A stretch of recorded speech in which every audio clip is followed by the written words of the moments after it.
Well, hello, ladies, gentlemen, and everyone in between, and happy 12th of April. How the heck are ya? I am Diana Clary and the Lavender Lady. This is Coffee with Lavender, and today we say, I love cheeses! All right, then. Kate is still asleep, it seems, but we do have with us the one, the only, the brilliant, the beautiful navigator and chief engineer, Bob Nato. How the heck are ya? I am doing good. How is everybody today? Welcome to our ever fun coffee with lavender. Oh, Yay! yay! I wish I could do Oh, the yes, Sylvia's Sylvia. joining in. She's batting at you. I wish I could do the Kermit the Frog. You know the way, Oh, yay! yeah, The whole thing. But that's yeah, beside the whole point and everything else. And yeah. I see. Okay, let's play Miss Barbara here. I see Dave. I see Bill. I see Purple. I see Hi, Nerdy. Purple. Nerdy. I need that Hello, that beautiful romper puppy. room thing. Yeah. Oh, God's Nerdy. Uh, Is it bedtime yet? Well, wait a minute now. oh, don't ask me if it's bedtime yet. I'd say yes and I'm curl trying up. to remember, honey. You're in the UK, are you? So it's going to be about what, 1700 hours where you are? Oh Uh, my, yeah, it's just uh barely noon. just barely noon where Mom Nato and I East are. Coast. Yep. She's a little bit south of me, but still the same time zone. Only south by about 1,000 miles. Oh, only yeah. Is it only a Yeah. thousand? I thought. Well, I know from Missouri it's 1,200 miles. Okay So it then. might be closer to 800. Alrighty, so I had that right. Yeah, I can Um, never get it right, nerdy, because you're, with the you're in, summertime and everything, it's I can never yeah. remember. Oh Yeah, you're my, in oh my. Pittsburgh, right? Yep. Okay. There's not much good I can say about Pittsburgh. Well, actually, it's better. I'd rather live here than in Ohio. Really. Oh, yes. Yeah. Um, I mean, I spent 31 years in Ohio, and it's like, no, I have no reason to want to go back. If I had the money, I'd be in Chicago, but that's beside the point. Um, Let me see how this is going to work. I know how this is going to work. Okay. I'm going to send a little something here just for the heck of it. It is 960.9 miles Oh my. Okay, via so, Interstate 77 south to Florida. oh my. You're Okay, 14 hours and 21 minutes from me. I was I was incorrectly thinking then because I was thinking that it was closer to about 12, 1300. Mm. But no. Oh, Okay. hold on.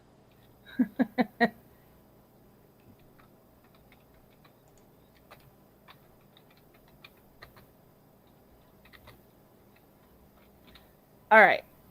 From Holt Summit, where I used to live, to here, it is 1,065 miles.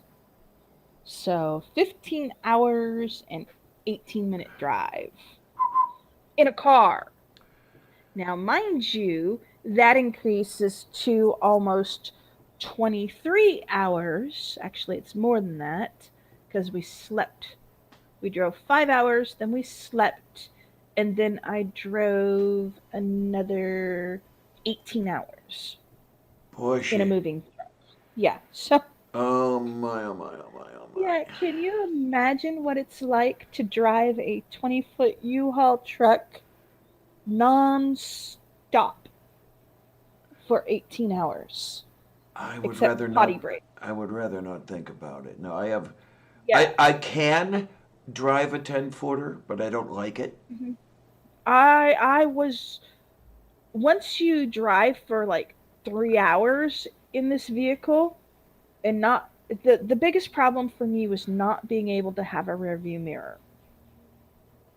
Yes, yes, I'm with Yeah. you. Oh my word, I'm with you. I nearly clipped somebody once when I was moving here, Hmm. and it's because I didn't have a good enough. Well, it's not that I didn't have a good enough view.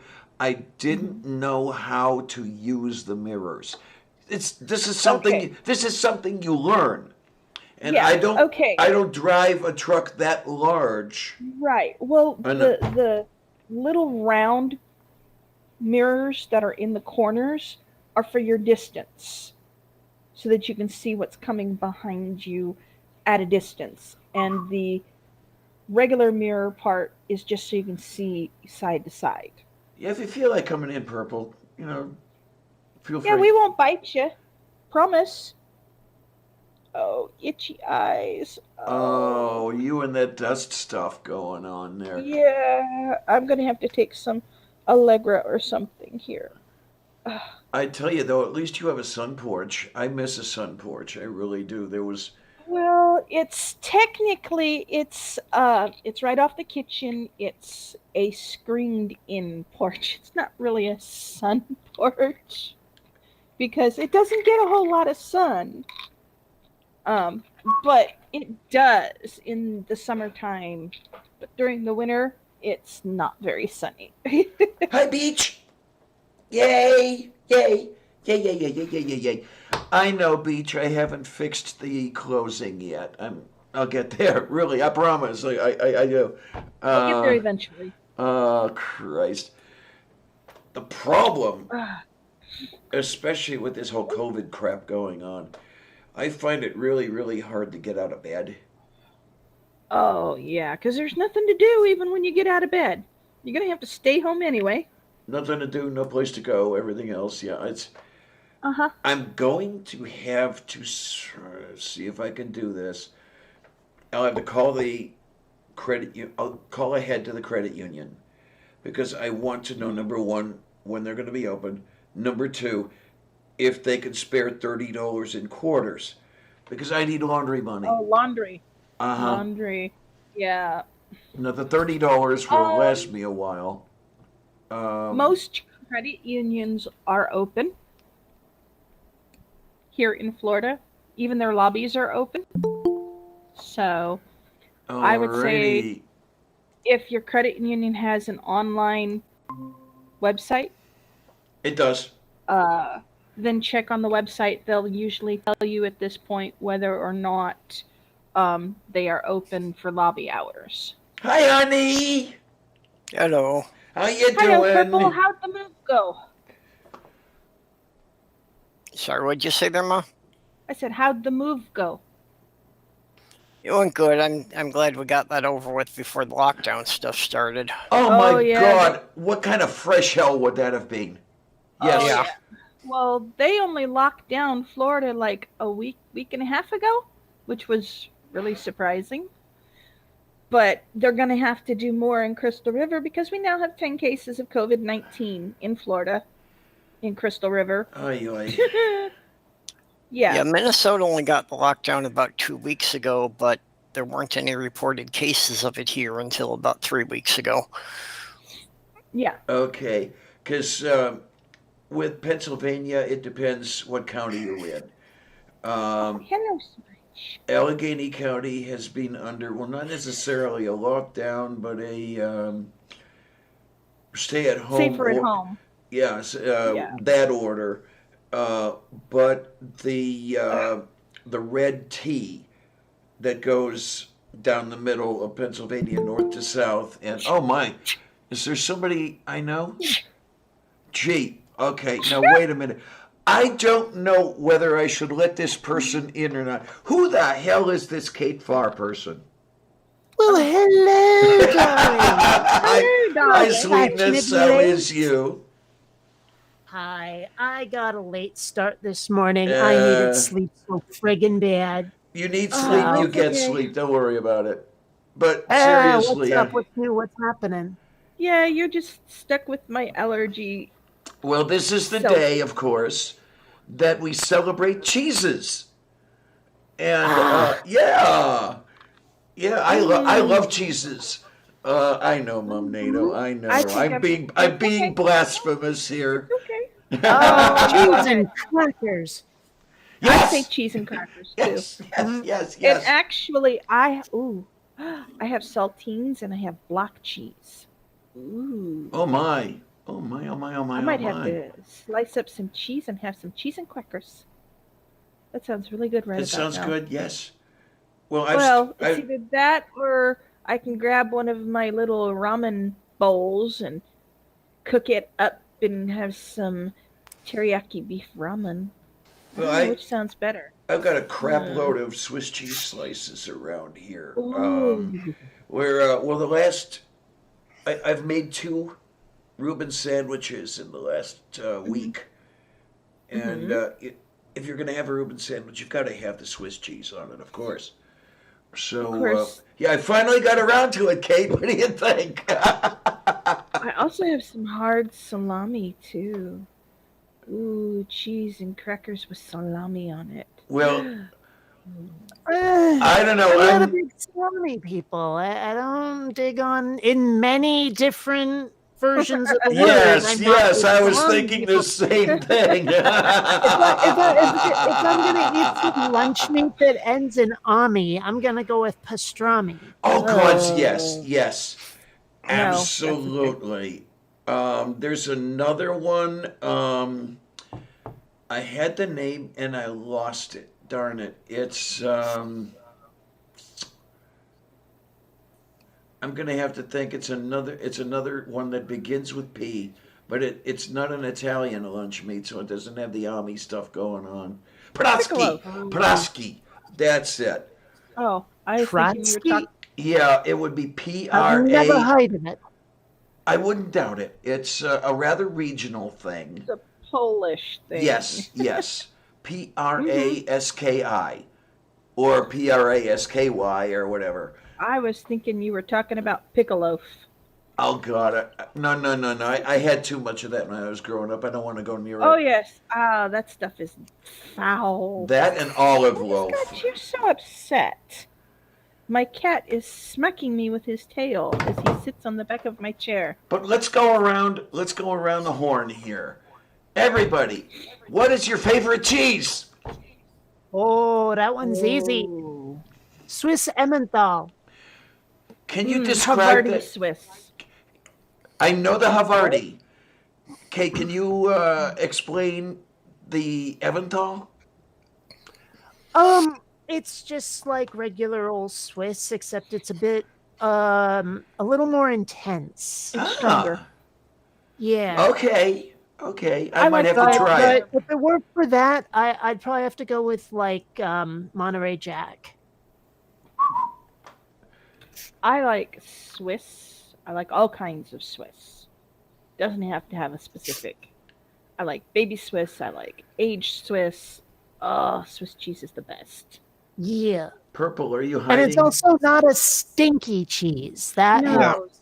I Yeah. don't like Yeah. the stinky cheeses. The only time I find myself eating a stinky cheese is when it can be made less stinky. Like provolone, if you melt it, gets less stinky. Ah, I've never noticed provolone had a smell, but then I don't Oh, smell it the smells cheese horrid. It packages. smells like vomit. oh Oh, my word. okay. Okay. Yeah. Purple honey?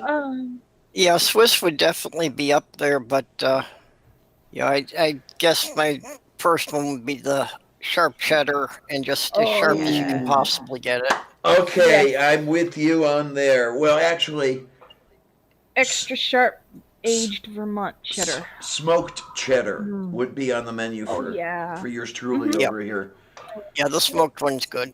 There I don't is know. a I think reason. smoking cheeses causes cancer. Yes, yes. Well, there is a reason why my mom's nickname for me when I was little was Mouse. Yeah, but here's the problem. Extensive research has shown that mouses don't like cheese.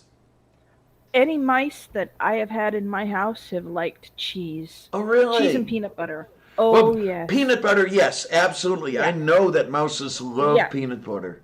Yes, I Yeah. used to set up peanut butter mouse traps. Yeah, peanut butter's the best thing to bait a mouse trap because they also can't grab it and run away. They have to sit Yep. there and lick it. Yep. Oh yeah, right. Yeah. Mm-hmm. Yeah. And I and go on, oh, Kate. no. I was about to go on a tangent. You had more to say. Go ahead. Oh, before I had a cat who was a mouser, I had a old. I lived in an old 100-year-old farmhouse that didn't have a. It had a half finished basement, so and the other half was dirt.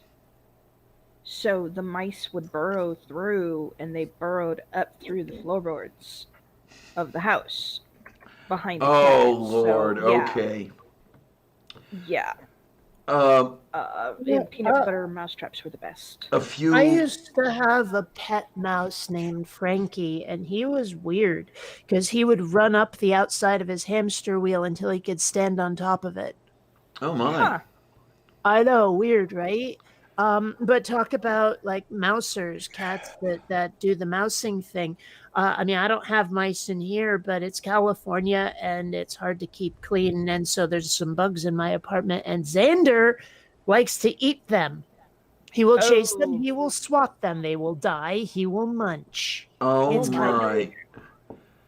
I yeah. yeah. Till he my starts spitting that shit up. my Miranda Well, tried that with a June bug at one point. Never again did she try. Sh Oh, June bugs bite. Yeah, and she was foaming at the mouth by the time she got through with this June bug. It was like that taught her Yeah. like that. Actually, cats eating insects is not very unusual. Oh right, right. Mm-mm. It's just the particular Mine, insect she tried. So, ugh. Yeah. mine chase the palmetto bugs, which are basically big roaches.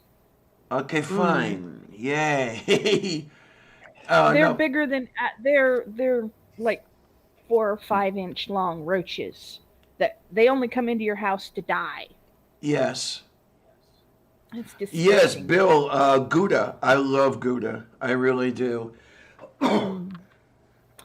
Nothing I like. wish I could go to like a cheese buffet so I could try more without a bunch of risk. You know? Yes, Because it's yes. like there's a lot of time I could go to the supermarket, and at the supermarket, I don't know if they have it at yours, but they have a cheese counter that's staffed by people who like slice up the cheese themselves and all of this stuff. It's like this.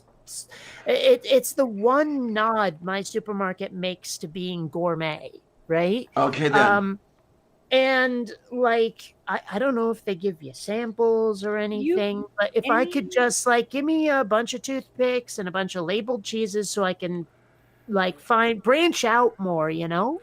Yeah, if well, Yeah, most there deli was a. counters or places like that will let you have samples. they'll give you a slice to try. Yeah. Yeah, there was Of course, a. there is one cheese that hasn't been mentioned yet that I absolutely adore. Give me some mozzarella. Oh And yes. not just Okay, on okay. pizza. Not just on pizza. So, No, I bought some manicotti noodles that I'm gonna stuff with mozzarella cheese. Okay, mm, sounds like interesting. I'm liking the You idea bake them already. so that they're almost you cook them until they're almost ready, Mm-hmm. where they're almost, and then you stuff them once they've cooled off, and then you pop them in the oven to Yep. finish cooking with the sauce.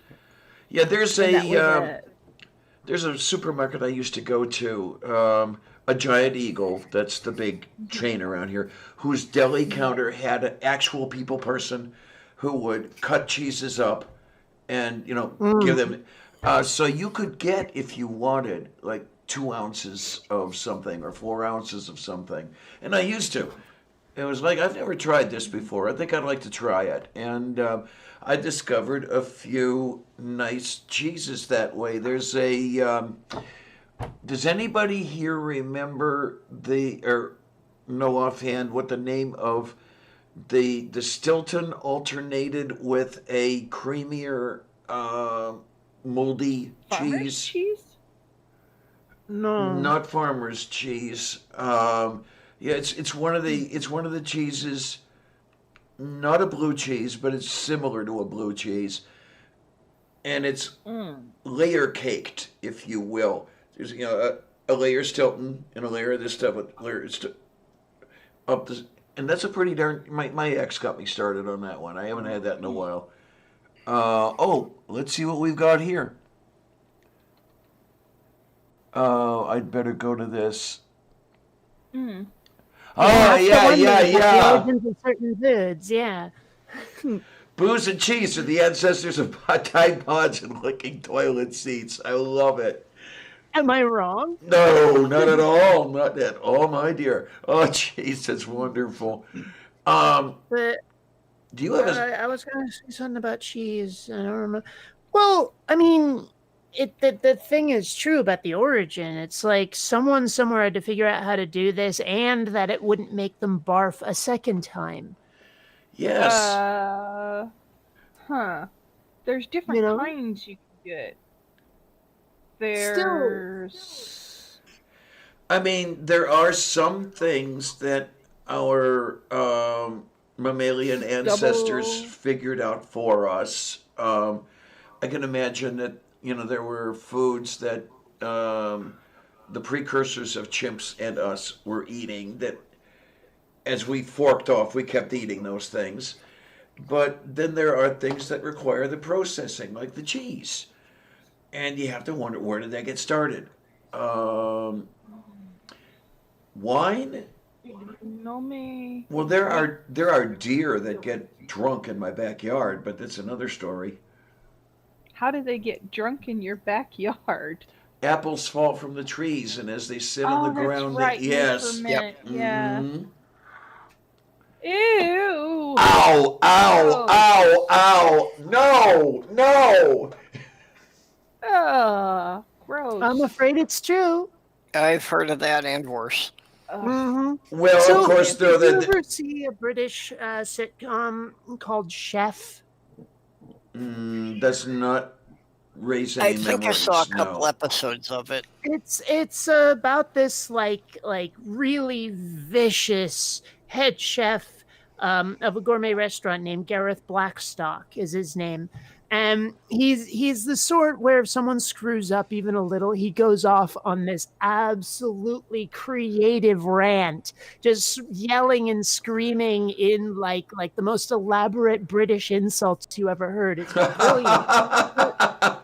Yeah, He he's has the character Gordon Ramsay's based on. okay. Oh yeah, is the- he the one with the two slices of bread on either side of the head? What are you? An idiot sandwich. What are you? Yeah. Well, but I mean that there's an episode where he spends the entire episode trying to get his hands on unpasteurized Stilton, Oh my word. which is apparently illegal. I don't know why. And like at one point he gets stopped by a cop and he has to give the cop like a free meal to get away with the Stilton and Yeah. things like that. But the whole episode just revolves around cheese. I guess the unpasteurized Stilton would be the same. Would be illegal for the same reason that unpasteurized milk, raw milk, is illegal in many jurisdictions. It is problematic when it comes to health because bacteria and everything else could cause troubles. I know here in Pennsylvania, the only way you get raw milk is to buy into a co-op, if you will. So, because you technically own part of the cow, you own the milk that comes from it, and you can do with it as you please. I see. Well, maybe it's just not commercially available or Right, something. right. It's not, yeah.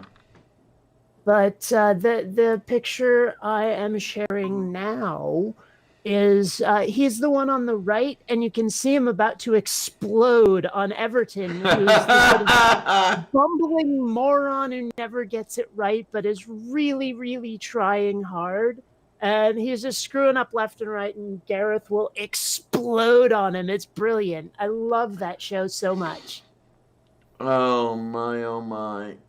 Well, no, it's not gross when babies drink it. Babies can have it, really. I'm not that much of a milk person anyway. I mean, I cannot remember the last time I poured a glass of milk and drank it.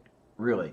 I Mm. will put it. Oh yes. I will put it on my life Ingredients in cereal. cereal. That's it. Yeah, pretty much. Um, So, I mean, it is a little weird when you really think about it. It's like, here's something that's coming out of my body that someone else will drink. You know, I mean, a weird question: is human breast milk technically a waste product? well, okay. It depends I on don't how think you so because classify it. Yeah, I mean, yeah, it comes out with a purpose. no, no, no, no, no, no, No. no, no.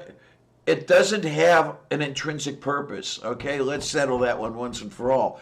Well, Uh, its purpose is for Doesn't it? nourishing the babies. yeah, I mean Yeah, and the babies it's got a happen to drink survival it, purpose. but Yeah. remember that I'm it's sure. No, no, no, no, no, no. I have to disagree with you here, quite strongly, in fact, because it's for survival. It does serve an actual, like evolutionary purpose to have it. If it was not advantageous, there's a very real chance that it would not have stayed part of the genome. Yeah. yeah, okay. The way I'm a little weird the way I look at things. So everybody on this chat knows how weird I am. Uh, I don't look at things as having an evolutionary advantage. It's not that we started walking upright because it served a purpose. Rather, we started walking upright. It didn't kill us, so we kept doing it. There's a Well, but I slight mean, when difference going something's on there. But when something's an advantage to survival, to propagating the species, then it usually stays part of the genome. Being able to feed infants from your own body has Yeah, to aid in survival. oh, it does. It's Well, there you in other go. words, women didn't start producing milk for the kids in order to Right. feed them. They started producing the milk somewhere along the line. And it provided an The kids happened advantage. to be nourished by it, so it Right. It didn't kill provided an them. advantage. Yeah, so I that mean, milk producing didn't I go away. suspect you're misconstruing the connotations of what we said before, and I'm totally brain cramping. That it had a purpose. Okay, yeah, Like, it like could be. It could be. I don't think anybody thinks it was intelligently designed. I don't think anybody thinks that it came about in order to make us Okay, survive. okay, yeah, just as long as we're clear on Remained. that. Yeah, It because no, remained because it provided an yeah, advantage. That's why it remained in the genome. yeah, I'm very, very touchy about that if you haven't noticed already. And the reason I'm really touchy about it is that people like Ken Ham will hear me say that, and it's, yeah, yeah, yeah, God exists. You know, it's like, fuck you, Ham. Yeah. Still, I think we're all in agreement We here are, conceptually. yes, that's, Right, right. yeah, It's just okay. the phrasing may have set you off a little. Yeah, it did. It did. I admit it, and I apologize, definitely.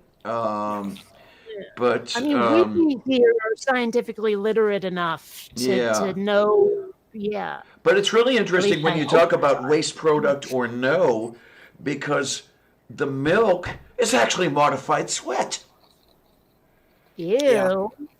Yeah, it is, really. Yeah, technically, the mammary glands are sweat glands. Yes. Do you remember a couple of months, maybe a year ago, this picture on the internet was circulating of like a 3D representation of milk glands, and it freaked everybody out because it looked like some sort of alien creature that wanted to eat you. I I didn't see that either. didn't see it, but it Oh, sounds it's great. I love crazy. it. I mean, I'd show it here, but I'm pretty sure it's like a strike or something because they have such a hatred of female nipples on YouTube Yeah, and I Facebook. know. Yeah. Please I mean, not while even I'm a eating my scientific chicken crackers. diagram would probably wig them out. And create an automatic strike. But seriously, it looks so crazy because there's all these little like points in there, these little glands that are connected to the nipple with these like tiny little creepy ass, I want to say veins, but that's blood vessels. I don't know the word for it, but it's one of the craziest looking things you'll ever see. Yeah, but it's the monotremes, the platypus and the echidna, do not have nipples, but they still Right. produce milk. They just excrete it through their skin. yes, absolutely. Yeah, you don't see nipples until you see placental mammals, by the way. And I'm trying to think. Oh. The connection between milk and sweat. The reason you stick to high heaven when you've been sweating all over the place is because the bacteria on the skin are digesting the fatty acids that are in the sweat, and the triglycerides that are in the sweat, producing the fatty acids as a byproduct. It's the fatty acids that stink. But what is milk but a higher concentration of those triglycerides and a few other things in water? So if you want to, it's a bad way to put it, I know, but the You're sweat, going to ruin my enjoyment of milk. the lactating things, the galactating glands, whatever, figured out, if you want to put it that way, how to concentrate The mammary glands. mammary glands. That's I couldn't come up with a goddamn word. Damn it, I'm getting old and I'm losing it. They started concentrating the triglycerides and ended up being milk. Yeah. Okay, I think I found an image that will not trigger the algorithm if you want to see this crazy looking thing. Okay, because like the nipple is not actually part of it. Oh yay. Yeah, okay, here. I'll take a shot at How it. crazy looking is that? I'm not sure I want to look. Oh wow, it looks like Oh, well, that's not too bad. it looks like a flower like actually. Looks like a flower with eggs on it. Yeah. Really? Because to me, it looks like something you'd find on an alien planet that would Well, spew yes, poisonous but- spores and cause the crew of the spaceship to mutate into some sort of horrible monster. I could see that. That's Yeah, what it looks like to me. I could see that. Oh my! Oh, totally off track. Speaking of flowers, my lavender is starting to produce buds. That's good. Yay! Brain took that somewhere quite horrid. Well, given that you are the lavender lady and something You're is producing buds, huh? my first thought was that you were producing buds. Well, there are some Yes, buds I don't wouldn't think mind Lavender having, wants but to become a mom. no. As I've said before, it takes something really fucking special to be a parent. I ain't got it, and I knew it from the beginning. I don't know. I think it takes the ability to bullshit to be a mom. Well, gee, thank you. Well, am I wrong? Not really. Well, there you go. There you have it. Yeah, it's oh my. It's a lot of work.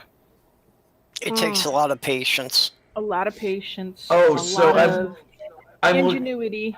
I'm looking in the side chat here, and I see what Purple said. I not meaning to ignore anyone, but I'm only half here. So you're telling everybody that you're not all there. Yep. Okay, just Well- checking. Just checking. I don't know. I knew pretty early on that I didn't want children. I mean, number one, popping out a child looks like absolute hell, but even then, raising one just seems like so much responsibility and Yes. money, all this. I just don't want the hassle. Yeah. I mean, taking care of cats is about as much responsibility for another life form as I want. Yeah, and sometimes even that's a little trying. And there are times it's really, really Smudge. hard to not just smack around a misbehaving cat. That I is okay. have resisted But Mm-hmm. even so, it gets really close sometimes. And I can only imagine a hyperactive 5-year-old. Thank you, but no thank you. Um, Yeah, I think Mom Nato is the expert here on hmm, unruly children, huh? yes. Um, there's a lot of deep breathing exercises Mm. involved. There is a lot of go to your room, I'll talk to you when I'm not angry with you anymore.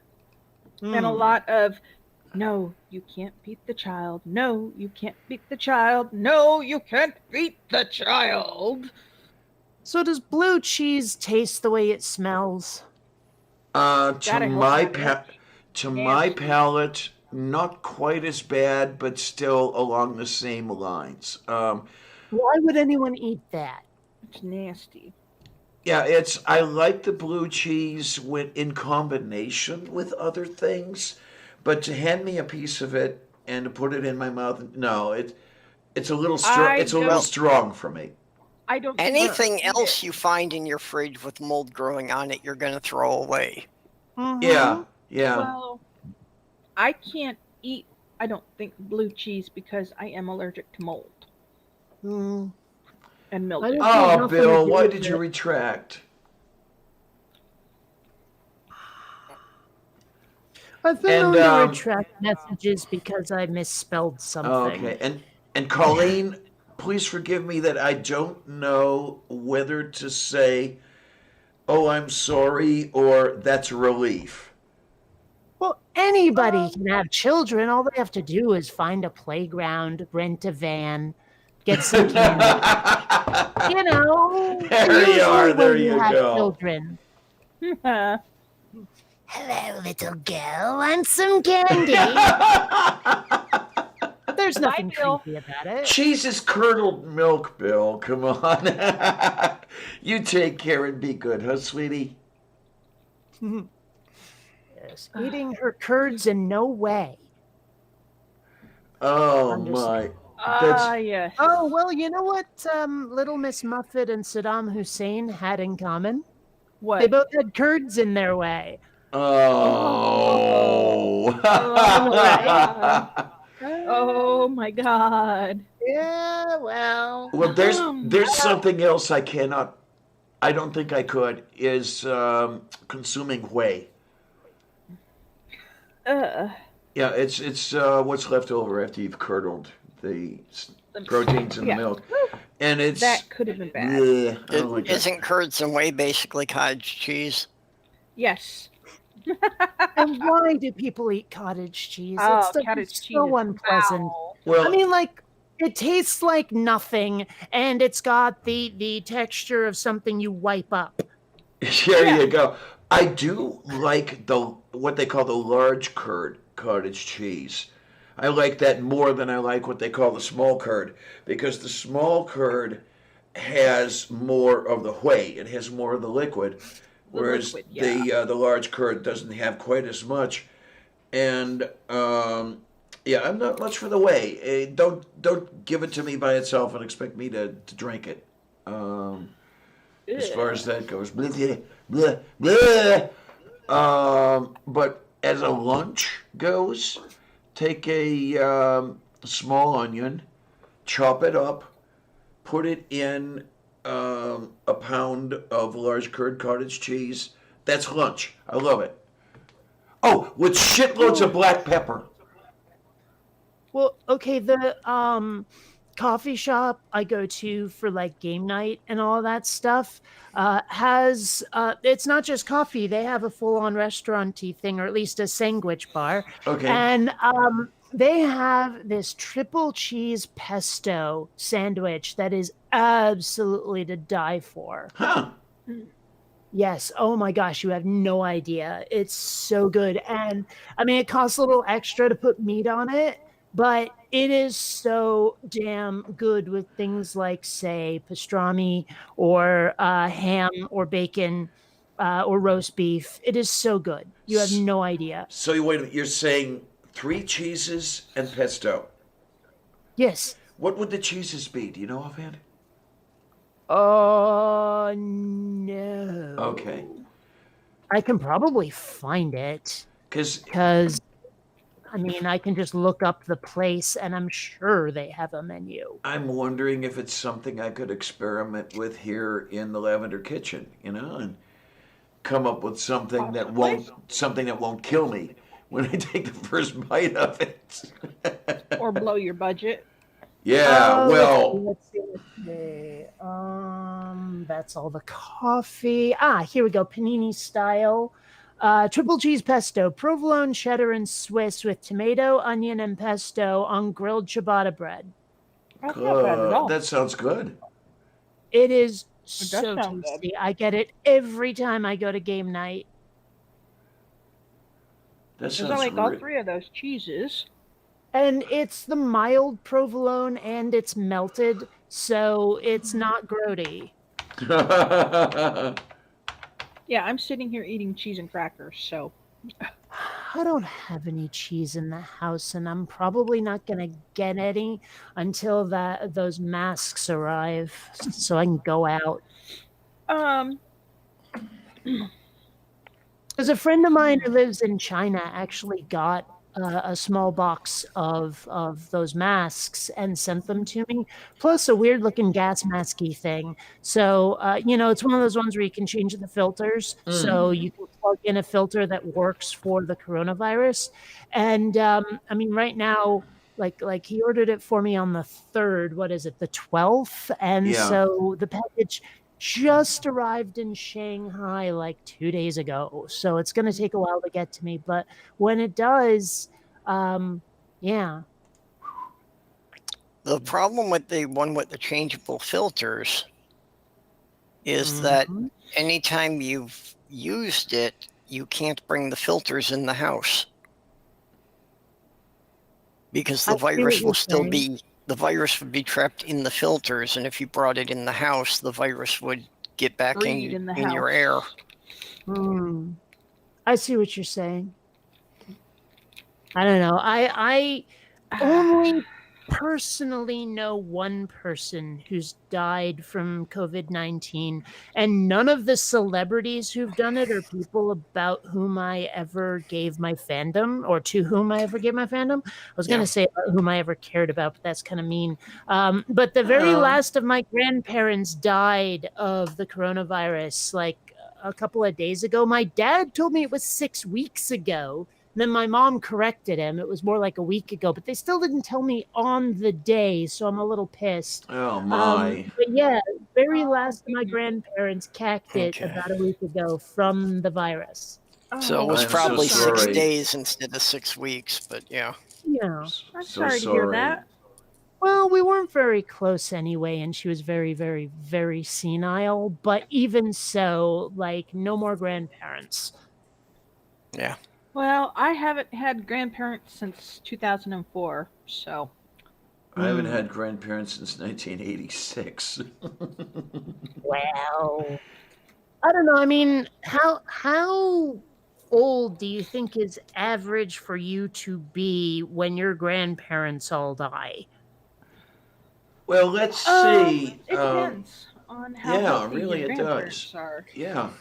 Well, but I'm saying an average age here for like Generally, early 20s or 30s. to lose all your grandparents. Well, I was just.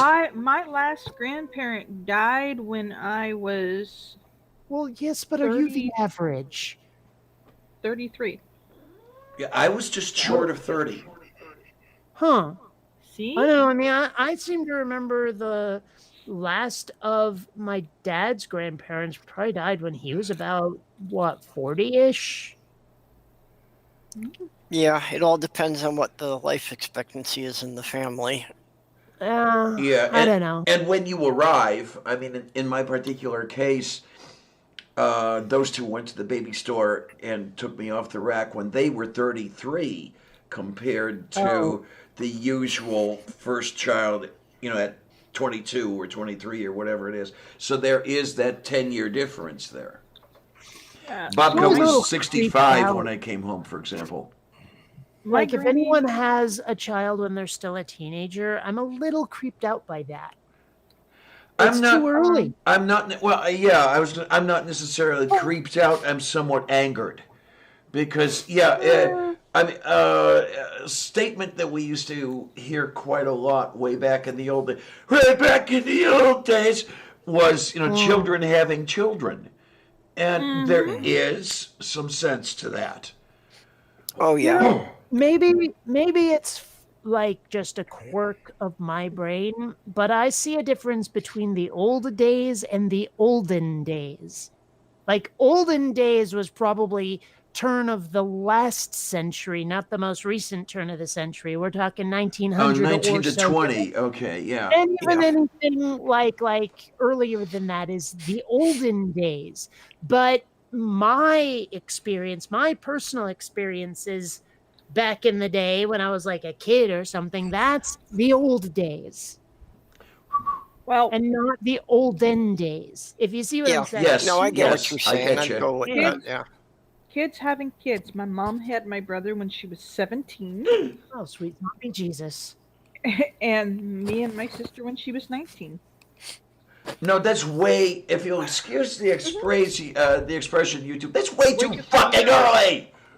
Really, it Well, did you hear is. about that child that was forced to give birth at 11 after she Yes, was raped? Oh yes. And it's God. yeah, oh, I know, right? And like when you think about it, she'll still be in school when her kid is school Start age. Yeah. school.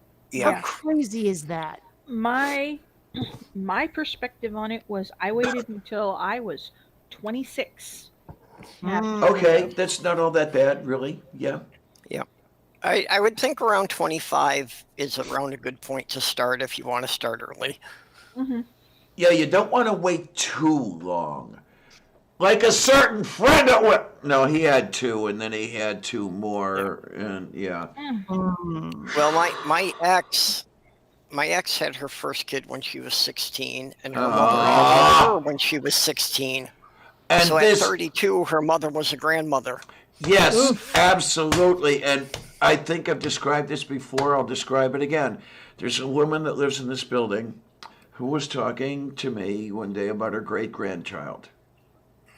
Mm. She's 44. Oh Cheapers. my God. Yeah. Yeah. Yeah, there's something wrong with that math for that one. Then there's the people where they have way too many kids, but they figure, hey, the older ones will take care of the younger ones. Mm. Yeah, that was pretty much the theory when I was growing up. Oh, yeah, absolutely. And Well, that's a horrible thing. As far as I'm concerned, it's a horrible thing to do to the older kids. yep. Oh, Now yeah. see, my tornado's best friend, Jared, his mom has depended on him to look after his sister, who is older than him but has the mentality of a, oh God, she's 25 going on 7. Oh, boy. Okay. Mm. We're talking severely mentally handicapped as well as physically. She can walk and she can talk.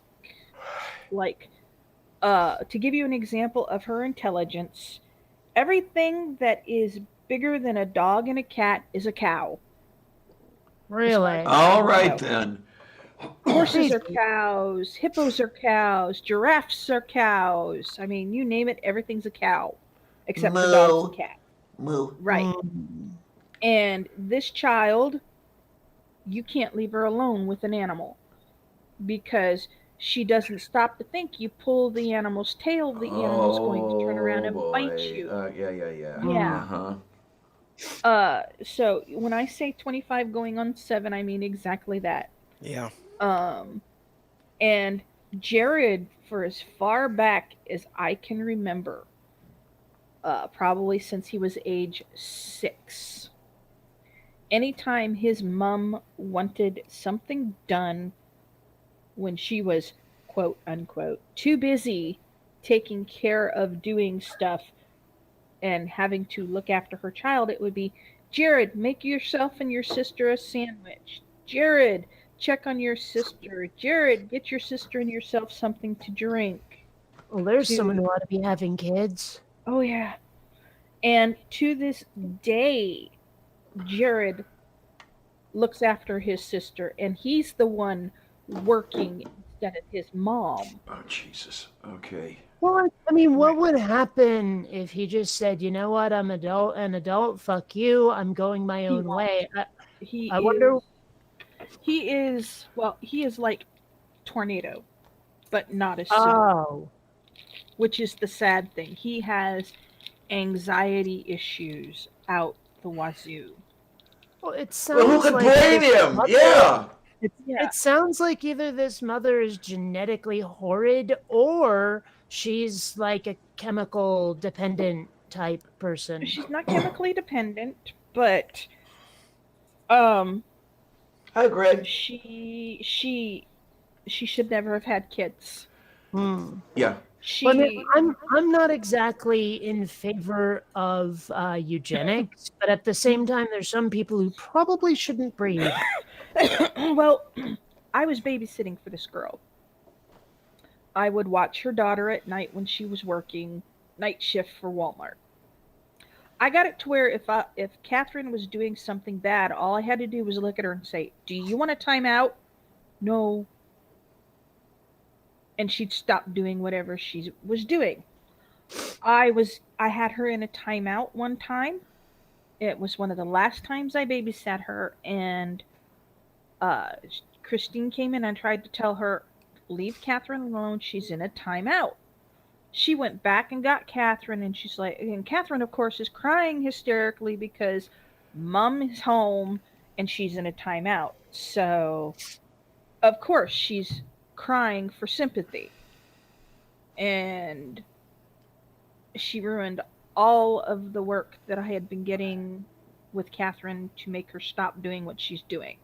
That was wrong. And ruined it by saying, "Oh, it's okay, Catherine. It's all right. Hush now. Mommy's here." And I can imagine you're Like, there wanting to shoot her in the head.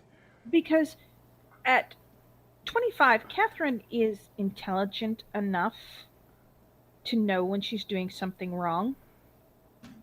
You can see it in her eyes. Uh She may huh. not be able to verbalize she knows it's wrong, but she knows. She's I not stupid, she's just trapped in her own head. Well, okay, I remember when a timeout, all kinds of didn't work with me and this other kid because I was at a babysitter's, and Mhm. I don't even remember how we misbehaved, but Mhm. me and this kid named Chucky ended up in a corner, each not in the same corner. We were in different sides of the room. Right. But for some reason, we both spontaneously started laughing our asses off after a couple of minutes. And the babysitter, she's like, "No, no, no, you don't get to laugh. You're in timeout. You're standing in the corner. It's supposed to be punishment." But we could not stop laughing at Mhm. whatever it was. And neither one of us had said anything. I think we just gave each other a significant look. And it turned into just this laughter fit. And she's like, the babysitter, she's just standing there completely impotent to have us be punished for Right. whatever Well, we had done. And I just to this day think that's also hilarious. right.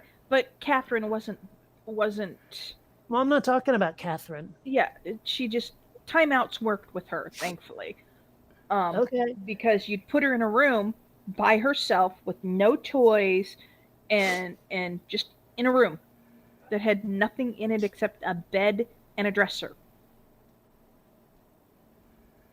And it worked because she hated being by herself. She had to have attention.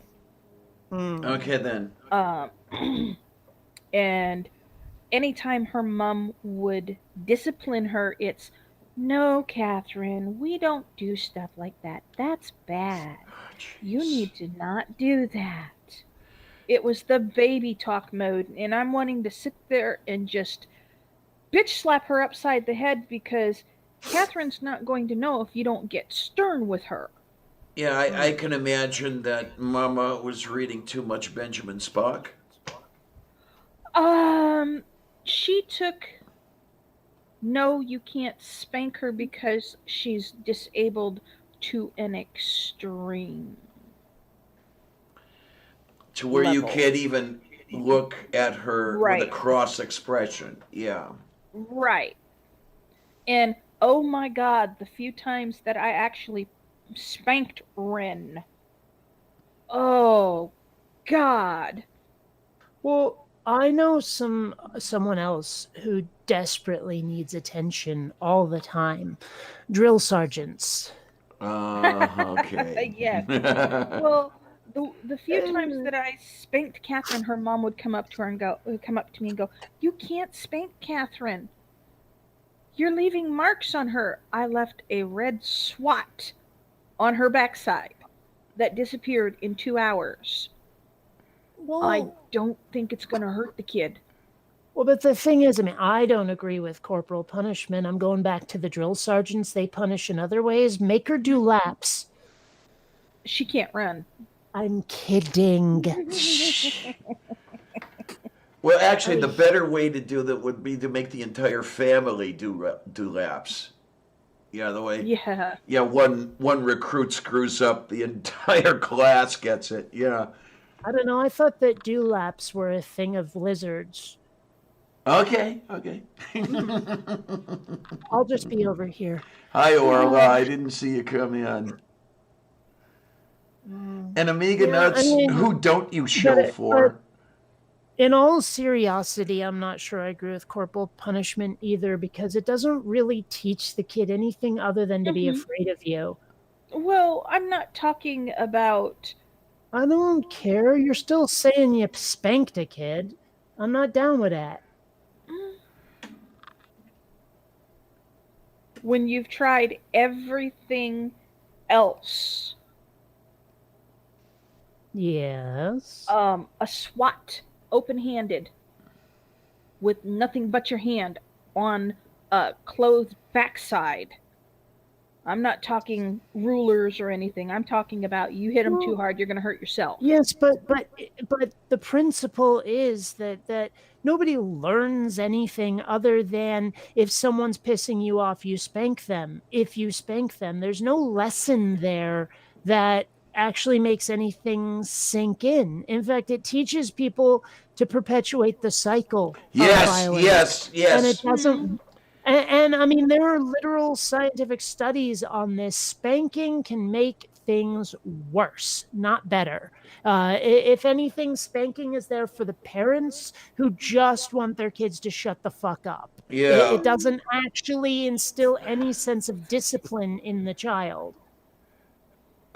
Speaking from experience, I mean, one of the reasons that I didn't have kids was that I was afraid that I might perpetuate the cycle. I didn't want to do that. Those two were absolutely in love with, well, I won't say corporal punishment because it was probably colonel punishment by the time they got to it. Mm. They went to absolute extremes.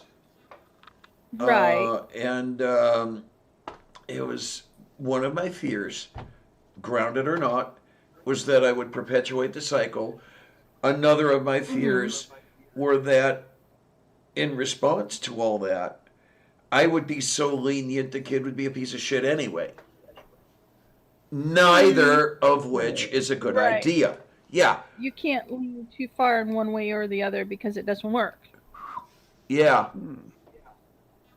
Okay, hi. We I have don't a know. new. I had that. My parents went to a weird area where, I mean, my dad was a carpenter for a very long time when I was little. And so he knew a lot about a lot of stuff, how it was put together. And so what he did was he cut the cord off of the television set, bought a removable cord. And so if I ever misbehaved, he would take the cord off of the TV. Huh. And that, I mean, given how much of an entertainment junkie I am, I mean, granted, it made me resent the hell out of him, but at the same time, I learned not to do certain things.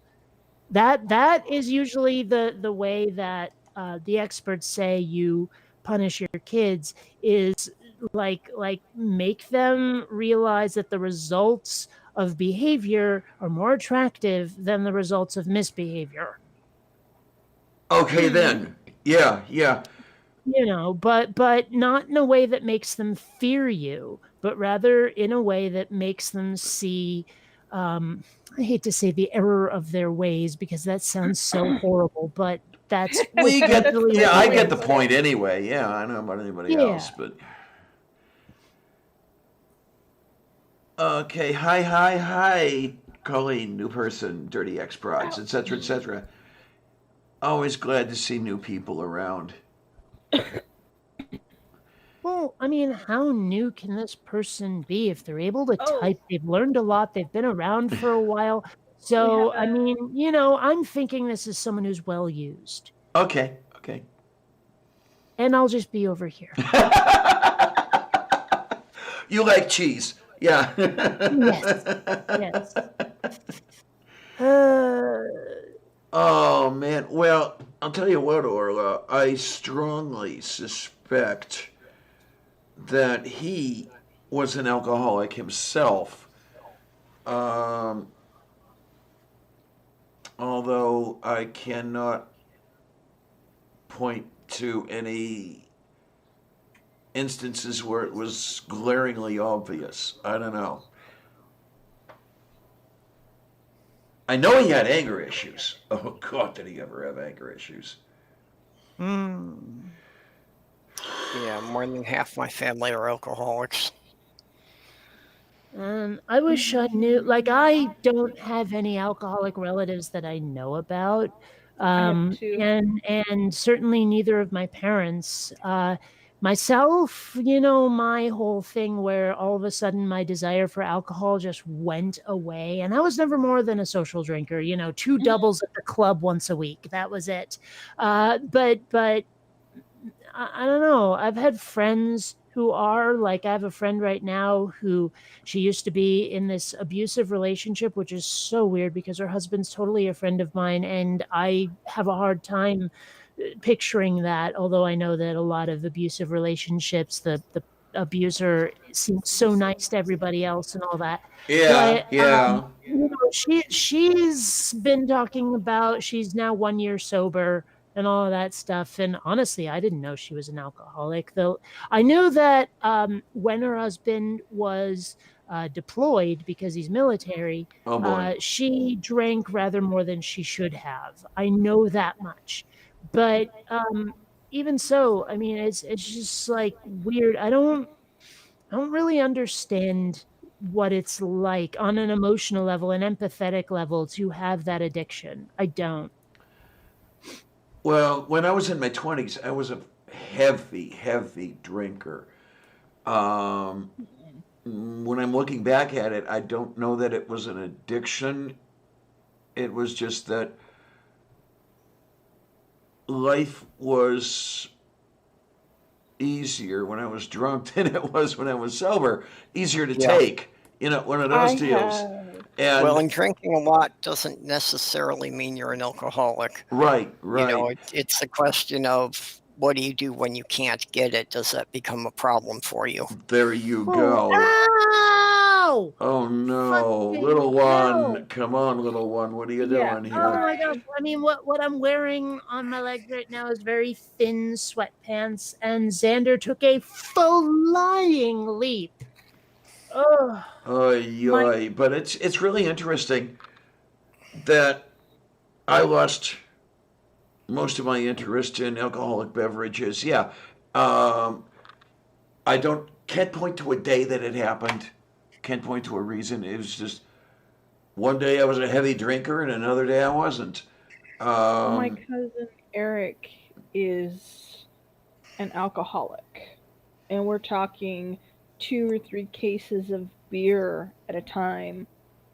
oof. How do you Heavy. even fit that much beer? I don't know, but he learned this behavior from my uncle Russell, his dad. And Eric drinks enough that he can drive to the store drunk and buy more.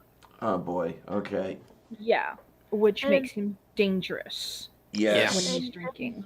I mean, I don't know about this particular fellow, but as I understand it, beer, and certainly in quantity, will make you a complete and total porker.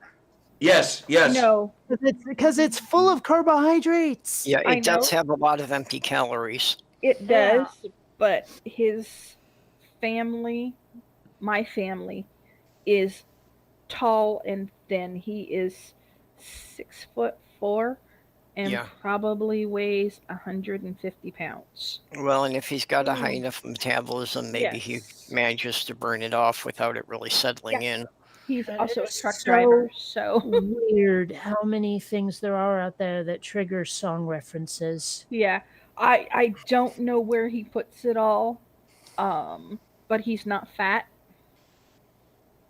He is extremely thin. I mean, Tornado's 5'11" and only weighs 135 pounds. Well, I mean, So that it's sounds in my remarkably like me in high school. I'm five yeah. nine and a half, and in high school, I weighed something like 140. I was never that lightweight. Yeah, Mhm. I was 5'9" and I weighed around 140 until I got into my 40s. God, you Mhm. kids. Well, and also, this is kind of weird, I know, but I seem to be losing weight without trying, and Must I be nice. and I think I know why. And Mm. I'm gonna say it, it's the caffeine. Because I used to consume caffeine like you wouldn't believe back in high school and college, and it revved my metabolism hard. And I looked online, and it says that if you consume caffeine and exercise, it magnifies the effect of the exercise. So I think that's why, like in the last month or so, I've dropped like 15 pounds and Oh, without really trying. that's substantial. Yeah. Yeah, You sure you don't have a tapeworm? pretty sure. Well, what are the symptoms of having a tapeworm? I don't know. I'd have to look it up. That was just flippant. Yeah. Yeah, well, I'm pretty sure I don't. But even so, it's just been a weird month because I went to the doctor not too long ago, like just before Corona hit. And like when they put me on the scale, I mean, I'm still fully clothed and my shoes are on. And I'm like, really? That is so much lighter. It's like 9 pounds lighter than I expected. God's So Greg. 5'9", 115. that sounds unhealthy. That sounds skeletal. Yeah, Yeah. I mean that's almost 100 pounds lighter than me. I just Yeah. checked. I'm 5'9", 212. What was the name of that one chick back in the 90s where she was like the poster child for anorexia and she looked so scary? She looked like an animated corpse. You know what I'm talking about? Yeah, I know who you're talking about. I just can't think of the name. Diana Spencer? No. God, doesn't sound. Uh, No, okay, I did not she want was a model, wasn't celebrities. she? I don't think so. I'm racking my brain here. Let me type in well known Okay, instead Shadow of. Kitty is guessing at Kate Moss. Is that it?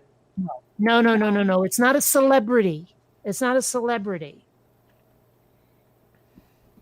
It's, or at least I don't think so. But it's, I don't know. I don't know who it This was, was but when in the like the 19 like the 90s or the late 80s. I don't know. She had a name similar to Karen Carpenter without actually being Karen Carpenter because she's totally not the same person. And besides, Karen Carpenter was a bulimic, if I remember correctly. So was Diana Spencer. Well, I don't know about that part. I just know that it's not her. Um, I don't know. I'm trying to look it up without having to look at the pictures because some of those pictures are terrifying. Um, but yeah. Oh, God, that's horrid. Because there's one specific picture I remember seeing, and it was so goddamn scary. I mean, when I say animated skeleton, when I'm talking like zombie here, I mean it. Like, there is no other way to describe what she looked like. So you're talking in the neighborhood of some of the photographs from Dachau and Auschwitz and Yes, that sort of. Yeah, okay, yeah, yes, totally terrifying. yeah. I'm Except not she did it kidding to here. herself. That's the part. She did it to herself. That's what really. I mean, I have a hard time wrapping my head around the state of mind that these folks must have, where my understanding is okay if they look at themselves in the mirror and they are skeletal as you say in the whole thing, and they see somebody who is grossly overweight. Yeah, it's a type of body dysphoria that they Yeah, do not Yeah. actually see what they look like. and I find it really difficult. I mean, what does the world look like? What do they look like to themselves? I can't imagine, but it is the case that these people do see what they see. Well, I found Oh, I pictures remember of Twiggy. like, Oh yeah. I was looking at early episodes of Doogie Howser because I watched Doogie Howser a little bit back when it was new.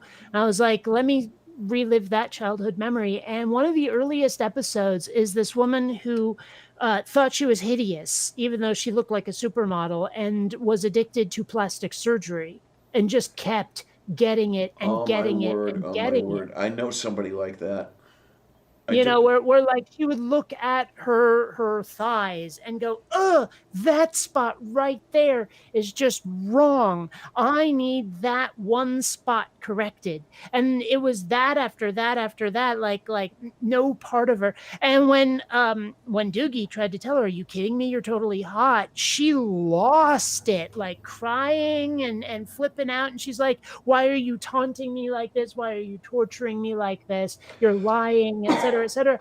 And I mean, I can only imagine because this was fiction. I can only imagine that though it's based on real life, like someone did a study and said this is the actual mindset. We'll make a character around it. Hmm. I do know somebody who was constantly getting plastic surgery because, as she said, something was wrong with her. And I'll tell you what, she looked much better before the whole plastic surgery thing than she did Oh, after. But her whole thing, and she would say, maybe when I get this procedure, my boyfriend will like me. And it's like, oh mm, shit. well, and Amiga Nuts, no, not surgical cosplay like the Lion Lady. I mean, we're talking someone who wanted to be supermodel esque and not someone who wanted to be, how do I put this and not sound horrid? Uh, d- d- Hi, I don't know, Theo. not someone who wanted to be a living furry. Let's put it that way. Yep. Not trying to change species. Right. Yeah, okay, You Grumpy. know. You take care. You be good. You have fun. And, yeah, enjoy those chores. Yeah. I mean, Oh, I could understand wanting pointed ears or something, but I don't know. yeah, I don't know. Okay, you bring to my mind people who complain about people like me. Why are you doing this to yourself? Why are you mutilating yourself? Oh, that. Okay. Yeah, uh-huh. And okay, in my particular case, I can point to a good result. I mean, it's not perfect, but it's a good result from my transition as it was. I mean, which adds to my suspicion that surgical transition would be even better. Um, what can those people point to? Can they You point to a know, better result? If they can, more power to you, kids. I mean, that's Well, Well, the one thing, problem with them is they believe that they're going to achieve a better result, but since they don't have a realistic image of what they look like to begin with, they'll never get there. well, that's what I'm after. well, Yes, I mean, yeah. okay, maybe they think it'll be better, but is it better? And as you say, in so many cases, it is not. When I was arguing with Trent Horn a couple of years ago, he doesn't like trans folk. And for those who don't know, Trent Horn is one of those armchair apologists from Catholic Answers. He's a piece of shit. Um, but he was presenting me with cases of people who believed that certain of their limbs did not belong there. Someone who didn't believe that the legs belong there, for example. And he Oh, I've says, heard of that. yeah, and he's saying that these people have perfectly functional legs, but they don't believe that they don't believe that they're real. They don't believe that they belong there, and you're going to chop those legs off. And I'm saying, if it makes them better, yes. Yeah, I mean, I've seen some, to me, quite horrid pictures of people who've like snipped off fingers and stuff, and it's crazy pants. Mm. But what you were saying before, I have wondered what the experience is like of having gotten the bottom surgery versus the stuff that comes from genetics. Like how similar is that experience, and no one will ever know. Right, right. All I That's can just something I've wondered about from time to time. all I can tell you is that there are times, and I wish they were fewer than they are, where I might happen to catch a glimpse of myself. Either I'm on the throne or in the mirror or something like that. And I will actually burst into tears because that doesn't belong there. Hmm. It's not so much I'm wishing for something else, as that what I see does not fit. It doesn't belong there. Although, I'm at this stage in my life and my finances, I doubt that there's ever going to be anything done about it. And that really is cause for sadness. But, what do you do? I guess you have to live with it, all that shit. Yeah. I don't know. I just, like, you know how I've often said I wish there was such a thing as an empathy helmet so that people could understand, like when I listen to this song, this is how it makes me feel. When I have this particular experience, this is what it's like. Like, I mean, I've mentioned before when I have that sort of feeling that the world ought to be cooler than it is. Here is an experience that I'm having of like wishing there was magic in the world, wishing the world was more like the movies, you know. Mm-hmm. And it comes with a special vibe that I'm not sure I can ever describe to anybody, which is why I want the empathy helmet. But I've often wondered, is that feeling of wonder that I have similar to their experience of God's presence? Because if it is, it would indicate a lot of things about the religious mindset, in my never humble opinion. I would love to study that stuff. I really would. Yeah, maybe it Yeah. would. Yeah. Because I know that I'm not supposed to think this, but I often wonder just how much the hyper religious mind shares with the schizophrenic mind. If you'll excuse me, Mom Nato, please. I don't mean to impute anything about you. But I wonder, the people that go overboard, if you want to call it that, people like the hyper religious charismatics and all this stuff that are trying to ruin education, that are trying to ruin the country. How much of their mindset is held in common with schizophrenia? Really, I wonder. I don't know. I'm a hyper religious for one. My mother is hyper religious, and she does have schizophrenic tendencies. So, I know there's a uh, lot of correlation. yes. Yeah, the crazy people hanging onto their Bibles, and then you look at Mm-hmm. that and you wonder, okay, which came first? The if you want to call it a chicken The and egg mindset. problem, yeah. Um, and It has to be the mindset. the other one, I wonder, can disordered thinking, of which schizophrenia Right. is an example, can that be taught? Can it be learned? Could an I've otherwise wondered that sort of thing too, whether it's congenital or yeah. Yeah, because remember how plastic our brains are early in life.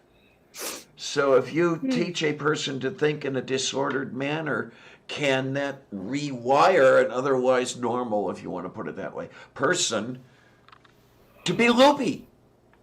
Well, I mean, I'm not sure I necessarily want to call it learned. I think it's more like you have to damage someone into being like that. But yeah, I see what you're saying. Mm-hmm. Like how much does personal trauma factor into becoming whatever? Yeah, because when you learn, okay, when you learn how to differentiate polynomials, you part of your brain is actually rewired by the act of learning. There are connections that are strengthened when you do that. So, how much of the other stuff? That would be wonderful to study. I'll never have a chance, damn it. I mean, that is something I lament is how short the human lifespan is. There just doesn't seem like enough time to do everything that you want to do, or even to do a huge portion of it. Because you spend so much of your life just acquiring the basic necessities, and it takes away from the time you might want to spend on other things. Okay, I see where you're coming from, Orla. Yeah, yeah. What I'm saying, yeah, about the learning, it isn't. How do I want to put it? I'm not saying that it has 100% penetrance or penetration or whatever you want to call that. That genetic thing where it shows up every time. But I'm wondering if there can be that tendency.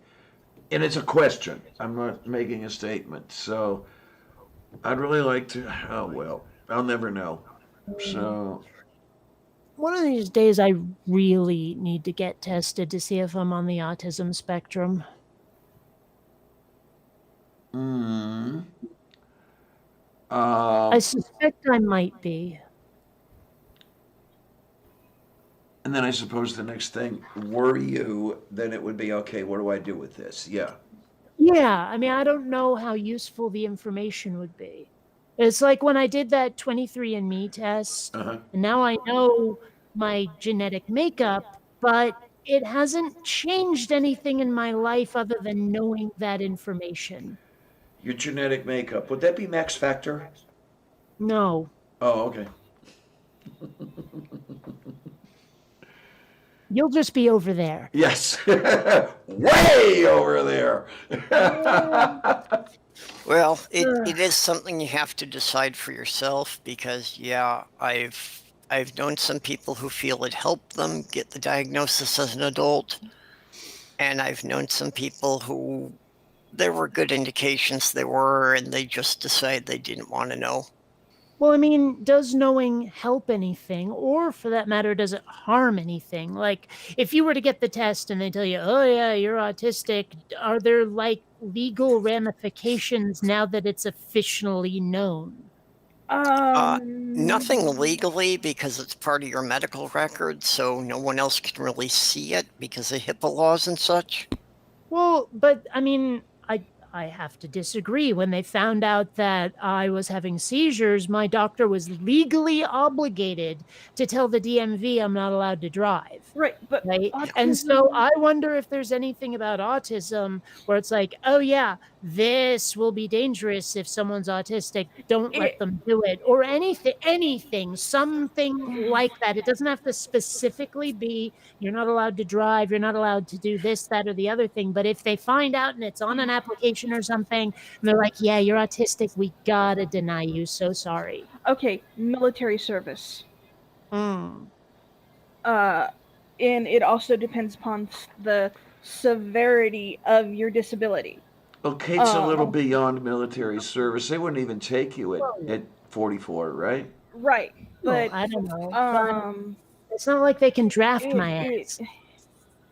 with Tornado being that he's 23, he cannot serve in the military because a combination of autism and conduct disorder. It depends on what what other diagnoses you have.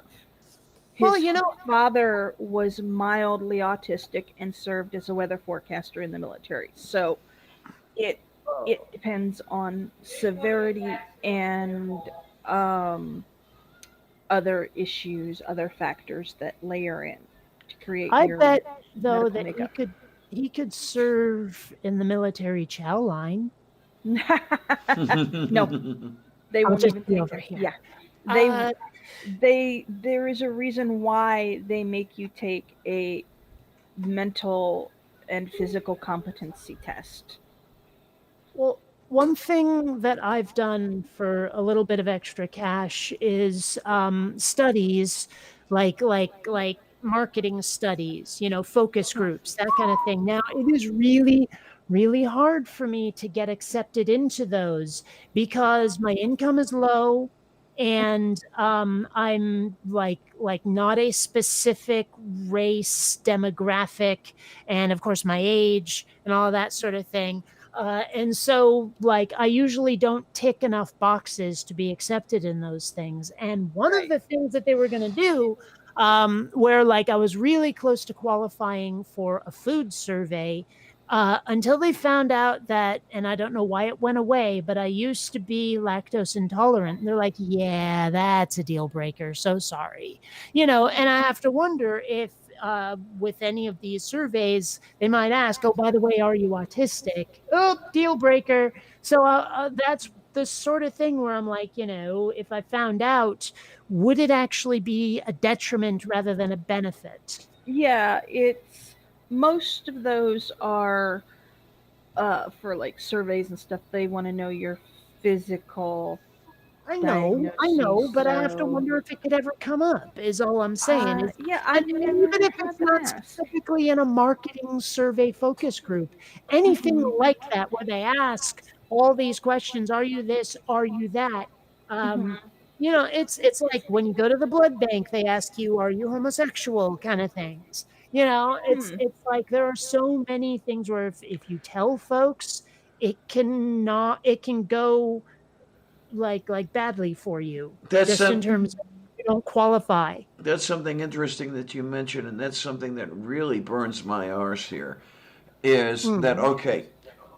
I'm a trans woman. I'm lesbian.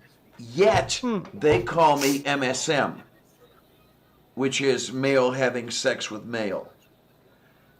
And by the way, I haven't had sex with anyone in a decade. What the hell Mm. is this shit, man? Yeah, Well, it because seems like such a personal question too. I mean, what if someone is deep stealth and they want to give blood? Yeah. hmm. Now, you've got a choice. You lie your arse off, or you come out of stealth. And when someone's deep stealth, it's not, it's going to take a hell of a lot to get them out. Down. Sander, down. I Hmm. mean, it took Lynn Conway the possibility of being outed involuntarily to get her to come out. She was Hmm. stealth for, oh, fuck, She had the surgery in 1968 and came out in 1999 because she Hmm. felt she had to because she didn't want somebody else outing her. Right. And I mean, there's other, like those personal questions they ask when you try to give blood, like, whose blood is this and where did you get it? Yes. But I mean, it seems like, I mean, maybe if that sort of thing didn't go on any kind of official record with your name, if it was 100% anonymous and you gave blood, you know what Hmm. I mean? Well, Hmm. actually, it's interesting. You're bringing up the blood thing because I have not had the autism thing come up on anything ever. However, since I did admit to being bisexual, they won't take me for blood. Hmm. Even though I have not had sex with anyone in 5 years, and for the 5 years before that, I was living with a woman. Hmm. But Ah, because I admitted back in 1990 something that I was bi, they still won't take me, they still won't let me give blood. Yeah, you're I on what can't they give call permanent deferral, right? Yeah. Yeah, I which can't is a give nice blood way of because I'm saying we don't anemic. want you. Hmm. Yeah, I have anemia. I can't give blood. Well, there is a valid reason as far as I'm concerned. You know, your oxygen Yeah. transport is likely to be compromised Right. by giving blood. Right. But But somebody see, like Purple, somebody like me, Yeah. mhm, yeah, the one time that the last time I tried to give blood, they tested me and they're like, "Well, you're anemic, so you can't give blood." And it's like, okay, but they never told me you should go see a doctor about being anemic well, you know, one because thing, oh, that go can on. cause issues.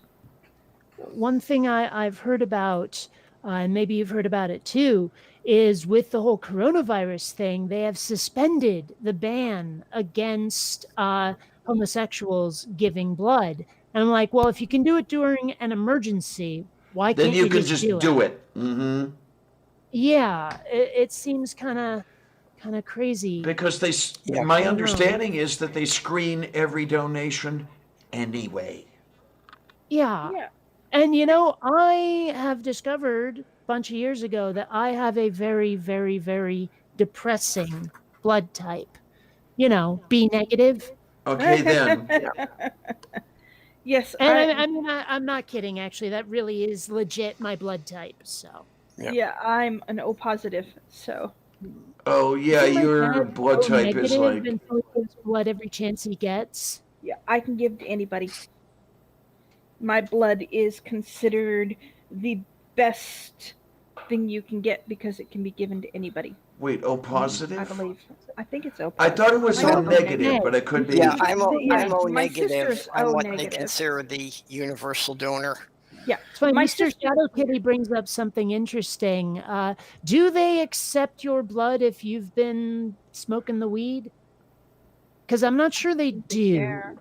And you know, I've been like doing my fair share of it recently, and I wonder if they'd accept my blood in any way. No, I don't think they would. Yeah. But Any traces of chemicals they don't want. yeah, my sister is the oddball in the family. Me and my brother are both O positive. She is O negative. Okay, I'm I never looking it up. understood that. Can you donate blood if you smoke cannabis? And yes, I'm over 18, you putz. Actually 21, but whatever. Let's see. Blood drive, blood. Da, da, da, da, da, da. Okay, it turns out that yes, you are allowed to donate blood if you use cannabis. Okay. So, Actually, on a related note, that's one of the most encouraging treatments they found for the COVID-19 was actually giving small blood transfusions from somebody who has already had it and recovered. Because Oh, then for they the have antibodies antibodies? for it. Yep. And although I'm, they have, I mean, they're doing it in tests now, but it's been showing very good results for people. well, I'm hearing that There's a number of folks who got COVID-19 and recovered who have gotten it a second time. Have they got it a second time? Is that substantiated? Yeah. Or Yeah. okay, I didn't know, Yeah. what I didn't know is if the testing was questionable. Or if No, it was that like a it's relapse. confirmed. It's pretty darn confirmed. Okay, And okay. so I don't know how much those antibodies help at this point. Well, that's I really mean, I'm sure they must help a little. well, that's Well, really they were interesting. showing that people who were, really beat down with it after getting the antibodies were improving. Well, this is really interesting now. If you can be reinfected, then this pandemic will never go away. Yeah. I have to wonder how like how much damage is it permanent damage when it damages your lungs, or will you recover? Yes, my if you're cured? my understanding is that the damage is bad enough to be permanent.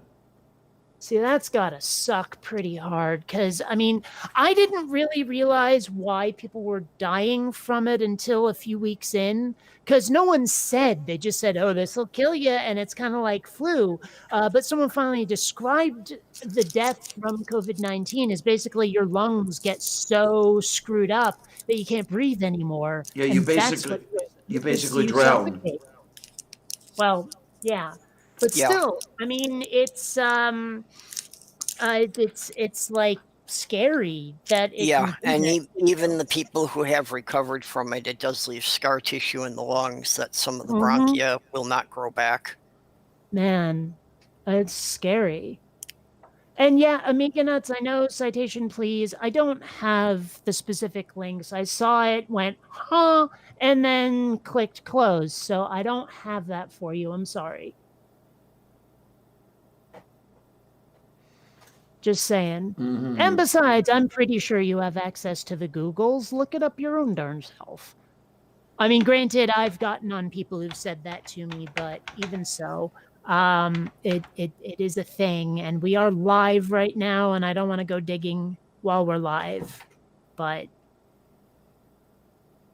what the hell are you doing back there, Xander? Well, okay, I'm going to grab something from abcnews.go.com.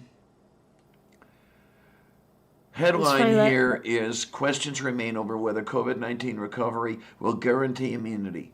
Is reinfection still possible? What do we have here? It has been only 101 days since a cluster of cases of pneumonia in Wuhan were reported to the World Health Association. Already our understanding of the deadly COVID-19 pandemic seems extraordinary. Let's see if we can find anything just by skimming.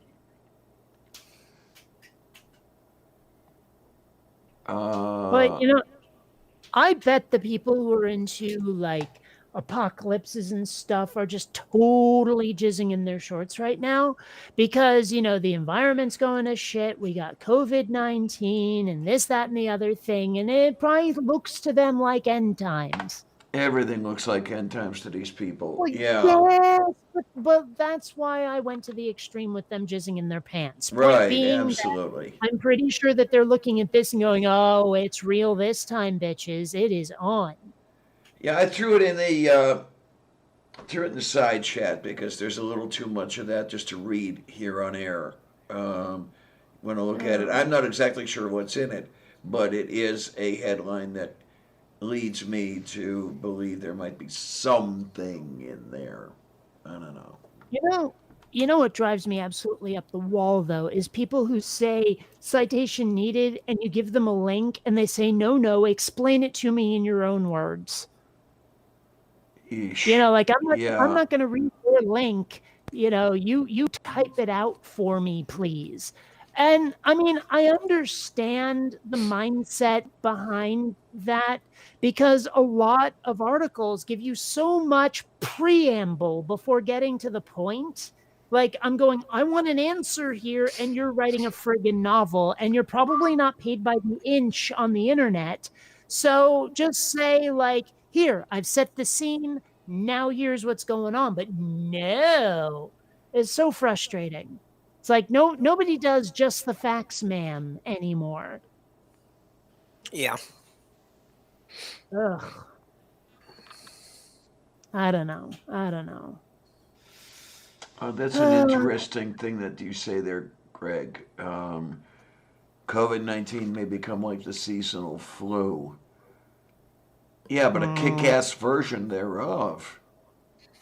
And how do we deal with? I mean, it sounds like natural selection at work here. You're going to find someone who's immune to it, like completely, carriers and all There's that. going to be some And they're percentage going of to the be the population. ones who end up, like producing the next generation that doesn't die. The rest of us are going to get naturally selected out. Yep. Oh, Landon, I would not doubt that the evangelicals went nuts with the Spanish flu. Oh, did you hear about the new game show that's coming out? What? What do we have? Oh, Ninja, no. Pirates or Highwayman? Oh, no. Can you tell which one you're looking at? I am, of course, kidding. I made that I picture, know. but still. Oh, man. That's really going to be something interesting. There are places and cases where, you're not allowed in if you're wearing a mask. And strangely enough, it's rather related to the melanin content of your skin. But Yes, I've been hearing about that. and how is that going to change now that everybody's wearing masks? No, Um, my friend upstairs needed to go to the bank for whatever reason. I forget. We had gone downtown for what? Oh, when we were putting in the paperwork to move here. That's it. And then on the way home, we stopped in Squirrel Hill. Her bank was there, and it was cold. And she had the muffler on and everything. She said, "Hold up, Diana. I need to take this down because they will certainly stop me for wearing something that covers my face." And I looked for a second and says, "Yeah, because the color thereof." And it's like, yeah, great, isn't it? Beach 8 brings up a thing about all the anti-vax people.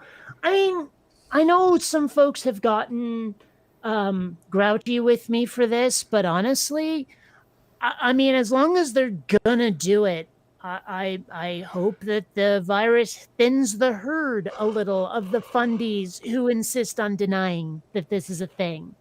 Yeah, it's Where it's like, if they're gonna keep going to church, fine, that's on you. And if you go away, I think a lot of us might be better for it. Now, that's a horrible thing to say, but at the same time, I can't stop them from going to church. So if they're going to do it, I'm going to look on the bright side. well. Here's the problem with that, though.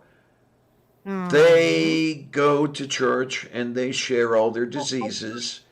They come out of church and share those diseases with the rest of us. Yeah, My but that's personal the thing thought is the rest of us, like me, haven't gone out for more than a week.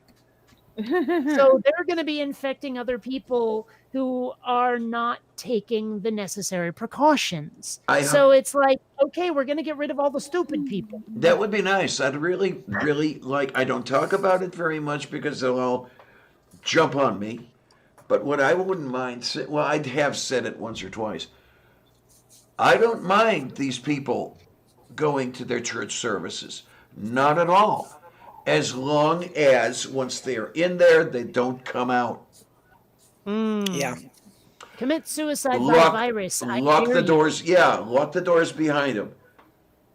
Maybe shove food in through the windows every now and then. But leave it at that.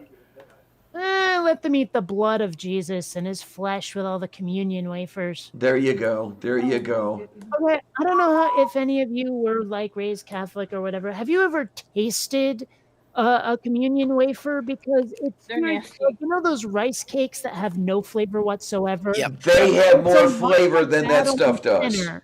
It's Yeah, I was brought unleavened up in a bread. Catholic church, Yeah, I was I wonder raised if anyone's Catholic. ever like said, okay, you know how wine is the blood of Jesus? Well, I've got some grape jelly and I'm gonna spread the blood of Jesus in gelatinous form on your communion wafer to make it taste better.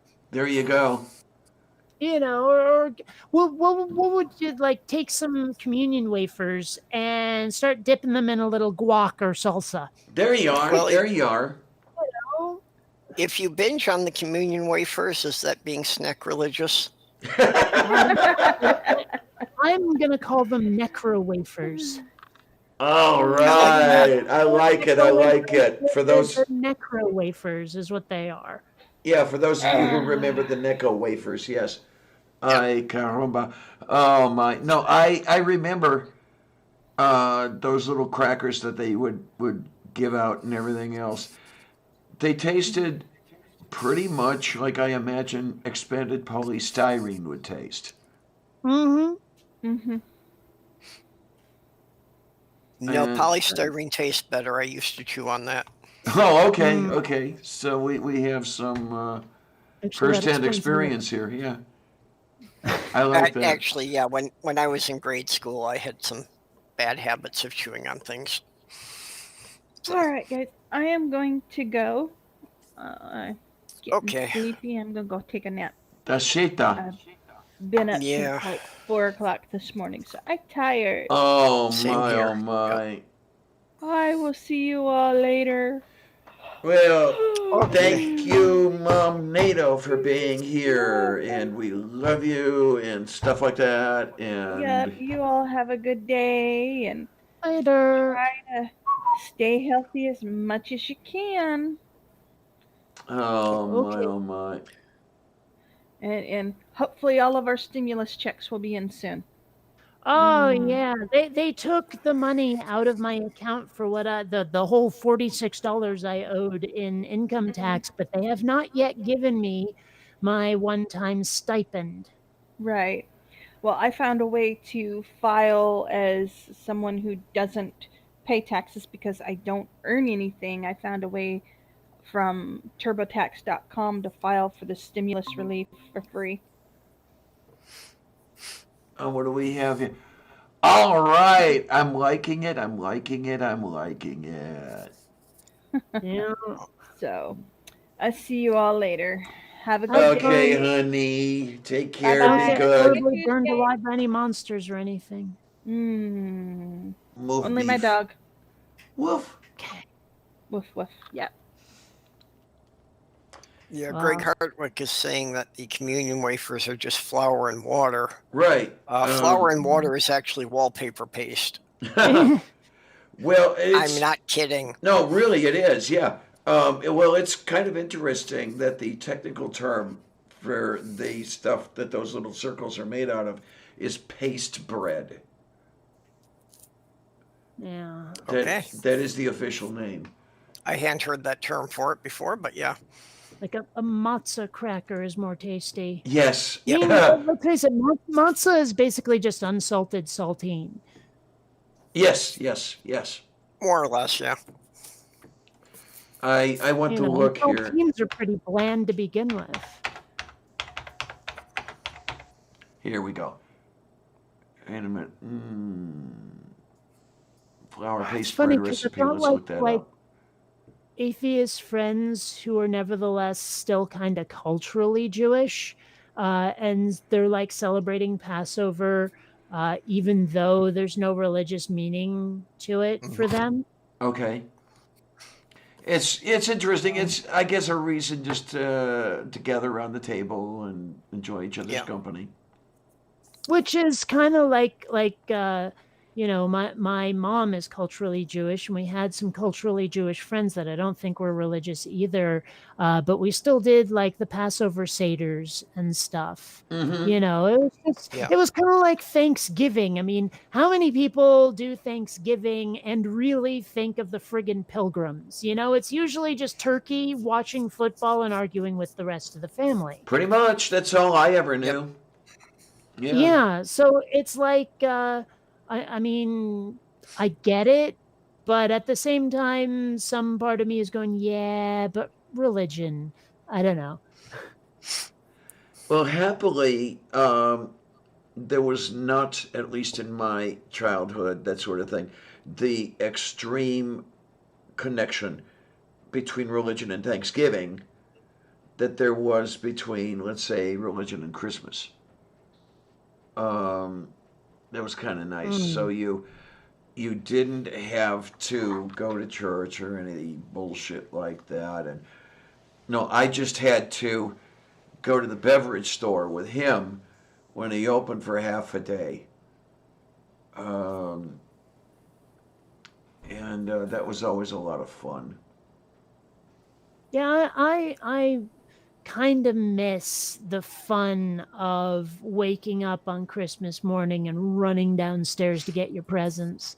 I would be so frustrated by those families where they're like, "Yeah, the presents are going to sit under the tree until after Christmas dinner." That's got to be absolute torture for a kid. Oh yeah, let me tell you. Well, no, we didn't wait quite until after Christmas dinner because we had to leave the house for Christmas dinner. We always went to Bobcats. Um, Hmm. but you had to wait until at least after breakfast. Hmm.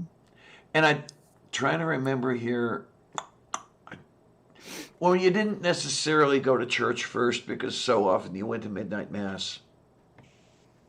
Well, no, I didn't.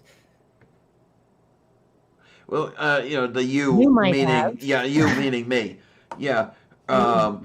Oh, and I'll tell you one thing though. Some of my fond memories are of midnight mass for Christmas and Easter Vigil mass because the pomp and ceremony. Oh God, you'd think it was a coronation. Mm.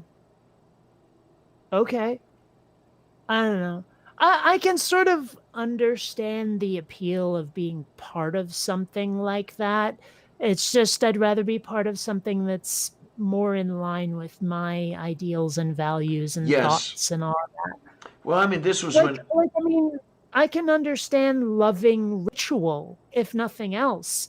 I mean, I think I described some of the stuff my friends and I used to do in high school, where it was just these little things we'd say. Like, you say to one person, "Hey, you want to buy a duck?" They go, "A what?" And you say, "A duck." They say, "Does it quack?" You say, "Of course it quacks." It was just a thing we did. Hmm.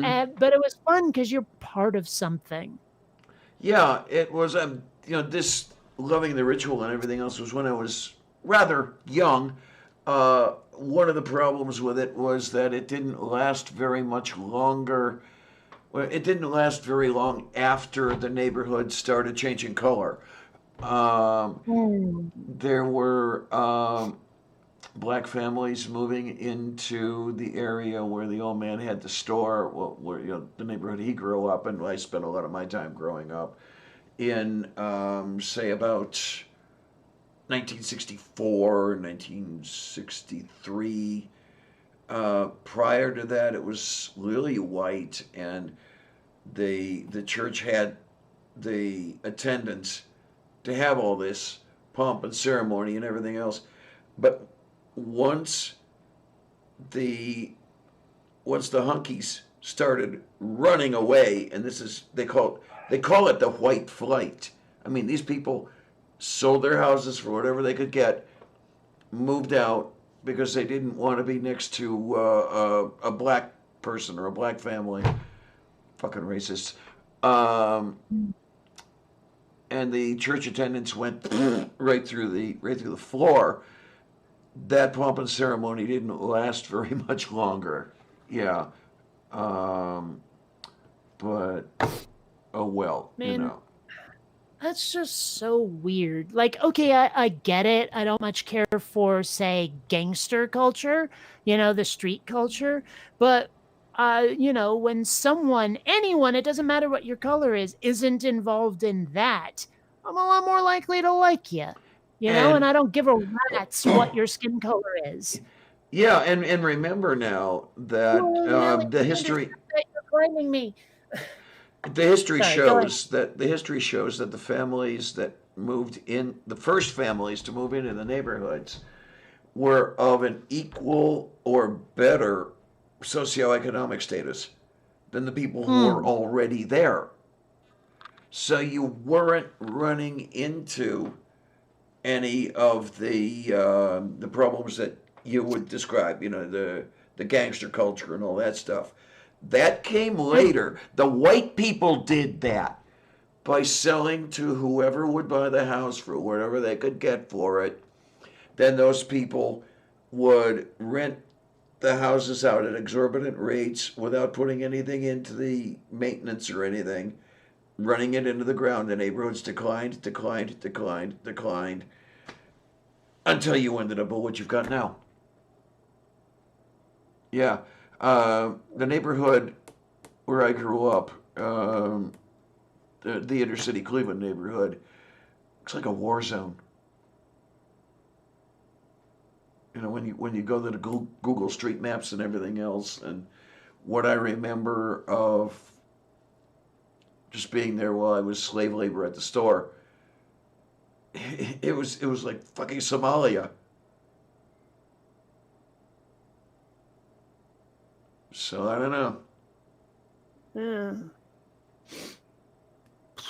You know, I mean, what Landon there is saying, like, I know that a lot of people still have a lot of anger when you say the N word, and I get it.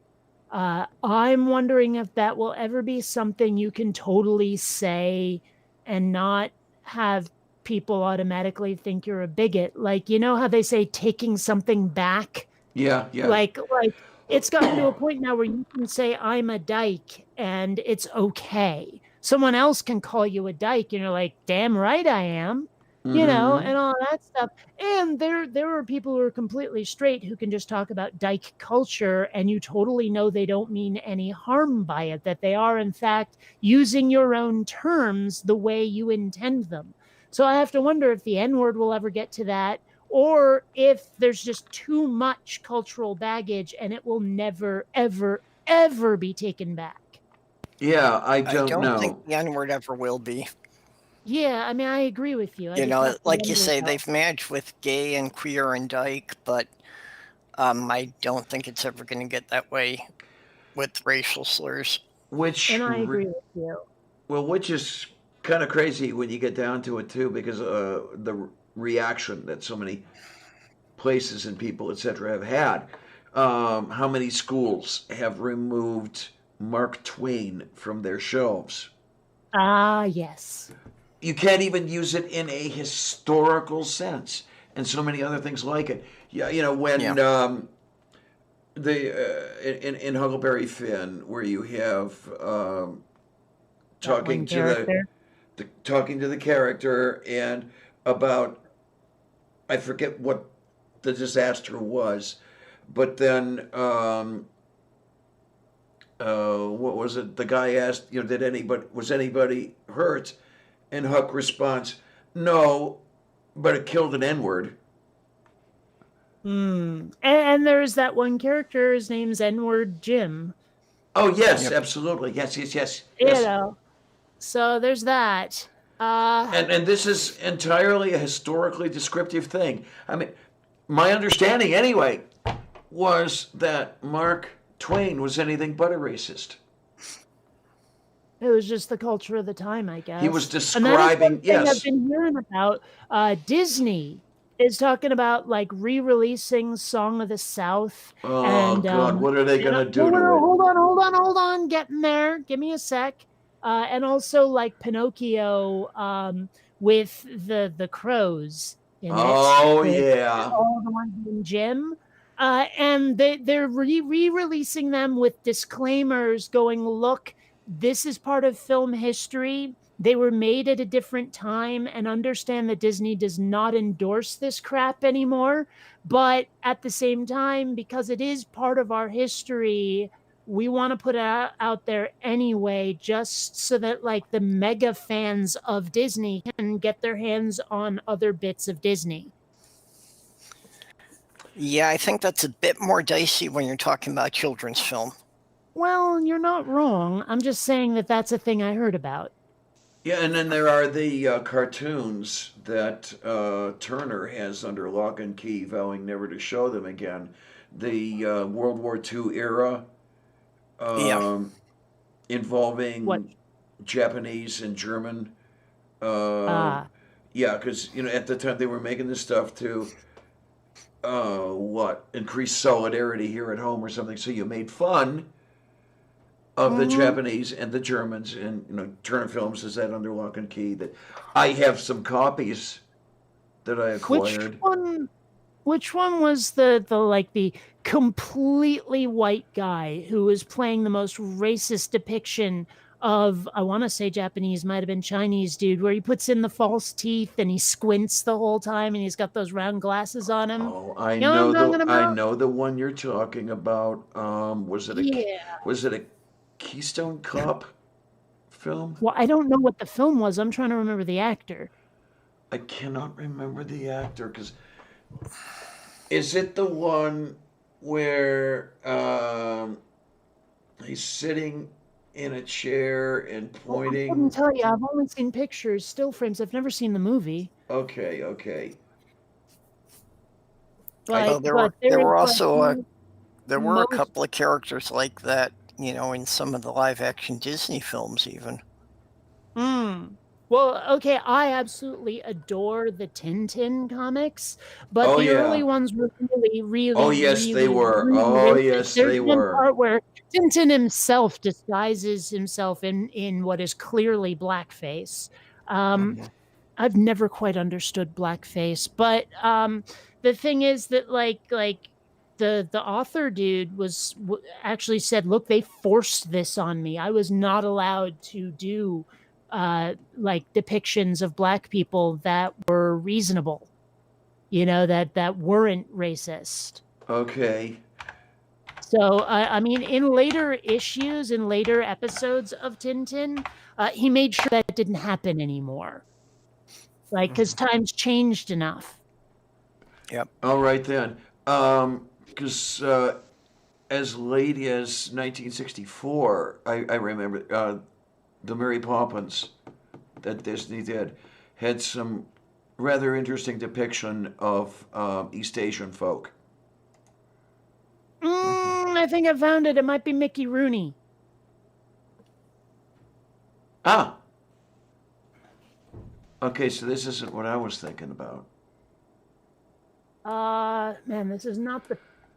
There's the picture I remember. Hold on, copy paste. And present now, a window, and that guy.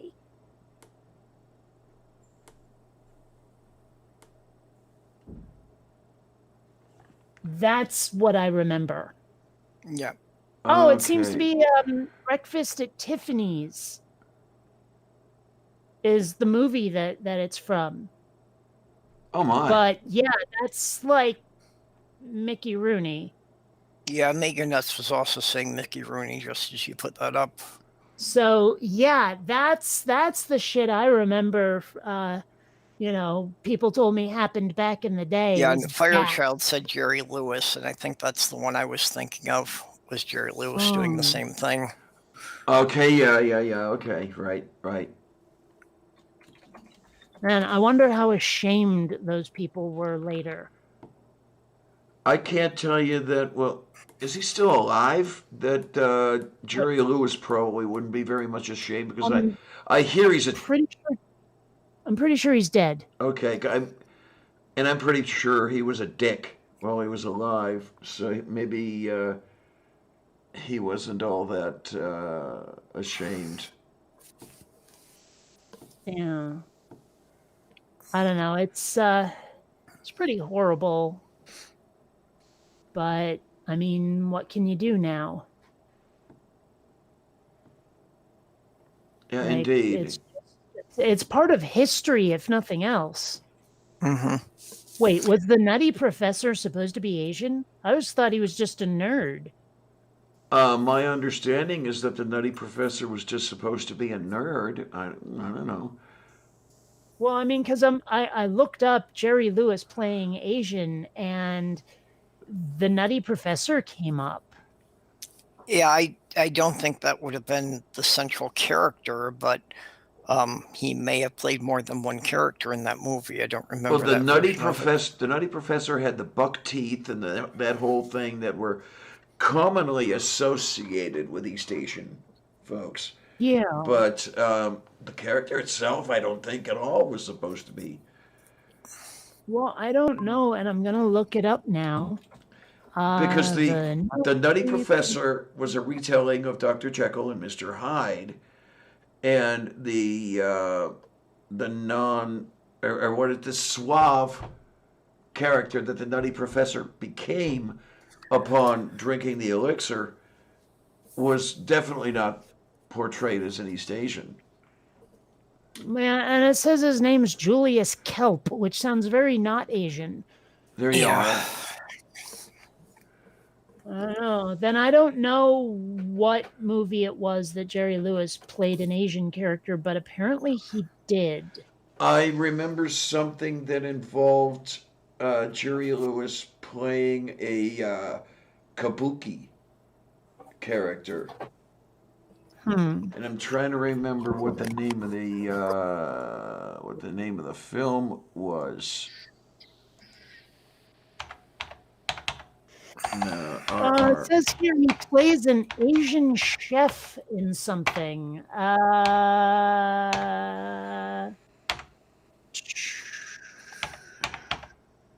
It doesn't give a title. Damn it. All right. Oh, I'm okay. seeing something here called The Geisha Boy. Okay, that's what I'm thinking of. Oh, here we go. There's a Wikipedia entry. And there's about the examples of yellow face on Wikipedia. Okay, yeah, and then So there's the big mouth. Somebody's disguising Hardly himself. Working. Oh yeah, there's the one with the chef. It's called Hardly Working, and it was in 1980.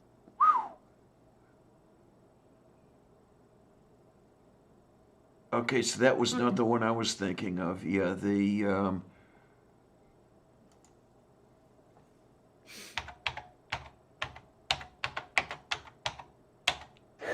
Roger Ebert gave it 0 stars. I thought he did thumbs up, thumbs down. I didn't know about stars, but he says it's one of the worst movies ever to achieve commercial release in this country. No wonder it was on the shelf for 2 years before it saw the light of day. oh no.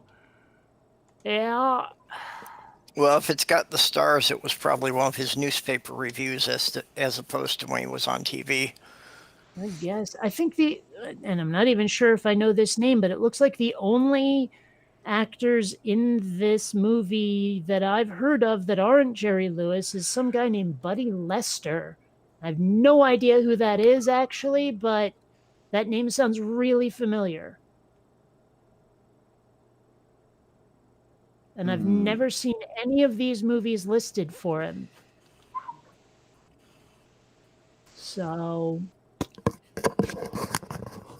yeah. The name's familiar, but I can't connect it with anything. Yeah. Of course, it also sounds just like one of those typical names where if someone was making a movie now about the 1950s, that name would not be out of place. You know what I'm saying? Yeah. Okay. Like Buddy Lester just sounds like a Hollywood name from the Golden Age. You know, like this is a guy who was either in or directed musicals in like film history.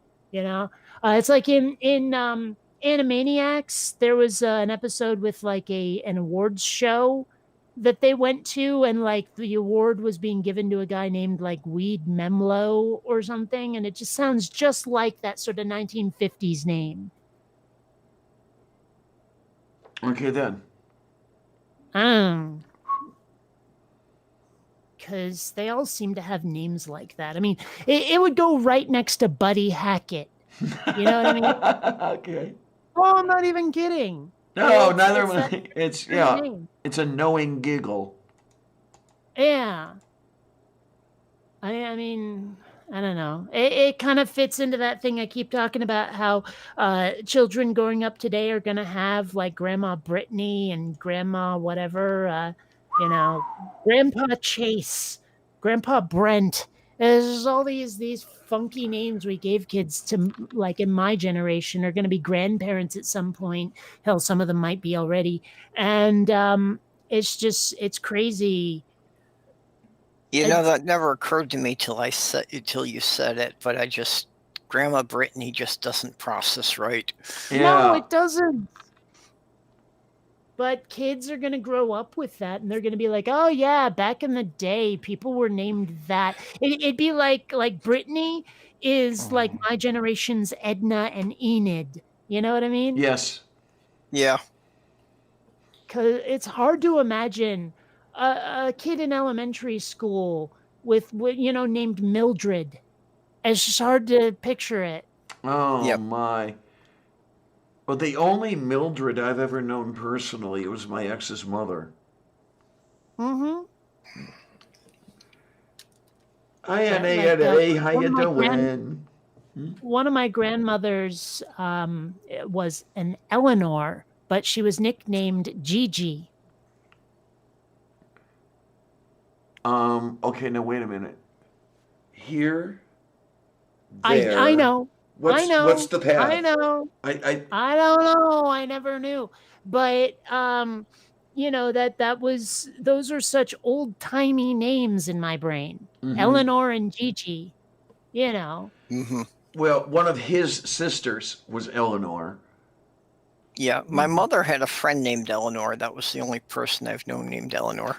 Now My dad's mom was named Josephine, and that sounds pretty old-timey to me too, although two of my neighbors who just had a kid named her Josephine as well, so I don't know. I do remember a popular song in the late '60s. I believe it was entitled Eleanor. It was Eleanor. Eleanor, I think you're swell, and a whole bunch of other things here. I got to look it up. Yeah. And there was the Beatles song Eleanor Rigby. Yeah. And there's a character named Eleanor in this TV show that's streaming on Netflix. So if you have access to Netflix, watch The Good Place. It's absolutely hilarious. I saw the first season of that. I'm a little irritated because there's 4 seasons, but only 3 of them on Netflix. But it's a really, really, really, really, really funny show. I binge watched the hell out of it in the last 3-4 days, and it was so worth it. Oh, and Okay, the song. the second and third season are worthwhile. Sorry, say that again. The second and third season are good. Oh, absolutely. I mean, I kind of thought from the premise, I didn't really see how they could, keep going. Neither did I, but they do. Now, granted, the third season started to lose a little bit of steam, but maybe it didn't. Maybe I was just burning out because I'd watched so much of it at once. But I don't know. The third season was still good, but not as, oh my gosh, this is awesome as the first season. Oh yeah, and the song I was thinking of was done by the Turtles in 1968. Okay. But yeah, one thing, and maybe it's just because I've been hanging out with goths so much, but a lot of the names my friends have been giving their kids are just really, really out there. Like one of my friends named her son Xerxes. Oh my! Another set of friends named their kids Armin and Gideon, and it's just like dude, really? And there's actually studies, I'd have to look it up again, but there's studies that the more unique you give, the more unique the name you give your child, the harder time they have fitting in and I could imagine. being successful. Like the more generic the name you give your kid, the easier time they have. Like a Dave or a John is going to have an easier life than a Xerxes or a Gideon. Well, I can certainly see that, going through elementary school because kids can be pretty cruel. I was going to say, yeah, the unique names are wide open for kids making fun of. Please excuse the shitty grammar, but yeah. It's so I mean I get it. You want to give your kid a unique name, but again, I've said it many times. I think a lot of adults, a lot of parents forget what it's like to be a kid, Mm-hmm. And it's like, I mean, I remember what it's like where you just don't want your parents to make a spectacle of themselves. That's why you want them to drop you off a block from your friend's house, when there's a party, a birthday party or something, so you can walk in alone. It's why you don't want your parents to honk the horn when they arrive. To pick you up somewhere, you'll spot the car, you'll get over there. You don't want your parents yelling, "Hi, I'm here." It's like Mm-hmm. make your presence not remarkable when I'm around my friends. But of course, parents forget that shit and do it anyway. They do all the stuff they hated when they were a kid to their kids. And I don't think they're doing it to be cruel. I think they don't realize what they're doing. And I'm like, really, guys? Really? I mean, maybe it's because I'm a child at heart and we discussed that last time. Mm-hmm. But I remember all of that stuff. If I ever had kids, I'd be like, yeah, I get it. I won't pull that shit on you. Moo. Oh, definite moo. Eh, I'm just saying. Yeah, Griffin might have some problem. Well, then again, no. I mean, there's like Griffin Dunn, the actor, and all that stuff. Granted, it's spelled Griffin. Not that it necessarily matters, but yeah. I remember there was a kid in my neighborhood named Jeffrey, except he was actually named Joffrey. Like the Yes, yes. GEOFFREY, where it's not Jeff. It's yeah. I don't know if that ever did anything to him though. You know what I mean? I knew one of those. He would occasionally have one or two people calling him Geo Fry, but everybody knew that was everyone knew that was in fun and wasn't meant to be an insult. Yeah. I don't called the Jeffrey I knew geography. Okay. And he was totally cool with it. It's that I've actually had friends where they go, I don't usually like nicknames, but when you say it, I know it's a sign of affection. Like I had a friend in Seattle named Robin, and I don't know why, but I always called him Bin Ra. But if I saw him, it was like we see each other on the street or we meet up to have fun. And I was like, Bin Ra, and he was like, oh hey, how's it going?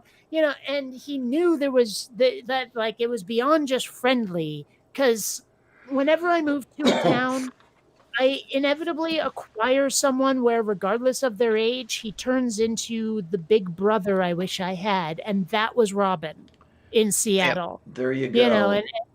And in San Diego, that was Tom, before he had to move to Italy. So I knew in high school a couple first-generation Americans who asked that they be called something similar to their names, but an Americanized version. Pavel wanted to be called Paul. Okay, fine. Alonzo wanted to be called Pat. Now, there wasn't, but they wanted these things because otherwise they'd, be derided all over the place. Only select, in Pavel's case, only select people even knew his name, let alone address him that way. Well, if I knew that was his name, there's no way I wouldn't be calling him Chekhov. I'm just saying. There you go. Now, I mean, he's proud of his name. He's dropped the whole Paul thing because, well, he's my age. But yeah, at the time it was, I think I'd rather do this than put up with the horse shit. And the same with Pat, same with Alonzo. Yeah. Interesting bit of trivia, since you mentioned the thing about the Jeffrey, that the Toys R Us mascot, in the 70s it was spelled with a G. By sometime in the mid-80s they were using it with a J. Really? Because I remember it with the G even through my childhood, and of course I'm a dyed-in-the-wool 80s kid, so...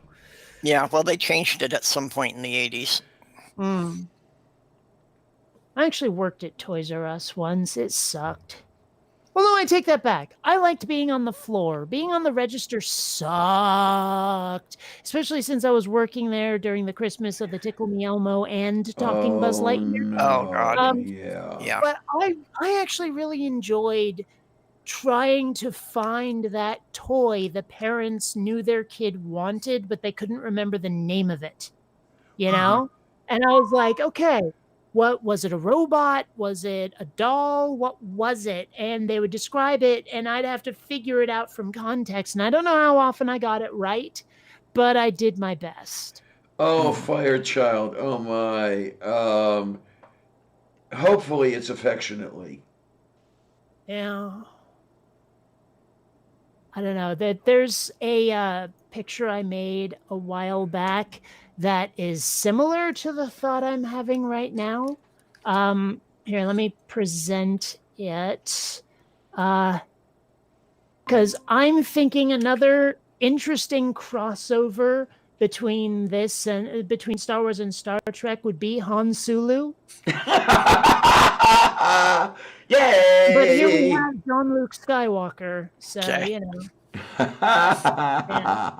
Jean-Luc Yes, Skywalker. Anyway, yes. I'll just be over here. But And you like yeah, cheese. Han Sulu would be interesting. Oh, interesting. Sue, got it. Well, what if it was Sue Lou? You see what I'm saying here? There you go. There you go. And okay, please excuse, but as soon as you said that your name is Sue, the first thing that came into my mind was Johnny Cash. A horse named Sue. Boy named Sue. Oh, a boy named Sue. What am I thinking of then? A horse named some. There's another song. A horse named Paint. Maybe Okay, that's it. A horse okay. named. The one that comes to my mind about a horse is a horse with no name, but that's Maybe that's it. I don't know. the one America did. Oh my, oh my, oh my. I like that, Landon.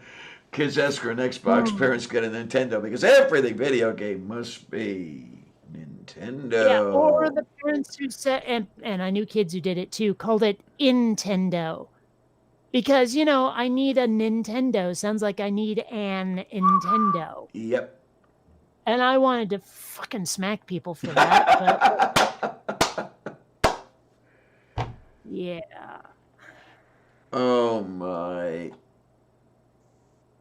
I'm typing this in. Horse name. Oh. Oh Okay. jeez, Fire Child. Are you talking about the Creedence Clearwater? Yeah, Creedence Clearwater revival song. Got that around? What, Susie? Susie Is Q. that the one?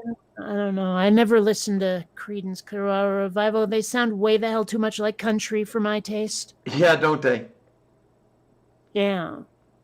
It's funny. I've noticed, and I've mentioned it before, that the style in which a song is played has 100% to do with, well, no, I'll say 50% to do with whether or not I enjoy it, because the other 50% is what key it's played in. Is it major or minor? Because minor keys are dreary and major keys are happy. I'm sure there's exceptions, so don't do that. But like there are YouTube videos of songs I cannot frickin' stand that have been transposed into a major key, and I'm like, oh my gosh, this actually is a good song. It's just it needs to not be dreary. Isn't there Like Smells Like Teen Spirit by Nirvana. Oh, yeah. Really good in a major key.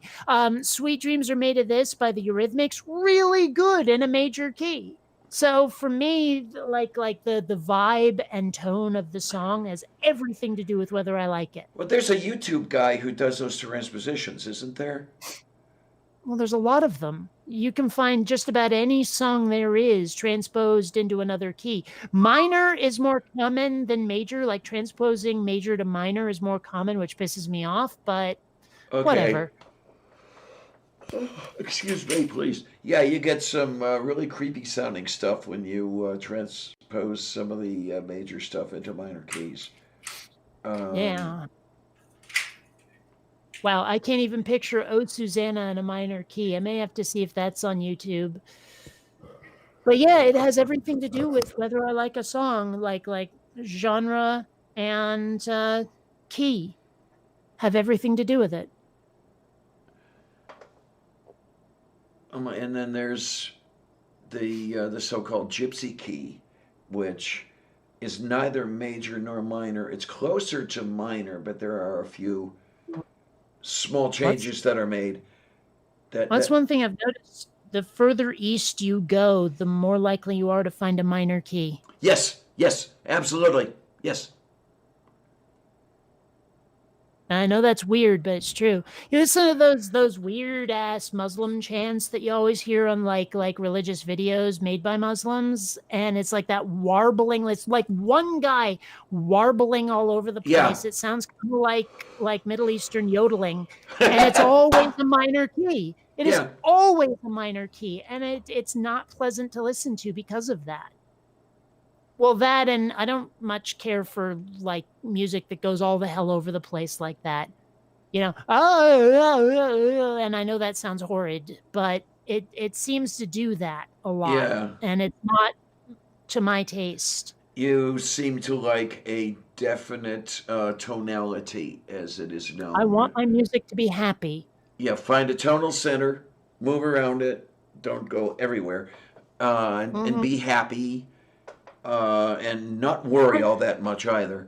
And it's I'll also be over better there. to yeah. Don't worry, be happy. It's actually better also if my music follows a pattern. I like chorus verse, chorus verse, chorus verse more than improv. Yeah, okay. And then Mr. Shadow Kitty. Yeah, okay, I'm gonna have to try that. Really? Figure that one out. And then, of course, there's the other way around. With Ho of the Mountain King. Mary had a little lamb, little lamb. Okay, I actually went off on Facebook, like I think it was even yesterday, about when I, like the 3 times I've come up with a joke and then found it somewhere else. And I'm like, well, now if I try to make that joke somewhere, someone's going to go, oh, yeah, Bill Bailey said that. And I'm like, no, it's so frustrating. Like I was talking about The Good Place earlier. At one point, Ted Danson's character starts talking about how weird kissing is, and he literally used the word food hole the way I did. And I'm like, God damn it! That was my joke. What happened here? Oh, it's so frustrating. I've been saying that for years, and now Ted Danson says it, so now every time I say it, someone's going to think that I took it from Ted Danson. Uh-huh. And this is why you should copyright everything you say. And I know you can't, but and then once you've had it copywritten, okay, 5, 4, I will kill 3. you.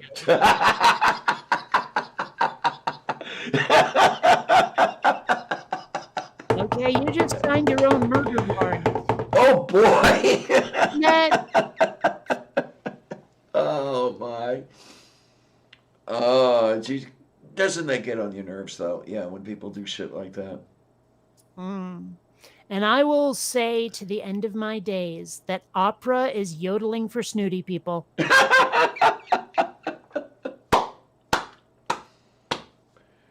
Oh my. There are a couple of operas I rather like. La Notte di Figaro is one of them. The Marriage of Figaro. Whatever that is. It's a Marriage of Figaro. I know what it is. You just said it funky. Yeah, it's said in Italian. Yeah, and everyone knows it by the more anglicized name, at least in this country they do. There you go. You know, because I mean, hell, they probably know it best from like Bugs Bunny. Yeah. Because they have that. I mean, yeah. Yep. That's really interesting, now that you mention it, where those guys actually did both operas that featured Figaro. There was, the doing The Marriage of Figaro, and then there was What's Opera Doc, based on, I'm sorry, not What's Opera, The Rabbit of Seville. Based on, yeah, because the Barber of Seville was another opera written around the character of Figaro, the same guy. Yeah, I think you mean righted. Yes, It was righted. rated Yeah. it. Anyway, Yeah, yeah, there you I'll are. just be No, over here. Righted is how you correct after your boat flipped over. There you are. Mhm. Yeah. And then, of course, yeah, there was what's opera, Doc. You know, it's at the end. What do you expect? A happy ending, you know? Because anything that Wagner wrote, happy ending. What the hell is that? Right. Oh man, Ride of the Valkyries is the yeah. Anyway, I'll just be over here. But still, Oh man. That's the Triceratops at the Science Museum of Minnesota is named Fafner. Okay. Oh my. Yep, because when they first unveiled it, it was Wagner's niece that came and presented it to the public.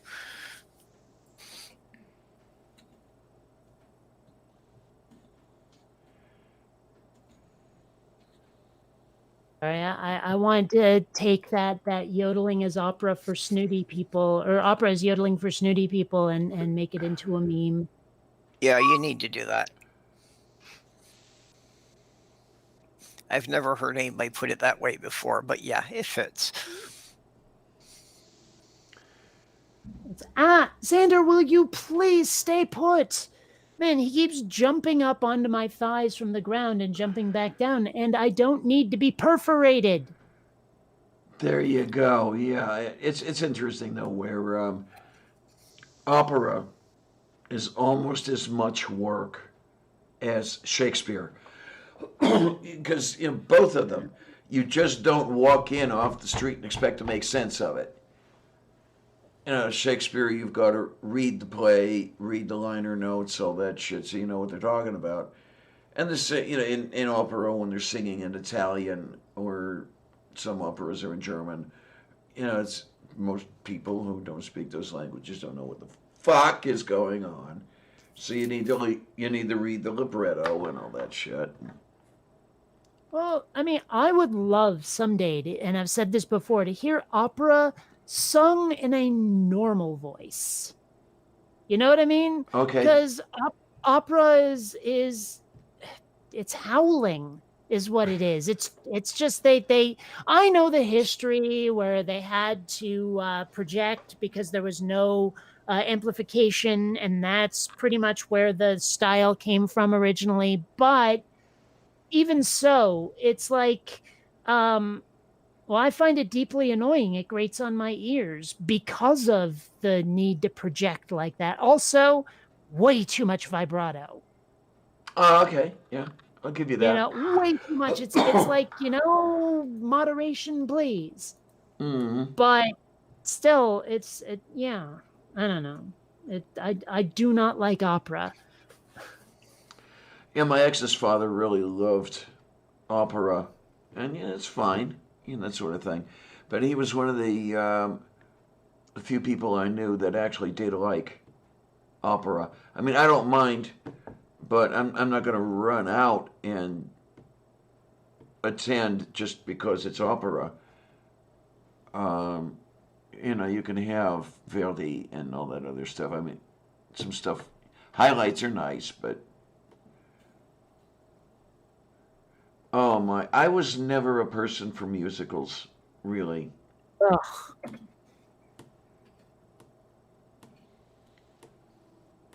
Yeah, musicals. Well, I've gone off on why, excuse me, why I don't like musicals before, so I don't need to do it again. But still, I just did that. Bleh. Yeah. Hi, Von Rick.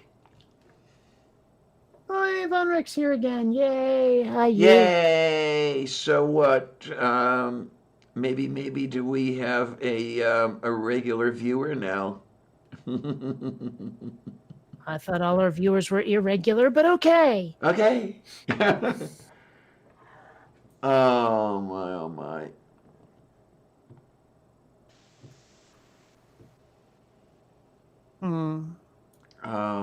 I don't know. It's the way you said that. Again, I said before that almost anything is a song trigger in my head, and all of a sudden I've got "Does your chewing gum lose its flavor on the bedpost overnight" in my head because of the way you said, "Oh my, oh my, oh my." I know it's "Oh me, oh my, oh you," but still. Oh my, oh my. Yeah. Yep.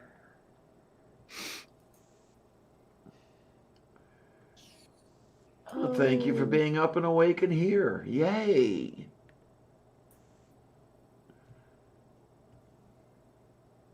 I'm trying to. This opera is just yodeling for snooty people meme. I could only find the change my mind guy, the one who's sitting at that Oh, yes. people. I could only find that in a really tiny ass resolution, and putting my text on it, the text gets really, really, really, really jagged. Yeah. Yeah. So frustrating, but whatevs. I'll figure it out. I'm an artiste. I can do this. I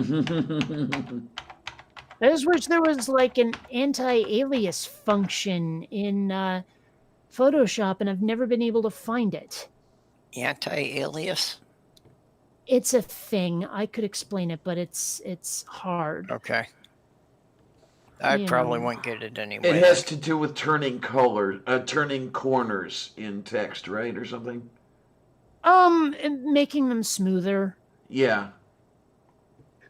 Like if you've well, like I said, if something gets jagged on you, it helps to be able to make it not be. Okay, I see something at 700 by 394. Is that too small for you? What?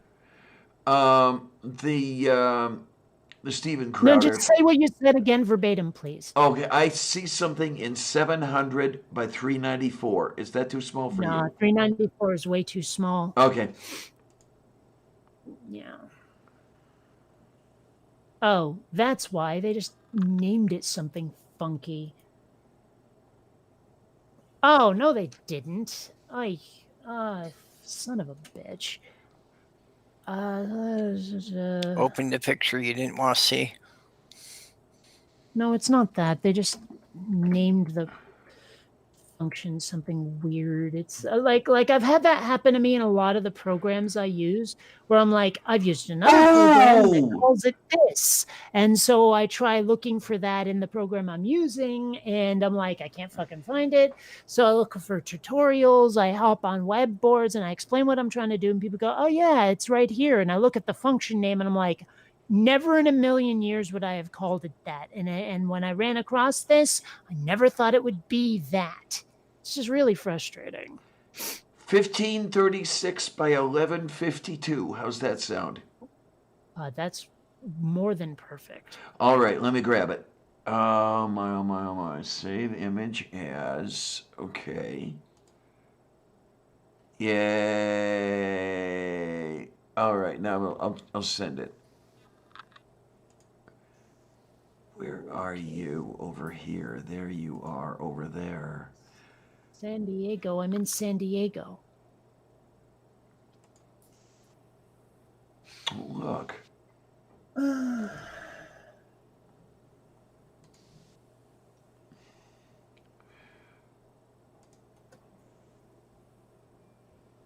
Okay. Send it to you as a direct message. Hopefully it doesn't. What, on Twitter? Yeah. Hopefully it doesn't change the size. If it does, I'll find another way to get it to you. You don't just have a link? Oh, but see, the problem is that's not blank. Oh, okay. You want it blank. Getting rid of the text that's already on there is such a pain in the ass, because the sign itself is not a solid color. So if I just draw a box around it and fill it with a solid color, it's going to be deeply, deeply obvious what I've done. Oh, and here I was thinking that it was all a solid color. Okay, I got you now. But when I type in, that meme but blank, all I get are the tiny ass versions. And this one is 910 by 795, and I'm pretty sure that you've already indicated that something that size is not. No, 795 should be good. Oh, It's the 300 that's not okay. okay. Let me. You know what I'm going to do? I am going to try copying the. The link? Yeah, I'm going to try this. Okay, and then I'm going to copy the link, and I'm going to send that to you. Okay. And that way, there won't be any size issues. Hopefully. Oh my word! That's what he said. But anyway, I'll just be. Okay, pasting. Looking at that. How do you like that? Okay, let's see what we've got. Okay, there's the link, and then we should be okay. Hopefully. Yay! Taja, no, that's got a transparent background. Okay.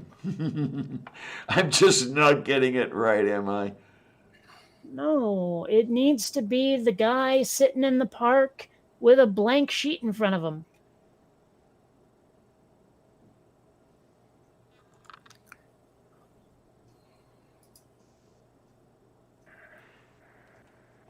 I am.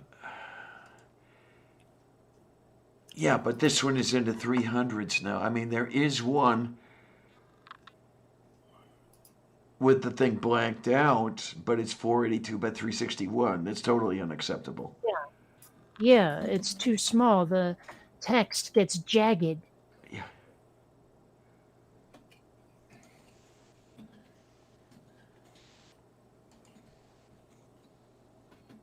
That's the one I was. Whoops. That. Let me see here. I mean, if there was some way to warp the text while it was still a path, but it's not doing it. Maybe if I use skew instead. No, because it won't let me move the... Oh, wait, there we go. But it won't let me scale it. Ugh. Such a pain in the butt. But no. Okay, edit, transform, free transform. Maybe this will let me do it. Nope. Ugh. Don't apply. Edit.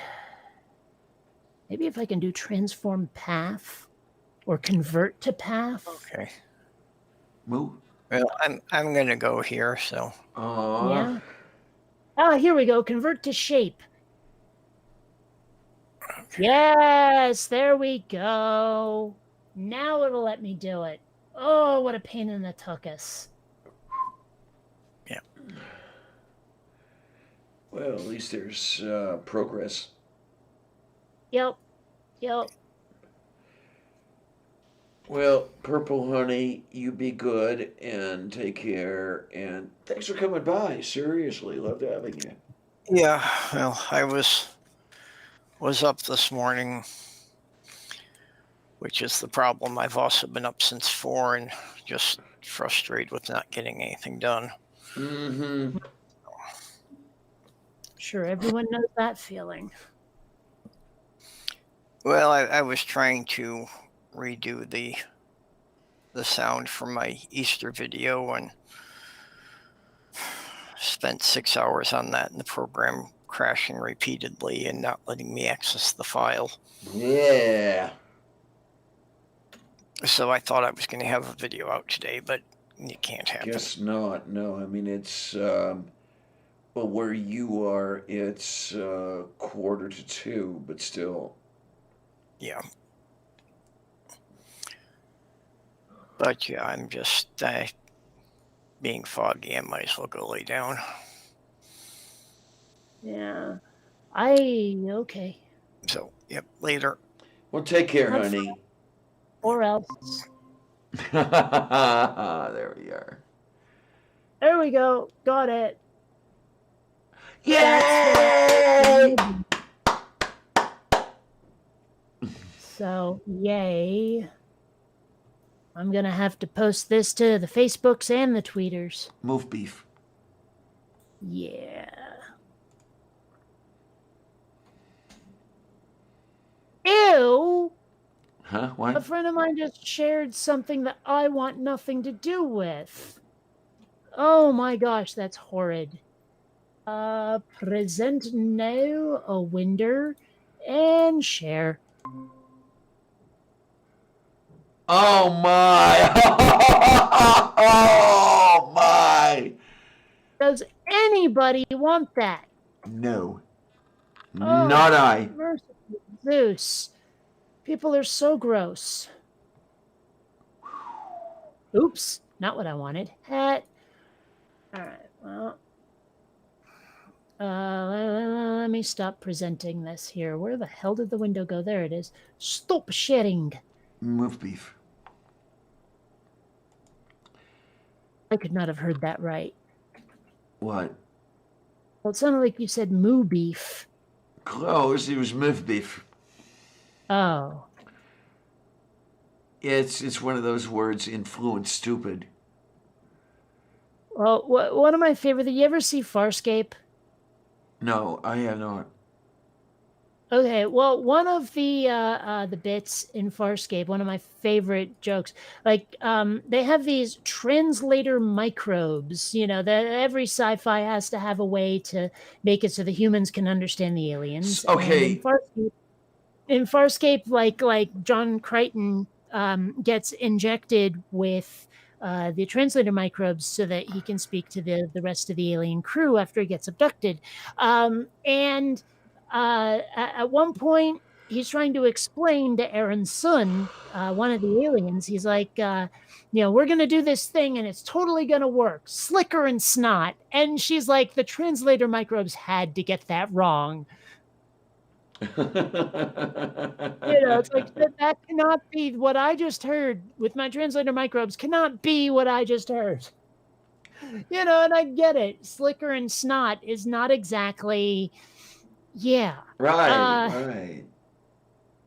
And I've always found snot gelatinous, but okay. Okay. Well, am I wrong? Not really, no. Okay. I don't know. I just have a weird way of looking at the world, I guess. Yeah, but it's one of those endearing qualities of yours. Oh, Xander's being all cute on the other chair sleeping. Wow. Yeah. That's I posted a picture to the tweeters yesterday of him just like totally sacked out in the cutest way. Yeah, it looked like two copies of the same picture, but was I seeing it? It was. Accidental. It was accidental. Okay, I didn't know if it was something that I wasn't seeing correctly or something like that. Okay. Nope.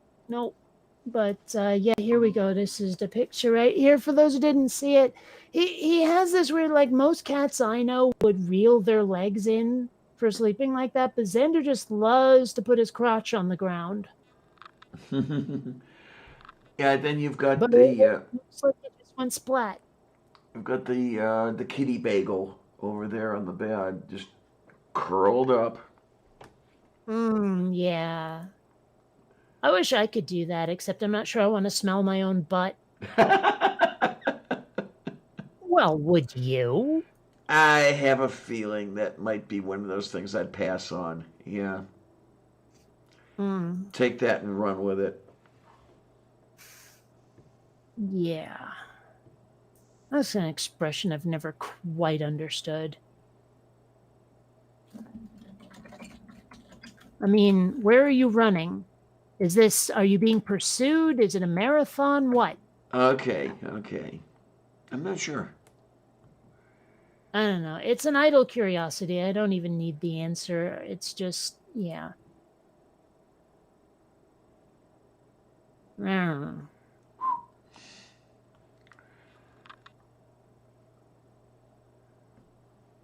Yeah, this is the part of the show where we get really weird for those of you who are new to the experience. Oh, please.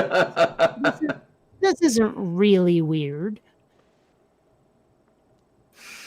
I know really weird when I see it, and Okay. this is not really weird. Okay, we've got Justice Meese over there.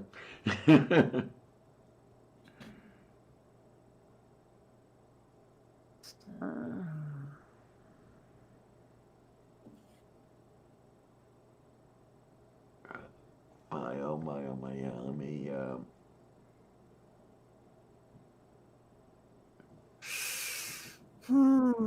Also, I'm a little tired and distracted. There's so many things going on right now on the internet that are like everyone and their hamster is posting stuff at me right now, and I haven't had breakfast yet, so I'm a little distracted. Plus, we don't have a topic anymore. yeah, well, just kind of close things out a little bit.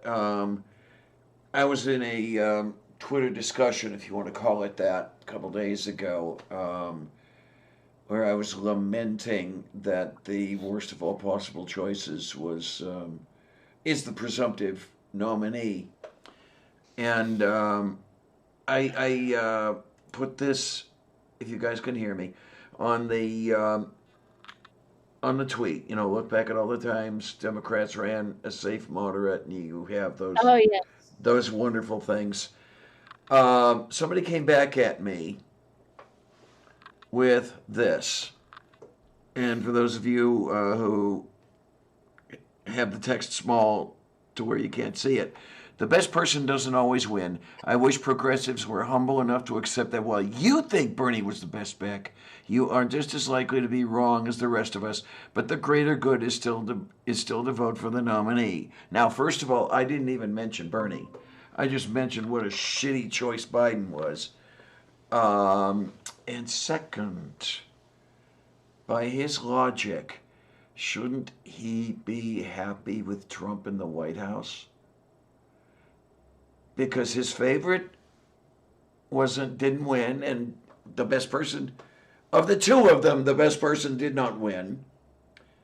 But shouldn't he just go with what was elected? I mean, really? Well, no, I mean, he said the greater good was the goal, not vote for whoever, but rather vote for. But the thing is, he's not talking about a greater good. He's talking about a lesser evil. Yes. And then my answer to him is the password is condescending. Well, I mean, and that's all I'm getting from any of these people, by the way, is condescension. They are talking down like they're talking to 6-year-olds. And I'm like, what the hell, man? Well, I made this series of images right here about Yes. why we should not accept lesser evils, and I'm hoping people realize I made these, that I didn't just copy this. I don't think they realize that. But it's right here. You can tell if it's mine because I made my own version of the Tintin font for dialogue. Okay. But anyway, so yeah, Bill says to Sarah, "We don't agree, but I'll be generous. I'll take 25% and you take 75%. Deal?" She's like, "I suppose that's reasonable." Sarah figures, hey, it's not perfect, but it's better than nothing. She's getting more than half. But then, oh yeah, right, I have a whole bunch of Photoshop here. So next time Bill tells Sarah, "We still don't agree, but something must be done. Let's compromise. I'll take 25%, you take 75%. However, Bill treats the 75%, which Sarah accepted last time, as the new 100%, where I'm talking about basically moving the Overton window. Yes. So 75% of this new normal leaves Sarah with just over 50% of the whole. It's not great, but she accepts this as fair, and she's still coming out ahead. It's actually something like 51 point something percent, whatever. Bill continues to offer compromises to Sarah, asking only for 25% each time, but still treating the old compromise as the new normal. Each compromise leaves Sarah with less and less of the whole, even though she takes 75% and Bill only takes 25%. And then one day, Sarah realizes she's left with almost nothing and no idea how she got there. All she ever did was compromise a little each time. Sarah tries to regain some of the ground she lost, but Bill tells her she's being unreasonable. Mm-hmm. Right? Imagine if the compromises Sarah made were on her political stances and her whole party did the same. Just a little here, a little there to build bridges with those who were not 100% on her side. But each time she compromised, it was assumed that the compromise was the new normal. Bill and his ilk took advantage of Sarah's willingness to bargain until normal was almost entirely Bill's way. Even Sarah's own party thinks Bill's normal is normal. Yeah. And of the dialogue, if you don't vote for slightly less bad than Bill's party, you're responsible for Bill's party winning, right? Which is what we're getting. Fights are not won by forever ceding ground. The cycle of compromise must be broken, its movement halted and then reversed. Accepting a lesser evil in the name of a greater good is a reasonable tactic, but it's a losing strategy. To win, you have to take risks and hold your ground. Never sacrifice the future for the needs of the moment, and only compromise when you know it's temporary, or else before long, losing will start to look like winning. Yep, which is the condition we find ourselves in now. It's what we're going through right now. It's what we went through last election. It's what we've been going through. It's been the Democrat strategy to compromise, and then never go back to the original Democrat position. And a lot of people don't seem to understand. A lot of us are sick of it. And we're not being listened to. We feel like we don't have a place at the table anymore, so we're abandoning the party and moving somewhere else. But of course, they blame us for Trump because we're not following the fucking line. And what I'm saying now is I am not your good little vote drone. Yeah, and they're already blaming those of us, and I am one of them, who have abandoned the party. Those of you who are saying, Dem exit and all this other stuff, you are responsible for Trump in the White House for another term. And there again, it's treating us like 6-year-olds. Bad you, you don't tell the line. It's treating us like slaves or serfs or something, where we owe something to our betters. And I mean, because I don't feel like they're being condescending. I feel like they're being, well, I hate to say totalitarian, but I mean, they're assuming our support. Yeah, they are assuming. Absolutely, I see it. No,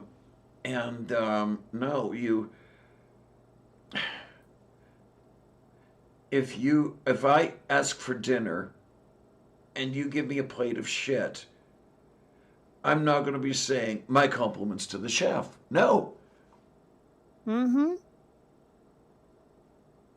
But that's what they expect of us. And if we don't do it, then we're at fault for the situation they created, for the result they're working toward, because they won't extend a hand to us. They won't build bridges. They won't give us any of the things we're asking for, and then blame us for their shit. I've been describing it as an abusive relationship.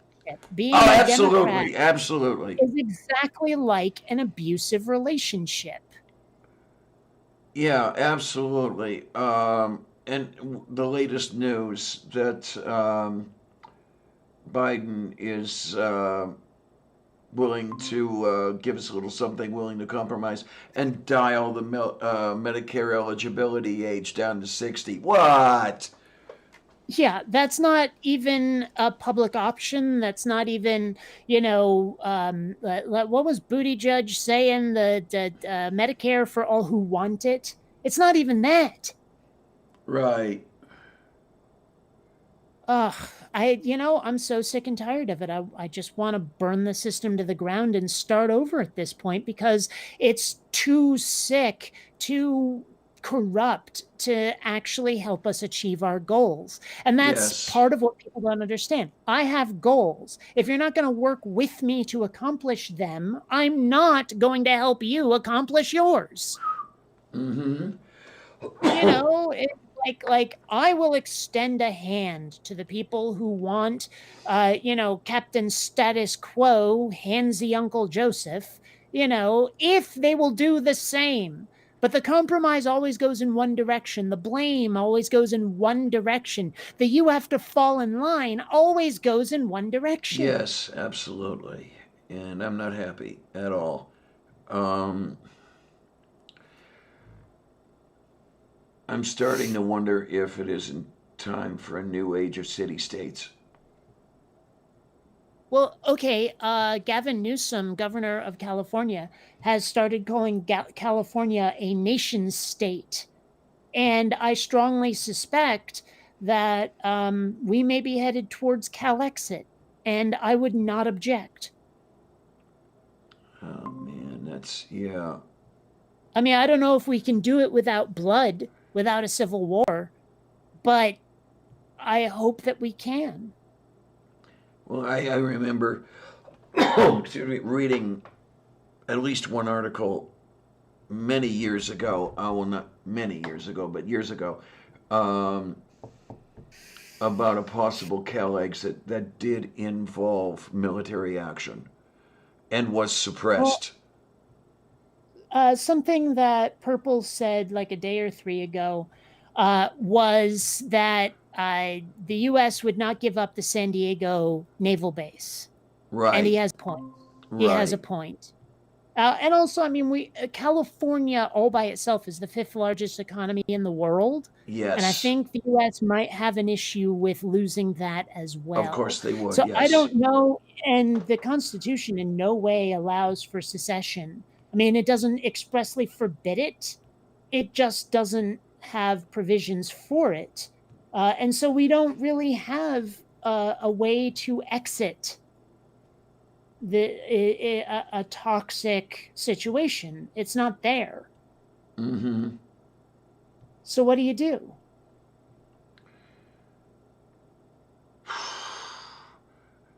I can't say anything at this point. I want to retain what little freedom I have. Well, I mean, I don't think that freedom is necessarily at issue if we try to secede, but then again, you're not here. Yes. Yeah, I wish I could be out there. It's kind of I'm stuck here because this is what I can afford, and that only barely.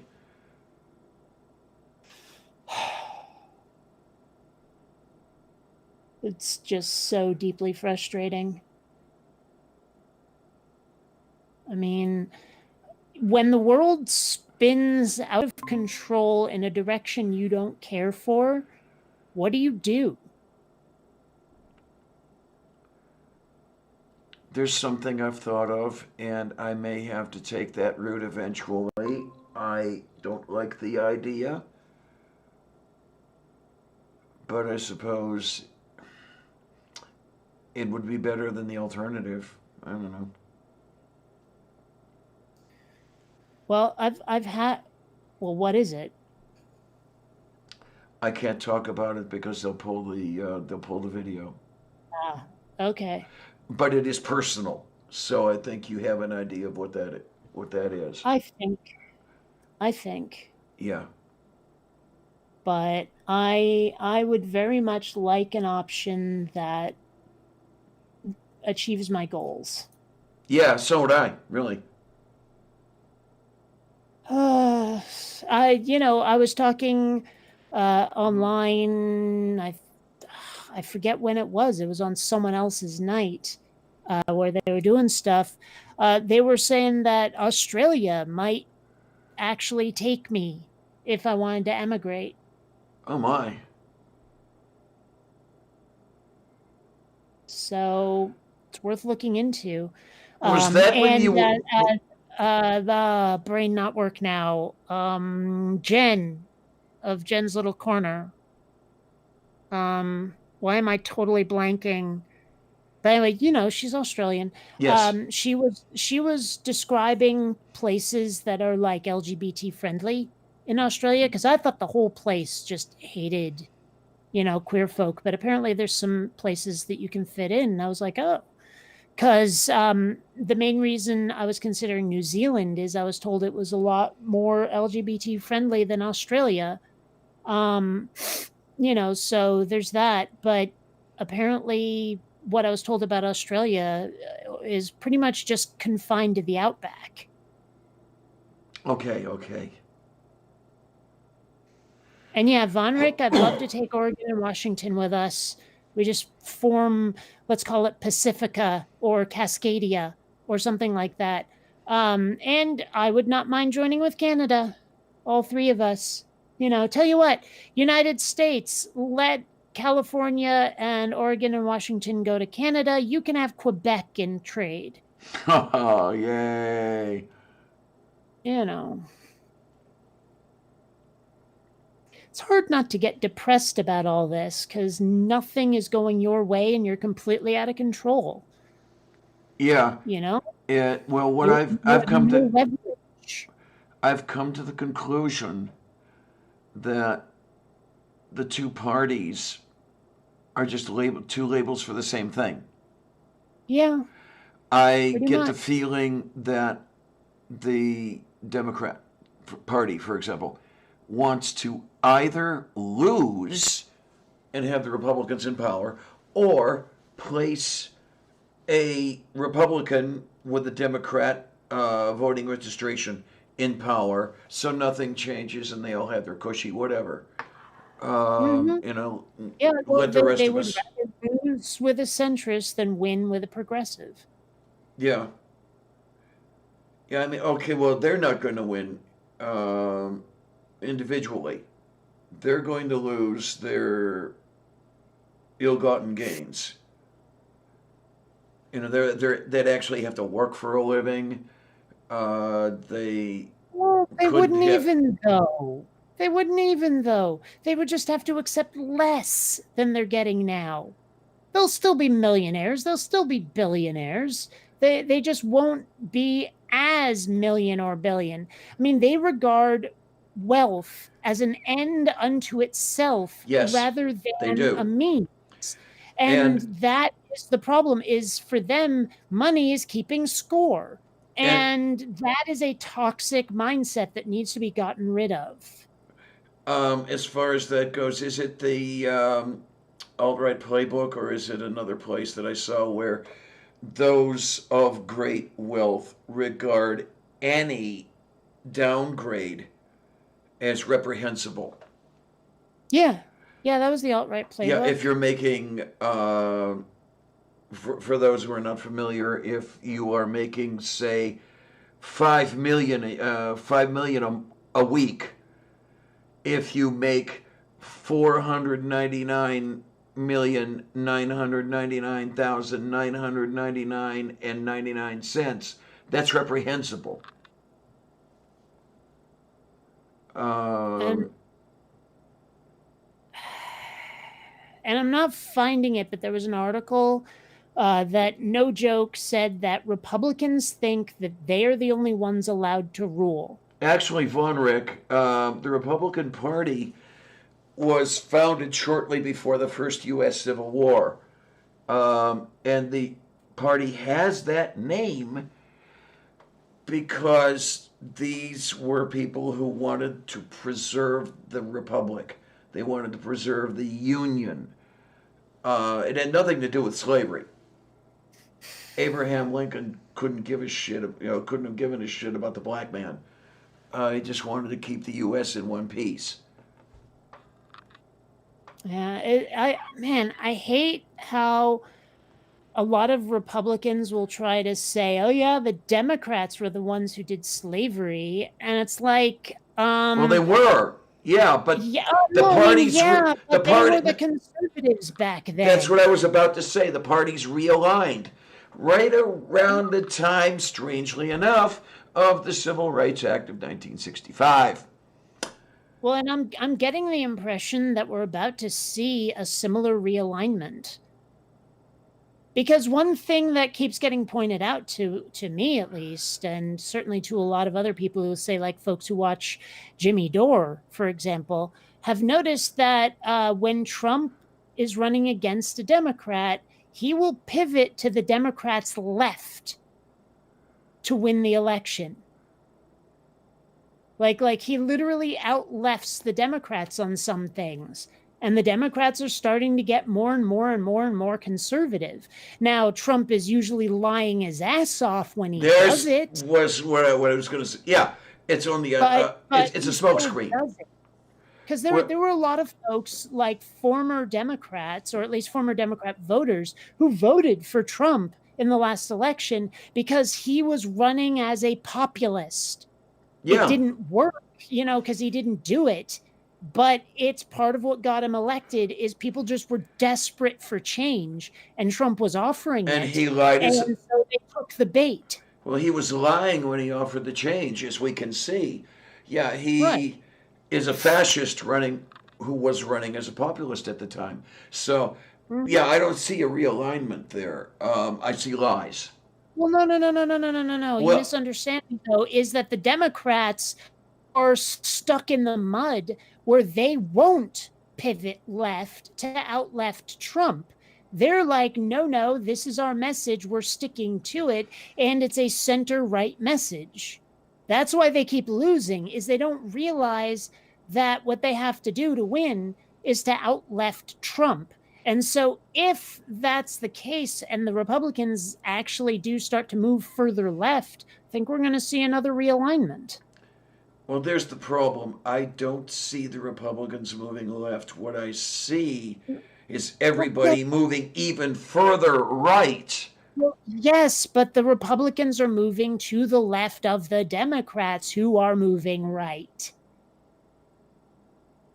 So now left of the Democrats is still right of where we ought to be. Oh, okay. So And as the Democrats Republicans. keep moving right, the Republicans are going to move to the left of the Democrats, but it's still a right-wing position. So they're going to they're still going to be fascists, but the Democrats will be even worse. Yes. Okay. I think I'm with you. That's what I'm saying, is that left and right will flip themselves, but it'll still be too far to the right. Oh my. Wait a minute, Vaughn. You still think that was one of our biggest mistakes? What was?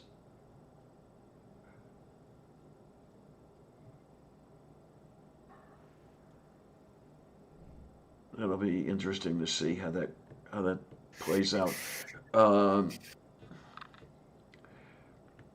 Yeah, the situation is going to a point where I think drastic measures are going to be necessary eventually, and eventually sooner than later. Oh, yeah. I'm kind of with you on that one, Von Rick, because I'm kind of thinking that they might have been on their knees begging to be let back in, but I don't know. Well, I have to wonder, like, if the conservatives and, the rednecks and the hillbillies were all given their way and we just let them go and isolate themselves and be conservatives at each other, how quickly would that fall apart if it did? Very quickly, because as far as the flow of goods and services are concerned, they would still have to put up with everybody else. And What do you mean by that? What do you mean by that? Okay, the person in Alabama could, in way south Alabama, couldn't stay there. That person would have to deal with somebody from California in order to obtain certain goods and services. And they would be seeing that stuff in California, and their kids might have a look at some of it. It's rather like the hyper Islamic folks, where their people would see the outside world and they'd be afraid of the people leaving, and they become even worse. And yeah, the Alabamans would be bombing the Californians because they existed.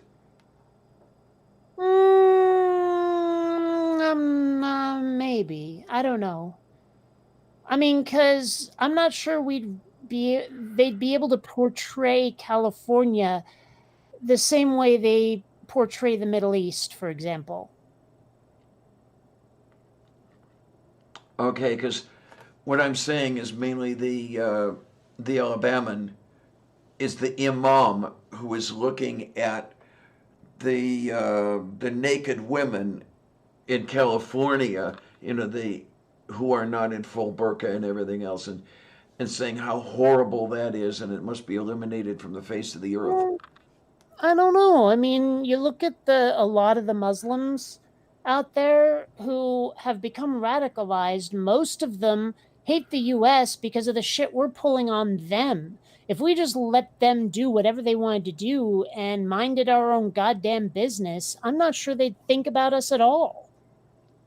Okay, now that would be nice if it were the case that the tensions were not so inflamed that they're still gonna, even if we went away tomorrow, you know, would they still hold on to the hatred Well, for at I least a mean, while? imagine if we never did it. Imagine if we had never been in there trying to steal their oil, because let's face it, that's It's why what we're it was there. all about. Yes. If we just left them the hell alone, they would probably not give us a second thought. I think they only give a rat's ass. I think 9/11 only happened because we were fucking their shit up and they got sick of it. Yeah, I give you that definitely. You Um, know, I mean, not that anyone's going to see what I just said as anything other than treason, because let's face it, right, that's not the narrative. right. But I'm pretty sure that that's what it is. Yeah, it would be nice if we could just get out of everybody's business and they'd leave us alone. But of course, that's not But that's not the U.S. That's not the West. Okay, period. I mean, the U.S. is probably one of the most egregious nations, if not the most egregious nation today. But let's remember that at the time of the First Crusade, it was other folks in the West of the time. Now wait a minute. I want to see this. I we want can to. finally see the real source of There we are. Washington gridlock. America's political dysfunction is rooted not in ideological polarization, but in the Republican Party's conviction that it alone should be allowed to govern. Mm-hmm.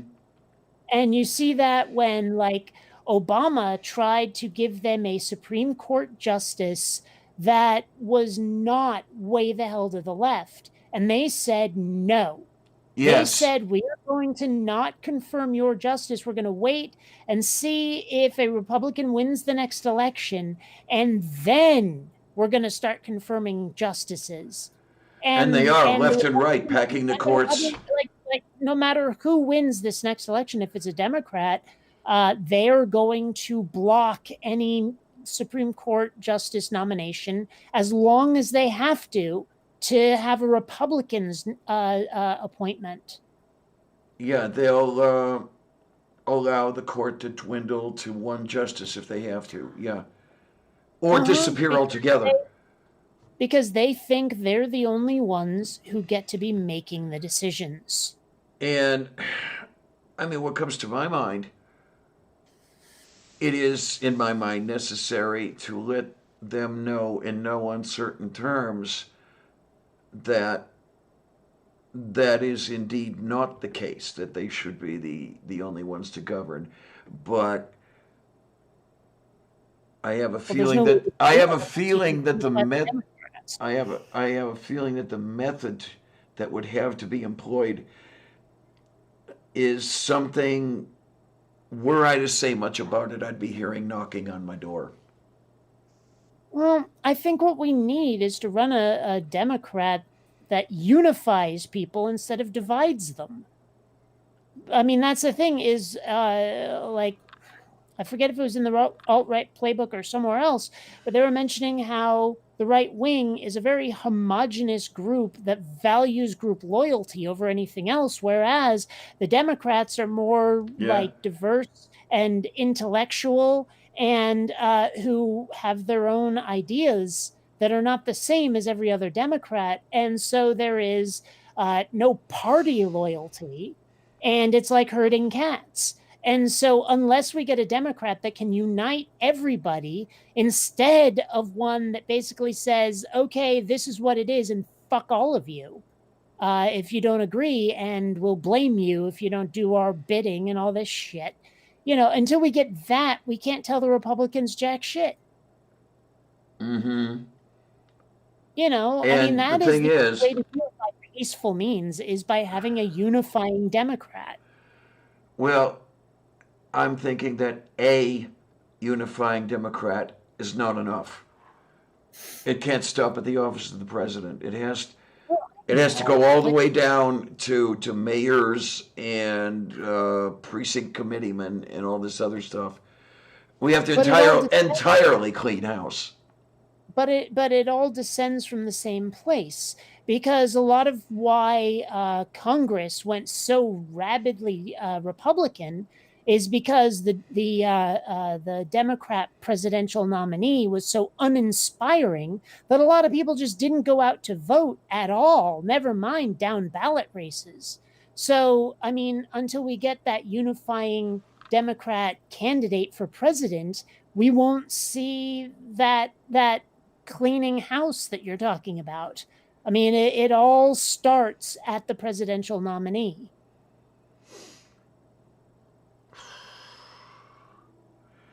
Yeah, well, I don't see that happening this time around, damn it. Well, it's not going to happen ever, really, because we're mired in this swamp of people who won't take risks. I mean, that's one thing I see constantly from Democrats now, is they're going, yes, we need change, but now isn't the time. I mean, we have to deal with the existential threat of Trump first. And a lot of them are basically saying, look, unless the consequences of failure are negligible, I'm not going to take a risk, is basically what they've said. And it's that pansy ass attitude that keeps us where we are, because the next election is going to have another existential threat. There's never going to be a time when it's safe to change courses. Never. We have to take a risk. Well, I hope there's less time ahead of me than I had thought there was, but it's okay. It's so frustrating. I just want out of this stupid country, because I have no place here politically anymore. Nobody represents me who also gets elected. Everyone who represents me is shoved off to the corner as an extremist, as someone who goes too far, and this, that, and the other thing. And I'm like, this country does not believe what I believe. I don't belong here anymore. Yeah. So what do you do? I mean, I don't want a violent solution. That's why I'm looking at emigrating. But I'm not sure if I could even get into Australia, despite the assurances of our Australian friends. Yeah, I don't know. I mean, let's face it, I'm not going to have any offspring, so it's not like me going there will add to, the population anyway. My job basically lets me sit on my ass all the time because I make YouTube videos. So how much am I actually going to add to Australia beyond spending money there? I don't know if they would have me. Yeah, I don't know. I mean, you'd have a better shot at it than I do. Well, yeah, but still. I mean, hell, do they even want a 44-year-old? Yeah, I don't know. So what do you do when you have no option that helps you achieve your goals? What do you do? The usual trope is that desperate people take desperate measures, and I know you don't want that. Yeah, I mean, maybe that's a drawback of being raised by hippie peaceniks, but as far as I'm concerned, that should not even be an option on the table. Yeah. But again, what do you do?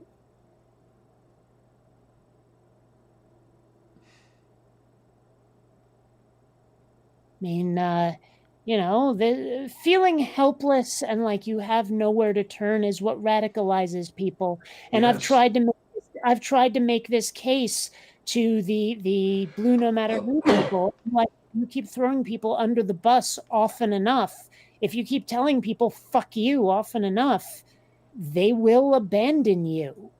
And if you give them no course to make their lives what they want it to be, they will start going to extremes to get it because they don't have a safe place for themselves anymore.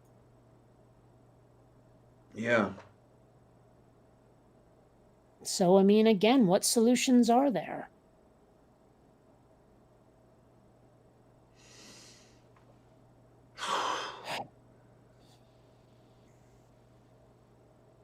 I don't know. Find like minds and build a coalition, but there's the thing. You need to have a position in which people pay attention to you in order to do that, Von Rick. Well, what's funny to me is the number of folks who've said, well, why don't you run for office? I'm like, are you kidding me? I have no organizational skills. I'm not probably going to inspire people. I have one hell of a temper. I mean, like, can you see me not punching someone else in the dick if they start trying to get in my way? You know? I would make a lousy politician, and I have the self-awareness to know it.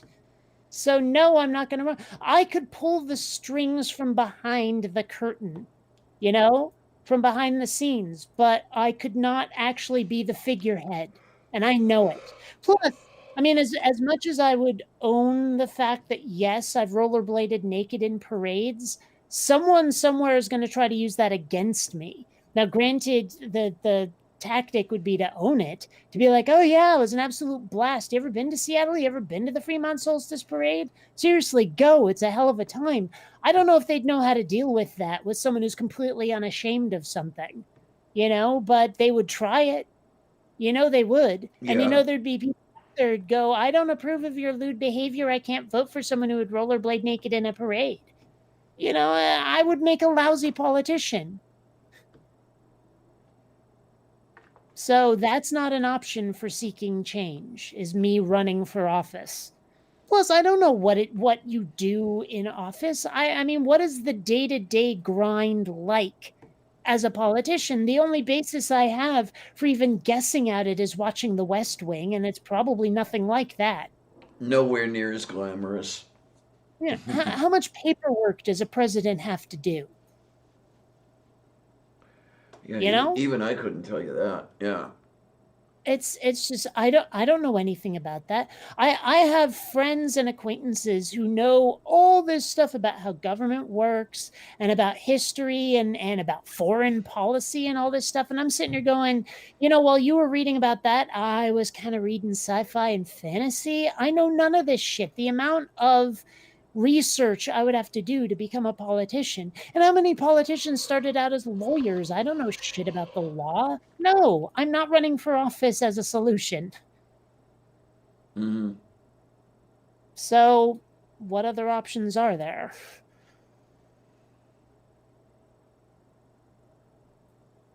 I can't think of any.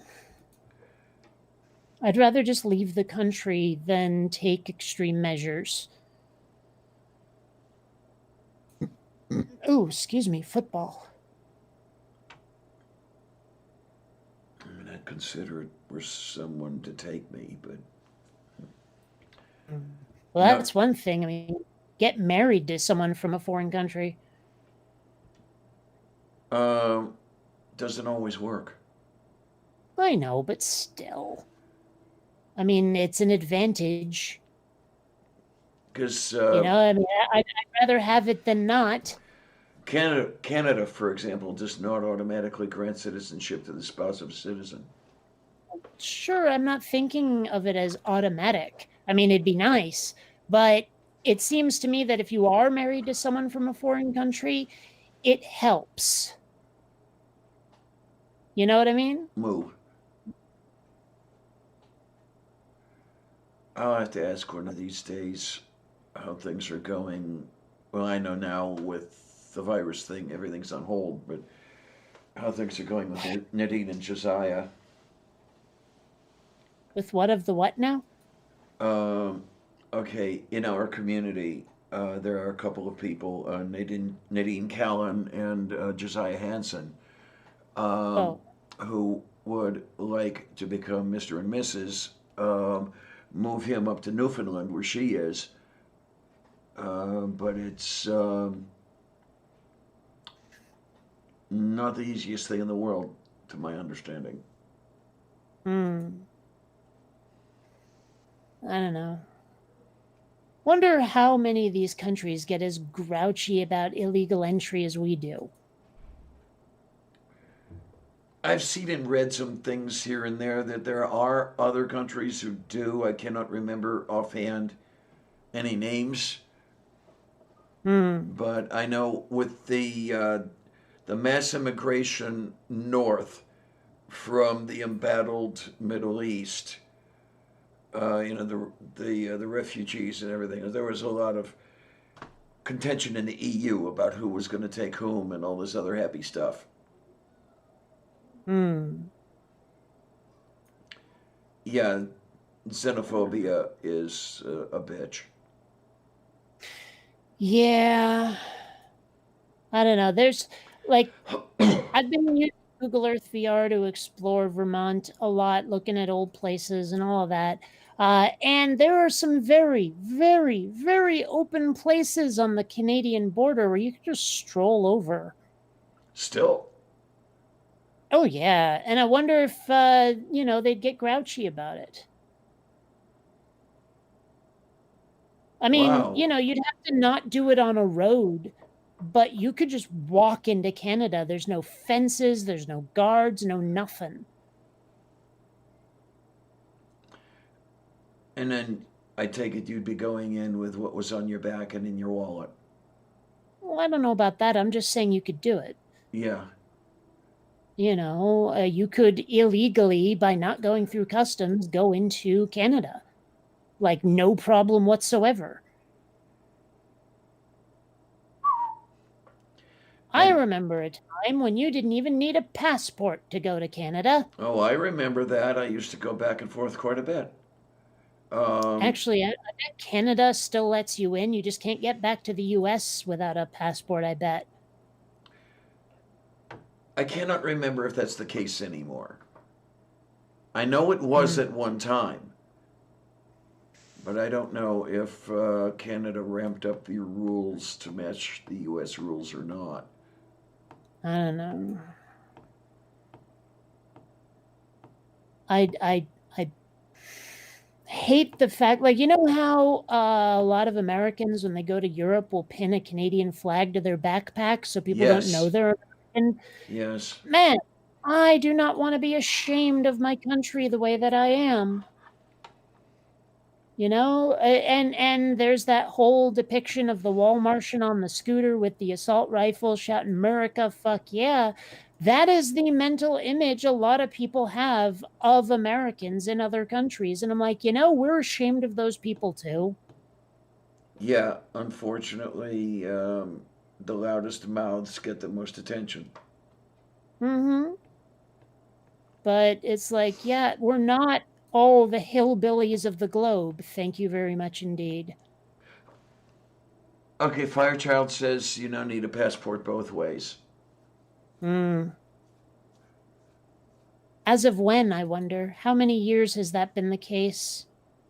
I mean, is this new with the whole coronavirus thing, or has it been in place since Trump? I mean, what with the why and the how now? Yeah, easy am I not annoying. Beach 8 says the new enhanced driver's ID is all you need to go back and Oh, forth with Canada. Now, I I went the passport route because I was advised, we all were, people like me, to get that passport as soon as the Orange Menace was elected, still when Obama was president, because they didn't know how quickly the rules would change and how bad the rule change would be. So I got my passport. I got my F from the State Department, and well, let's see now. I got that December of 2016. So December 2026, I'm going to have to renew if I'm still alive. Well, and the getting that enhanced driver's license, that enhanced ID, is a procedure. Oh my Yeah, gosh! Like, I don't know if I can find my fucking birth certificate. I don't know where it is, and my parents might have it. yeah. There you And go. and the procedure for getting a copy, especially since I was born in a completely other state, is like this huge, huge, huge deal. Mm-hmm. So, I mean, getting that enhanced ID, that enhanced driver's license, I don't know if I can do it. Now this is interesting. When I was asking about stuff in Ohio, um, associating my birth certificate with my name and everything else like that. No, I was told. Oh no, no, no, not with that one. It was my original birth certificate. Because for those who don't know, the birth certificates of adoptees are legal lies. Um, at least mine anyway. I don't know about yours, Kate. Was your original birth certificate sealed? Probably. Okay, And because I've never seen it. I was told, and apparently it is the case, for those of us who were born prior to 1964, we actually could get our original birth certificates. It was after 1964 that the birth certificates were sealed. However, what really made me wonder was the person at Vital Statistics in Columbus says, "Yeah, just send the money, get your birth certificate." And I'm thinking, that's simple. You realize that the birth certificate is you. And it's just that easy to say, well, I was Edward Savardke, send me the birth certificate. I don't think so. But, this person was either an idiot or lying. I don't know which. Well, I'm in kind of a weird situation with my adoption because my parents were actually friends with the guy who ran the adoption agency that they went through, like the guy in charge of all of that. Okay. And so I have a lot of information I'm not supposed to have. And at one point I did ask, are my birth parents people I could find? And it turns out that they only left permission to release non-identifying information.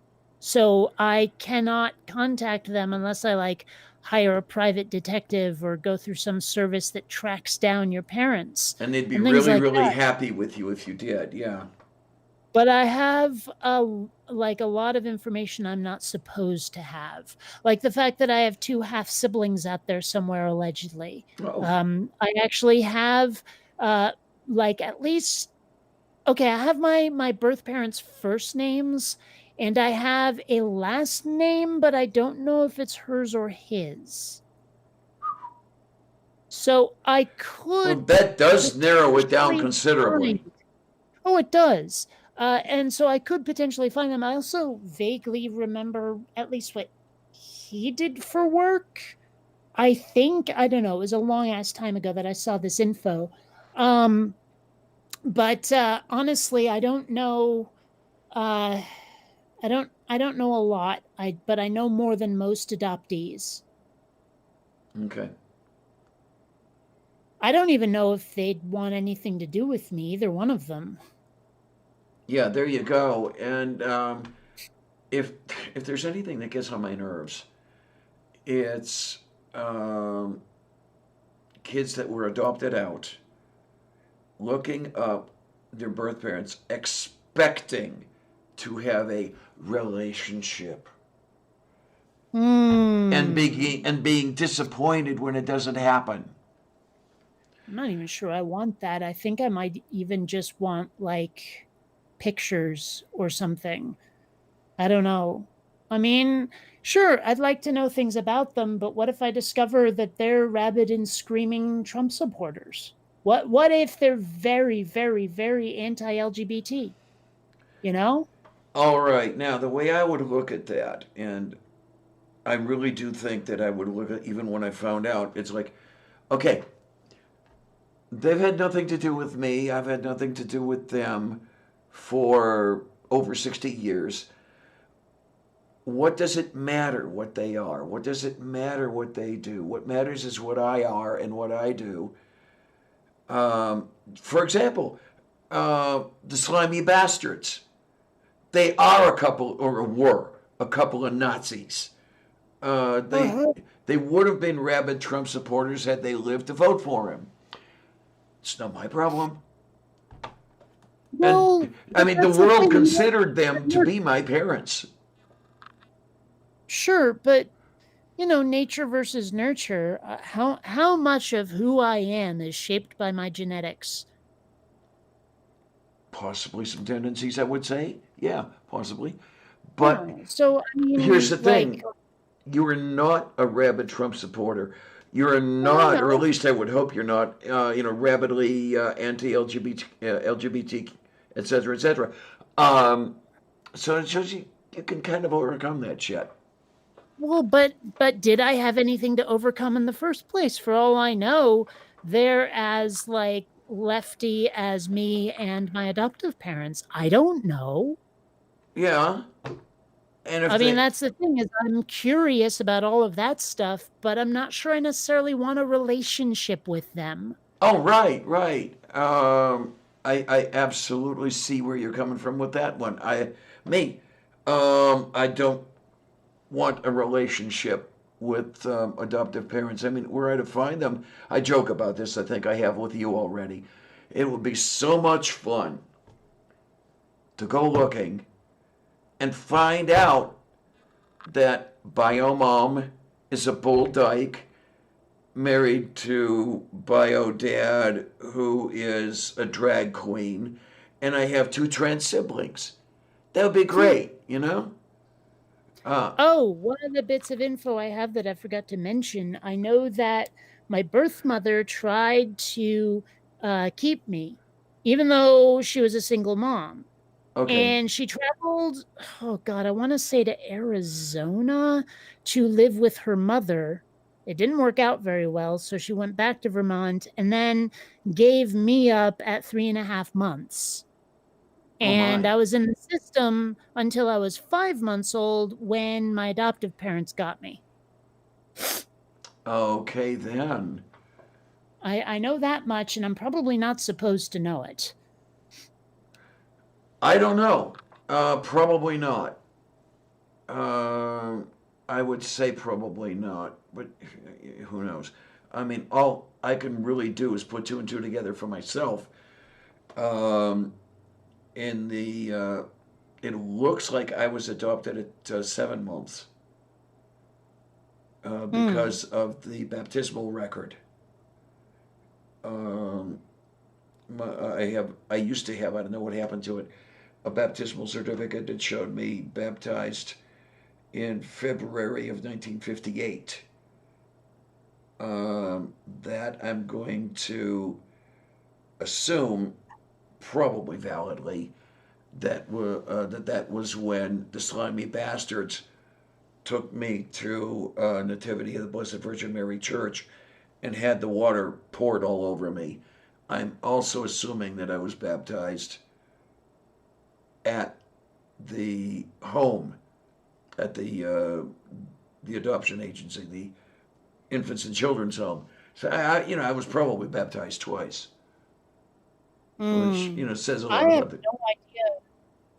Like, you know, my adoptive parents, not religious, no idea about my birth parents. No idea. What if they're fundies? I don't know. What if they're Scientologists? I don't know. Oh I Lord. mean, seriously, what would they think of me if I just showed up one day? Yeah, who could tell? Really? It's so weird being an adoptee. What I wouldn't give to discover my birth parents are space aliens and they come to take me back to the homeworld. Seriously, Yeah, I like know. that is my fantasy. And I know I've mentioned it before that adoptees have fantasies about their birth parents, and you'd think most common would be, oh yeah, we're royalty, I'm a princess, and they'll come and get me to rule the kingdom someday. But no, actually, statistically speaking, the fantasies of adoptees tend these days at least more towards aliens. Okay then.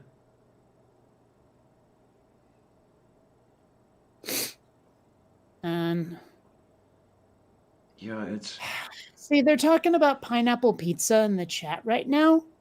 And, I'll dig on Hawaiian, but otherwise, no pineapple on pizza. And I was saying yesterday that I miss pizza so much right now. And someone pointed out that Domino's does like uh, not in person delivery. Like they'll leave it on the front step or something. And so I'm very, very, very, very, very, very tempted to get pizza. oh my, oh 'Cause I my. miss pizza. The thing is, I don't want Domino's. I want Bronx pizza, damn it. Daddy's Like, Gus. well, it's the best pizza that I've found in San Diego, possibly the best pizza I've had, is at Bronx Pizza, and I love it so much. And they're probably not even open, and if they are, they don't deliver. So, Oh my, okay, there you go. That's a situation that I haven't heard much of, Beach. I mean, actually, it might be. at that time, because you and I are pretty close in age, I think, aren't we? Um, but yeah, I don't know how anybody knew this. Allegedly, my birth mother was a 23-year-old student nurse at the time of my birth. I don't know whether I was supposed to know that or not, but I wish I knew something about my medical history. So I've got some interesting conditions, and I'd like to see if that was genetic or not. But I Actually, you suppose raise a very good point. was medical thing. Yes. Mm-hmm. Yeah, because when I was in hospital over the head meats thing, I remember the doctor asking me, well, "Do you have a family history of this or this or this?" I don't know. I'm adopted. And Mm-hmm. without the doctor saying a word, I could just hear in the mind the oh shit. Mm-hmm. Yeah, I probably went through many much more tests than I would have had I any information to tell them. Yeah. Well, like I love But to say, yeah, it's very very likely somebody pissed in my gene pool. oh, I lost way too many genetic lotteries, believe me. Oh, I'm not even kidding in the least. It's No, I it's believe you. true. I believe you. I mean, my eyes are shite, or at least were till LASIK. My hair is shit. And I had allergies for a very long time in Vermont. I could probably list other things, but the point being that, like, if reincarnation is real, I'm going to demand a body that isn't this much of a fixer upper. uh, I'm serious. And I don't think reincarnation is real, but on that off chance. I hope reincarnation reincarnation isn't real because I couldn't stand going through this all over again. Well, maybe it won't be this. If you see what I'm saying. Yeah. Yeah, as you've alluded, it would be interesting to be reincarnated on another planet or some shit like that. Well, even if you're not, what if you're reincarnated to parents that don't suck? Oh, God. That's my fantasy. You know? How many So- times have I had the fantasy of going back in time and killing one or both of those two? But then, am I guaranteed a better outcome? No, I'm not. Mhm. Well, you'll never know unless you try. There you go. So I'm going to have to fly around the Earth in a direction opposite to its rotation and turn time back, right? Yeah, because that works. Yeah. But I don't know. Because there are times I wonder, like, what if I could go back in time and tell myself not to get together with Kylie, but then I wouldn't end up in Seattle and my life would be so completely fucking different. I don't know. Maybe I'd still even be in Vermont if I hadn't done that. So Moo. her relationship and mine was kind of toxic. It wasn't just her, it was me too. I was going through a lot of shit and she was weird in ways I don't want to discuss. So, that relationship should not have happened. But still, sometimes I wonder, because there are people I absolutely value like you wouldn't believe that I know from Seattle. And without that, I don't know. Yeah, yeah. I know exactly where you're coming from. Yes. I certainly wouldn't know any of you. Or maybe I would. I don't know. Maybe I would have started a YouTube channel anyway. But still. Oh, Yeah. my. Oh, Amiga Nuts, that's not true. I'm time traveling right now at a rate of 1 second per second forward. Yes. Yeah, there are times that I wonder what would have happened had those two, or had he got that job in Chicago and not returned to Cleveland. Because remember, they are not my biological parents, therefore I would not have been associated with them. Wonder what would have happened if I could have convinced my parents to move to civilization instead of the rabid and screaming wilderness that is Vermont. Well, seriously, like, there are times I wish I could have gotten into acting. But if you look at the profiles of most actors in Hollywood, you'll see that they started life in California. Okay. Like the vast, vast, vast majority of them did. And it would also be nice to be able to go back in time and tell myself, look, if you want to do this, you have to start now. Yeah. Because there's a lot of things I want to do that I could have done if I had said to myself as a child, if you don't start now, you'll never do it. Yeah.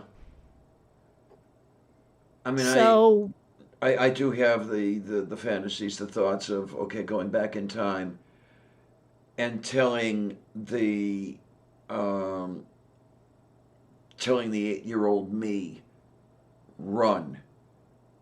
You don't know how bad it's gonna be if you stay put. Go, whatever it takes, run like hell.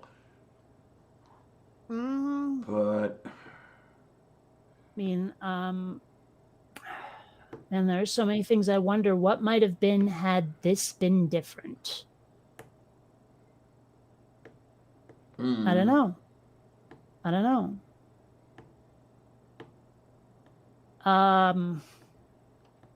There was a specific example I was going to give, but now I don't remember.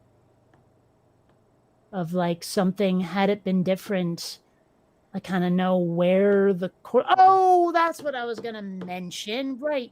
I remember when I was in elementary school, they pulled that crap on you. You can be anything you want to be. When you grow up, you can have any job if you just work for it.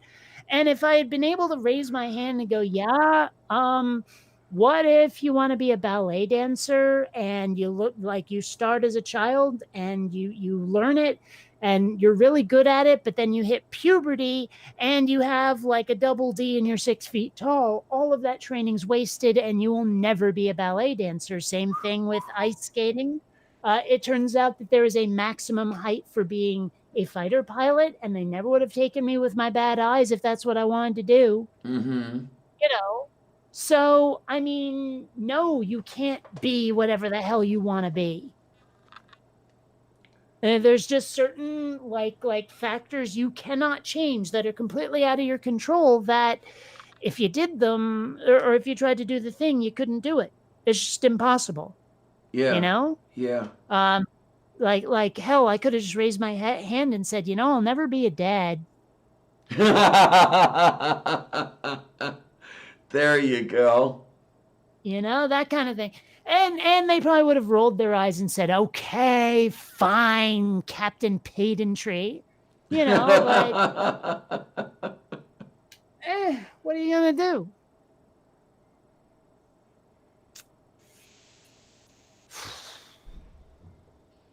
Well, I know what I'm gonna do. I'm gonna look at my extraordinarily adorable kitty. Meow. He's just sitting there on the chair next to me, sleeping, and if his whiskers twitching are any indication, chasing rabbits. There we go. There we go. Yeah, it's funny. Like I heard someone say, no, when they twitch in their dream, they're not actually dreaming about, chasing animals and stuff. But I saw a lot of scientific studies that say, yeah, they probably are. What I cannot remember is if anybody ever got any funding to lower electrodes into animal brains to see if there's that REM stuff going on that goes on in humans. Yeah. That some of the stuff I looked up said yes. Okay, and in such a case, it's very likely that the animals are dreaming. Well, sure, but what are they dreaming of? What is the subject of their dream? When they twitch their paws like that, what are they dreaming about? Electric mouses? Something. Oh my gosh, you should see Xander leap for a cat chaser. Now, I've had cats that can jump, but Xander looks like he's doing some of that parkour crap. Oh, no. Wow. And the funny thing is, he has very little care for where he lands. Like I've moved the cat chaser in a way that he takes a flying leap and he will belly flop onto something that's clearly not a comfortable place to land. Mm-hmm. Like he has no regard for it. There was once he landed right on Columbia's back, and that was bad. Oops. There was once he basically just did a body check on the wall. Ow. And like, this is something I posted yesterday. I'm like, Columbia's pretty smart for a cat, but I think Xander might be a bit of a thickie. Oh, my, oh, my, oh, my. Mm-hmm. Okay, starting to remind me a little bit of my Winston. Tell me you named that guy after the Ghostbuster or Churchill and not the cigarettes. Well, the name was my ex's idea. And she just decided that he looked like a Winston. All right. And it turned out that, I don't know, it might not have been a bad choice. I mean, Winston was as gay as a picnic basket. Really? The only gay cat I've ever known. I mean, I know that there are gay cats out there. I just haven't known any other than Winston. But despite being gay, he still liked pussy. Yes. I'm just saying. Yeah. Also, oh man, he will not be denied when he wants something. Like, he will not be denied. He wants to be on the desk all the time. And the desk is not the place for him. Not allowed. right? But if I put my hand on his head and just sort of push him backward a little, he will keep trying. And then eventually he will give up and move to the other side of me to try going in that direction, you know? Okay. And it's like he will not take no for an answer. He will not take don't do that for an answer. I'm trying to train him not to meow and try to climb me at feeding time, and like I have squirted him with the bottle until he's drenched and he doesn't get it, and I will only do it like every time meow squirt, meow squirt, meow meow meow squirt squirt squirt. Like he's not associating the being squirted with the meow. So I think he might be a little on the stupid side. Either that, or are you sure he doesn't like water? I am definitely sure he doesn't like water. Okay. But it's funny. Once I was like done exercising and went to go take a shower. Now I don't have a shower curtain. I have those glass doors, Yeah. right? Mm-hmm. And so I'm sitting there taking a shower, and Xander walks into the bathroom and he puts his paws up on the glass and he's looking at me like, "Oh my God, I can do nothing to save you. I'm so sorry." It's like that moment when someone in a movie or something where someone's in the radiation lab or someone is in the biocontainment lab with all the diseases and their suit rips. And everyone's like, "Oh, shit, man, I'm sorry. We can't do anything for you." Yeah. Xander had that look on his face like, "Oh, shit, I'm sorry." Now the question becomes, though, when you're taking the shower, where are you taking it to? I am taking it to Guam. Okay. Okay. Yes. Have you ever seen footage though of cats who love water? Where Yes. they'll be walking around in a sink or a bathtub where all you see is their head and their tail. Yeah. It's bizarre. Well, You when know. one of my girlfriends and I got a kitten, our Libby. She got that from a friend of hers who had Libby's dad, I think. And this cat would get into the shower with him. Mm. So yeah, you got this whole cat liking water thing, and it was like, Jesus Christ. There are times I really wish I could pause and rewind time so that I could try things that I know are really, really, really, really mean and then reset everything so that it didn't happen. Like, because I'm very curious how Xander would react if I put him in the shower while it was running and closed the door. Oh my. Oh my. That is a movie I want to watch without it happening for real because I know that's really mean and I'm never going to do it to him unless I have a reset button. Well, I don't know. I don't know how it works with the kitties that like water. I mean, were they exposed to water as very, very, very young kittens? I don't know. And I got I mean, it's your basic, open-ended question, if you will. Now, this one, as I'm temperature controlling the water, getting it adjusted for when I turn the shower on. I've got one of those three knob deals. Hot, cold, and then the diverter valve in the middle. So the water's creeping up because it doesn't leave the tub as fast as it goes in. And this one will get in there and get up to the edge of the water and look and put a paw out. No, I don't think I like that. But she does investigate. Oh my. Okay, let's look on this. Look on that poor cat's face. Oh my gosh. Oh, that's Help. terrible. Help. Looks a little bit, reminds me a little of G-Cat. Okay. Yeah, there was we may have talked about this, some of us may have, when Aaron Ra and Kent Hovind were doing one of their debates. In the after show, G-Man showed up, and he's doing his G-man shit and everything else, but then he holds up his cat to the camera, and Oh, that poor cat had the expression on its face like, "Help, get me out of here, please." so I'm looking here, and the cats that like to swim, it does seem to be at least trending in a breed specific way.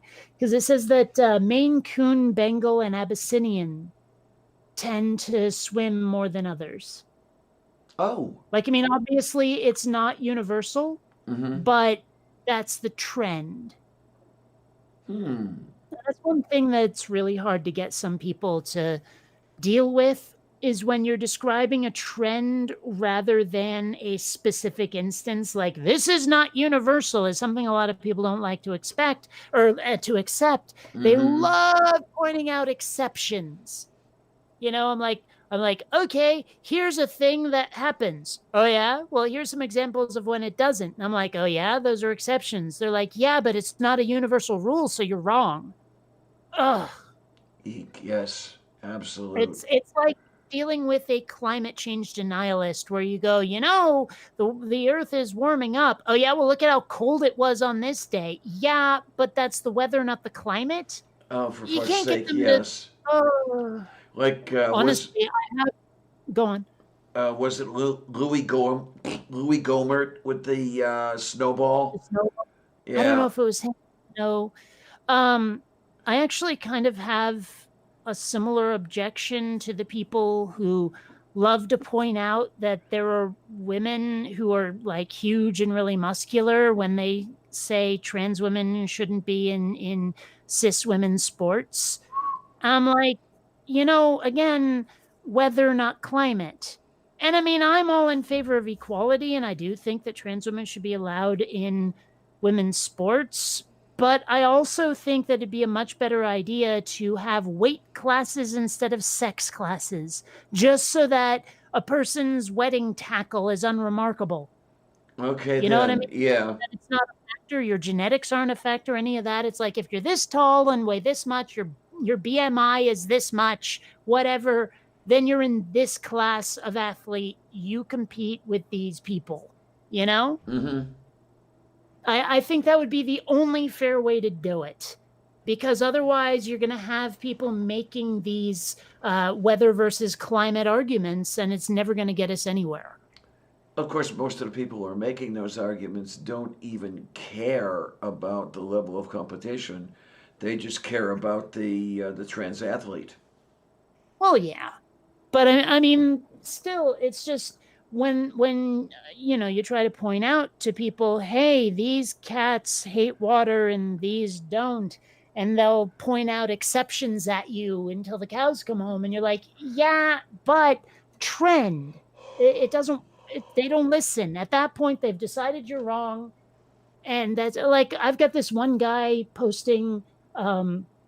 On Facebook, posting on my post about how I'm not going to be voting for Biden, that Bernie is endorsing Biden. And I'm like, you do realize that my loyalty is to ideals and not people, right? Yeah. I mean, the knockout punch, the silver bullet you think you have against me misses the point entirely. But try telling this fucker that because he thinks that I'm just a Bernie bot. Well, there you go. Just like that numbnuts whose tweet I put up here earlier immediately assumed that I was whining because Bernie did not get the nomination, not even considering my my wording notwithstanding, by the way, that what I was complaining about was not that Bernie did not get the nomination, but that Biden did. Because I find him to be the least qualified for the position. But that seems to be what the Dems are doing now. So what are you going to do? Yeah. Well, I mean, I get a lot of people saying, "Oh, you're just a Bernie bot." Yep. And I'm like, actually, there were other candidates for the nomination that I totally would have voted for. You know, I even had a hold my nose and vote candidate, but that's not good enough for them. No, no, no, you're just a Bernie, you're friggin' Bernie cult and blah, blah, blah, blah, blah. I'm like, you're just, no, go away. I'm done talking to you. Which is why I'm maintaining now anymore. I mean, it came to me recently. Politics is religion. Mm, Uh, the republicanism, well, we already knew that is a religion, but mm, so is democratism, because mm. these people have exactly the same arguments, exactly the same viewpoints that the hyper religious do. You know, like ignoring what you tell them. You know, you tell them it's blue, and no, it's you said it's red. No, you heard me. I had said it was blue. No, you said it. You know that sort of thing. Show them Uh-huh. in no uncertain terms that they are wrong about what they think, and no. Well, I mean, what was it, like a bunch of months, maybe even a year ago? I was having that argument with people about, why I don't like reboots and reimaginings and all of that shit. And that one guy, I don't even know who it was anymore, kept saying, "This is what you're saying. You're saying that." And I'm like, "No, I'm fucking not." And he was like, "Yes, you are. Yes, you are." And I'm like, "Bitch, of the two of us, I think I know better than you what I was trying to say." But that wasn't good enough. He'd already decided what I meant, and nothing would deter him from it. And I'm just like, Yeah. this is not someone you deal with anymore. I mean, if the "I know better than you what I meant" doesn't work, I'm just done talking to this fucker. You know, Mm-hmm. what else can you do? Yeah. Very, very little. Oh my. Oh my. Okay. Yeah. And Oh no. What just came to my mind? I don't know, but All like, right. Robert X, yes, I'm a Bernie bot with laser eyes. Now, I You don't see. know who around here is going to remember this song or have heard the song or whatever, but when Robert X talked about the laser eyes, the first thing that came to my mind was pretty little laser eyes, boom, pretty little laser eyes, boom, pretty little, pretty little. There was a song I've out there called Angel Eyes. Pretty little never heard it. angel. Okay.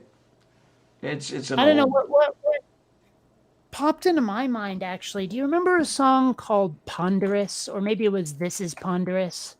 I'm not This is sure. ponderous, man. Really ponderous. And it actually sounded more like spoken word poetry sort of thing. Okay, so no, I'm not And remembering. one of the lines is, "Then I remembered I'd been here in other dreams, but usually there was a water polo game and a girl who could talk with her eyes."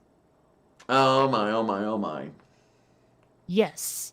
And it was just this weird, fucked up song that got really popular, and I don't even remember who sang it, and I think it was their only hit. Okay then. Yeah. So, oh wow, they're from Seattle. Imagine that. Well, okay, 1991. So, Moo. uh, seemed like every band in the 90s was from Seattle. Hmm. I mean, obviously not every band, but it sure seemed that way. Yeah. Weird song. Look it up sometime. Ponderous by, Ponderous. I'm going to say Two New, but it's spelled 2NU.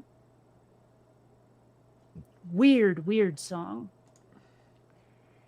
It was Well, along the lines of, like, I would put it on the same playlist with that other song, and I'm trying to remember who sang it, where it just goes, I don't know. I'm not doing it justice, but oh, um, okay. Found it right away. what the hell song am I thinking of?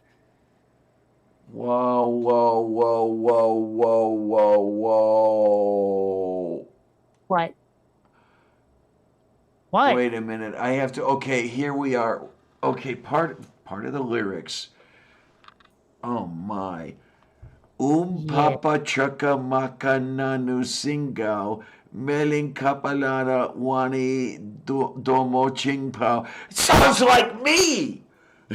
A little bit. Okay, hold on. The song I'm thinking of, I'm pretty sure it was on the Dumb and Dumber soundtrack. So let me see if I can find it that way. But Yeah, I want to say it might you're have been talking by about the the This Is Crash Ponderous song, Dummies, right? but I'm not sure. Let's see. Yeah, because this one starts with "This is ponderous, man, really ponderous. I had this dream the other night. Went to work one day. Nobody remembered who I was." Yeah. Oh yeah, it is by the Crash Test Dummies, and it's just called Mm. And that I would put on the same soundtrack with Ponderous. By the Crash System. Crash Test Dummies. Crash Test Dummies. Blega. Yeah, and it's just called because that's how they sang it. Yeah.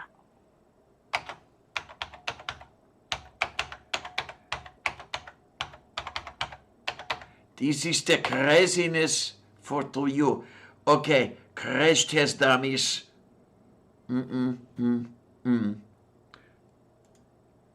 Once there was this kid who got into an accident and couldn't come to school, but when he finally came back, his hair had turned from black to bright white. He said that it was from when the car smashed him so hard. All right then.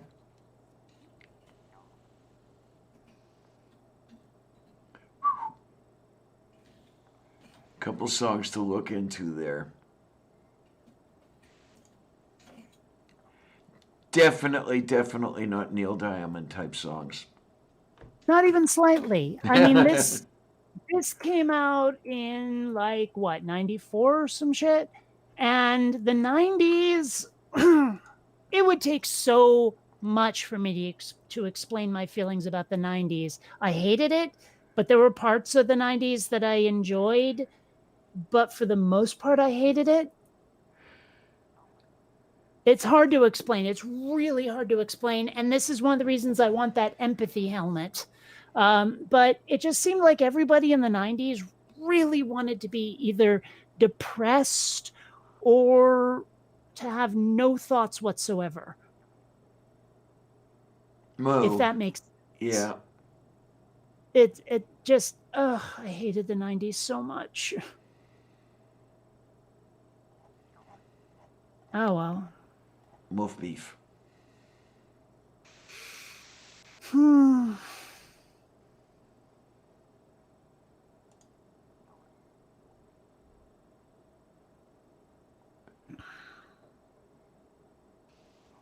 Okay, let's get back over here with everybody over in the side chat. Yay.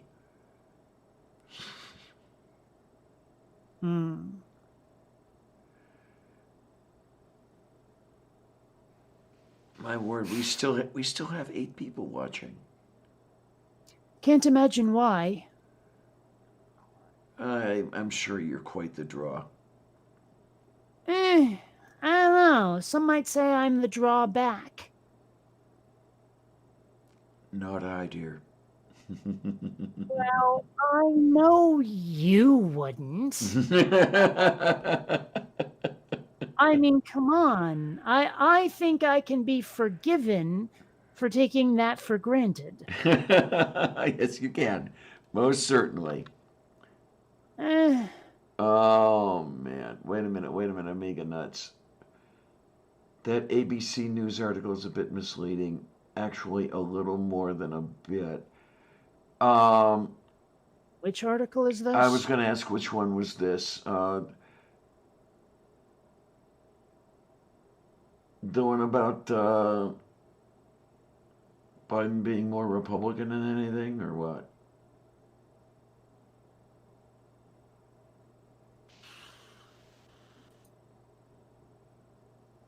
We'll have to see what Amiga Nuts has to say.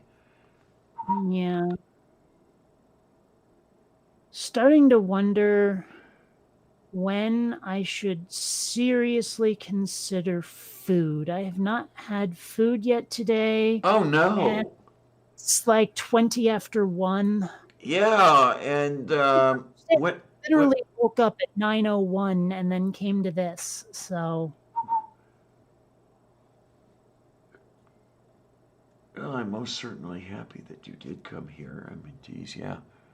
Well, okay, here's the thing is like I live with nothing but cats. I'm not sure, aside from talking to my parents on the phone briefly over the last 2 days, I don't think I've spoken to another person in way too long. So, kind of need to. Oh, that ABC News article. Okay, okay. Which one is it? About the headline is questions remain over whether COVID-19 recovery will guarantee immunity. Is Oh, reinfection still possible? hours ago. We were talking about that hours ago. Yeah. I guess it took that long for for Amiga Nuts to read the article. It was kind of long. Well, that and, we're like far too entertaining to be ignored long enough to read an article, obviously. Obviously.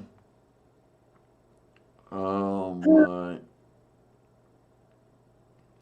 Okay, so I'm gonna have to take the time to, yeah, actually, really, really, really delve into that one. I mean, I was just going on the headline, to be honest with you, and posing it as a question, and hoping that there was something in there that would shed some light on something. But I don't know, as they say in the old country, they say. Hmm. I'm not sure I pronounced that correctly, though. Probably not. Okay. Well, what you gonna do? Oh, I don't know. Go to some faraway place and scream. Oh. I was kind of gonna do that here. I do sometimes wonder how soundproof my apartment is. I mean, I never hear music coming from the neighbors. If they're doing construction on their place, I might hear that. But, like, I wonder if they hear my music when I play it. Okay, amiga, I certainly will. Yeah, if they do, well, if they do cite a paper, I was definitely going to run for that one. Um, so that sounds pretty good. And that's one of the things I do notice, though. It's I don't know if they're okay if they're not getting it quite right. I don't know if it's because they're misrepresenting or because they just don't get it. I know that so many of the news articles that start with papers just miss the entire point of the paper because they don't get it. They don't understand. They don't have anyone on staff who can understand what is in the fucking paper. Um, I mean, there was a time when the places did, but not anymore. Too expensive, I guess. Or is it that it's not entertaining enough?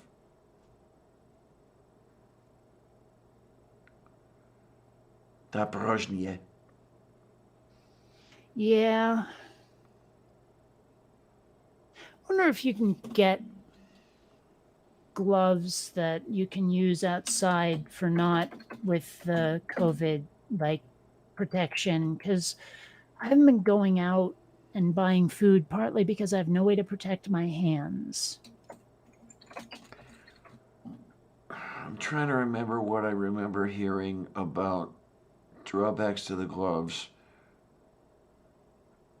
Who was it that said something to the effect of the people who wear the gloves everywhere outside, touching everything, getting all the shit from everywhere, and then they bring it home and they take the gloves off and they infect everything in the house in their hands.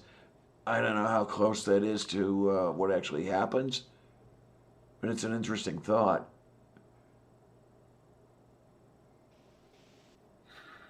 I'm not even Okay. sure if the gloves I'm seeing online right now will do the trick. Oy. Well, okay, here we go. Medical exam gloves. And of course, they're all sold out. Of course. And it's prioritized for organizations on the front lines responding to COVID-19. Ay, chihuahua. What you gonna do? I don't know, it's getting to the point where I'm starting to not care anymore. The only thing I care about is, I mean, if I end up with a case of COVID-19, just, let me die swiftly and somewhat peacefully. Oh, Xander, stop being that cute. Oh, he has no right to be that cute. No, he's being really adorable, and I don't know, cute little monstrosity. Unlike Columbia, he likes having his stomach rubbed. I wonder if it's just Columbia has nipples the way he doesn't. It might also be that she feels vulnerable. I don't know. But, you rub Xander's tummy and he's pretty okay with it. Also, he'll let you touch his paws. You can rub a toe bean and he's okay with it. Oh. Yeah, weird, huh? Okay, then. Now, if you plant the magic toe beans, do they grow into toe stalks that go up into the clouds? I will find you and hurt you.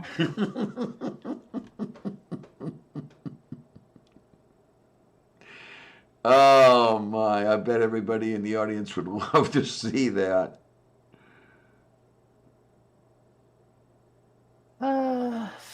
Yeah, well, when I say hurt you, I'm not talking a riding crop paddling here. I mean something a little more like something you'd expect out of the mob or the CIA or whatever.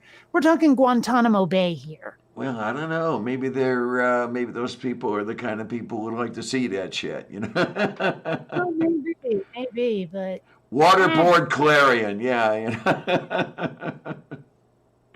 Yeah. Well, anyway.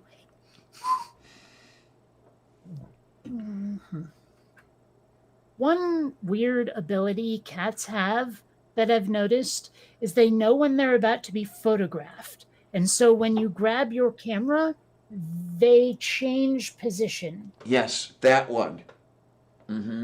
Yeah, she is all nice and sleepy. She's a sleepy kitty right now, and she's all curled up and me, and reach for the camera, and the head will go up. What? Xander does that less than Columbia, but he does that. Yeah, it's real work for me to get a shot of her asleep. I wish there was a way to take a picture on my phone and easily transport it or transfer it to my computer. I have no easy path to that. Like if you could plug in some sort of wireless dongle into your computer, and then all you have to do is swipe a picture on your phone and it immediately goes to your desktop. Okay, then, and well, there's one advantage I have with the Android over here. I can plug a cable with, well, it's the USB header, the rectangular USB header, and then the other end is that sort of a D-shaped idea, the one that you used, the same thing that you find on the chargers, but it seems to have a data connection through that. And I can mount that Android under Linux the same way I would mount the camera. Aw, kitty. Well, I mean, the thing is, though, I want to do it wirelessly. I mean, I can plug in my phone. Okay. Yes, email it to myself. I said I wanted an easy way, Vonrick, because emailing it to myself is what I do, and it's very frustrating. But I mean, I could plug my phone into my computer, but now I have to dig through a bunch of folders to find whatever I'm looking for. I mean, the point is I want like a 1 or 2 step process. Emailing it to myself is like I have to type in my own email address and then I have to get the picture. And of course, Chrome won't let me just copy paste the photo. No. I have to save it deliberately, like explicitly. I wish there was an easier way. Well, Beach 8 suggests Google syncing the phone and computer. I guess that is a way to do it, but I'd still have to get it off. yeah, I didn't think that there was a free version of Google Drive, is there? Well, even if there was, it's not what I'm after. I'm saying file on phone. Press one thing on phone. File on desktop. Period. Like, that's the procedure I want. So, yeah. The idea is to reduce the number of steps here.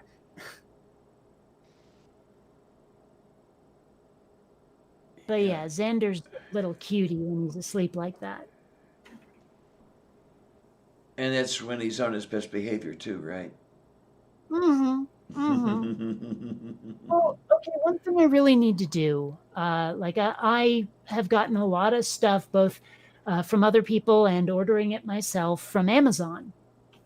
And so I have a shit ton of boxes because I'm a lazy little fucker and haven't brought them to recycling yet. And Xander loves to play in them, and he knocks them over constantly. Right? One thing I've thought about doing, instead of taking them to recycling, I've thought about getting out my knife and maybe some tape and trying to make a fort for Xander. Ah. Or a maze. Yeah. I've thought about it. And you've got the space for it. That would be good. Well, yes and no. I mean, if I did that, I might be cutting into my VR space. So, I don't know. But it's something I've been thinking about doing, a project. I need a new project. Been working on my animation stuff for a while, and I just need a break. Okay. Yeah. You know how that goes. But in any case... Wait, Beach 8, what do you mean it sends it right to your computer from your phone? Like, where exactly on the computer will it end up?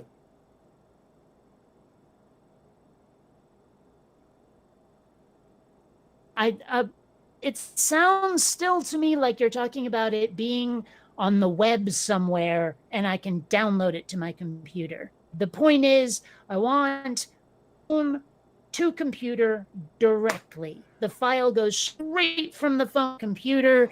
It's not a matter of now I have to get off of the somewhere.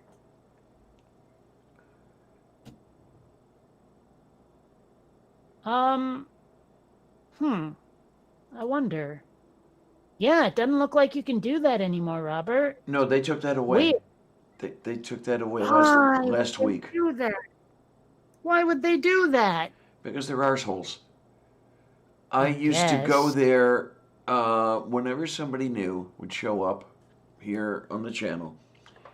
I'd have a look at their channel to see if there was anything that would be a red flag or anything like that. And if it looked good, I'd even give them the spanner and subscribe to them and all that other shit. No, you can't do that anymore. I mean, wow. It seems like a Phil moment, where it's like you got all these people in a board meeting somewhere going, hey, I know, this is perfect. We'll just remove that ability from the chat and that'll be perfect. It's a great idea. And, Phil is at the back of the room going, guys, people use this. They like it. Why would you change that? And they're all, shut up, Phil. Yeah.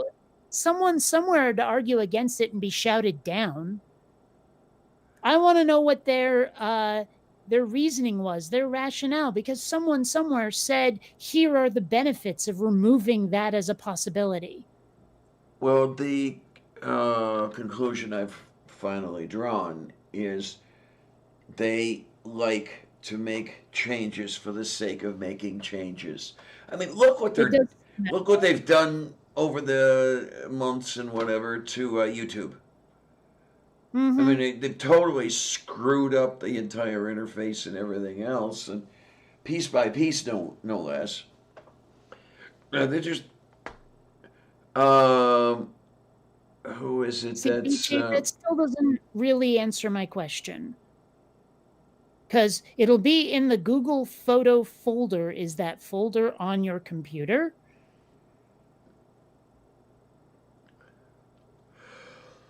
Or is it on Google somewhere? yeah, is it my that to not to knowing to making. And I Um, mean, if you sync Chrome to your phone, to your computer, blah, blah, blah, blah, blah, well, what will end up in that Google Photo folder that you don't want there? Is it automatic?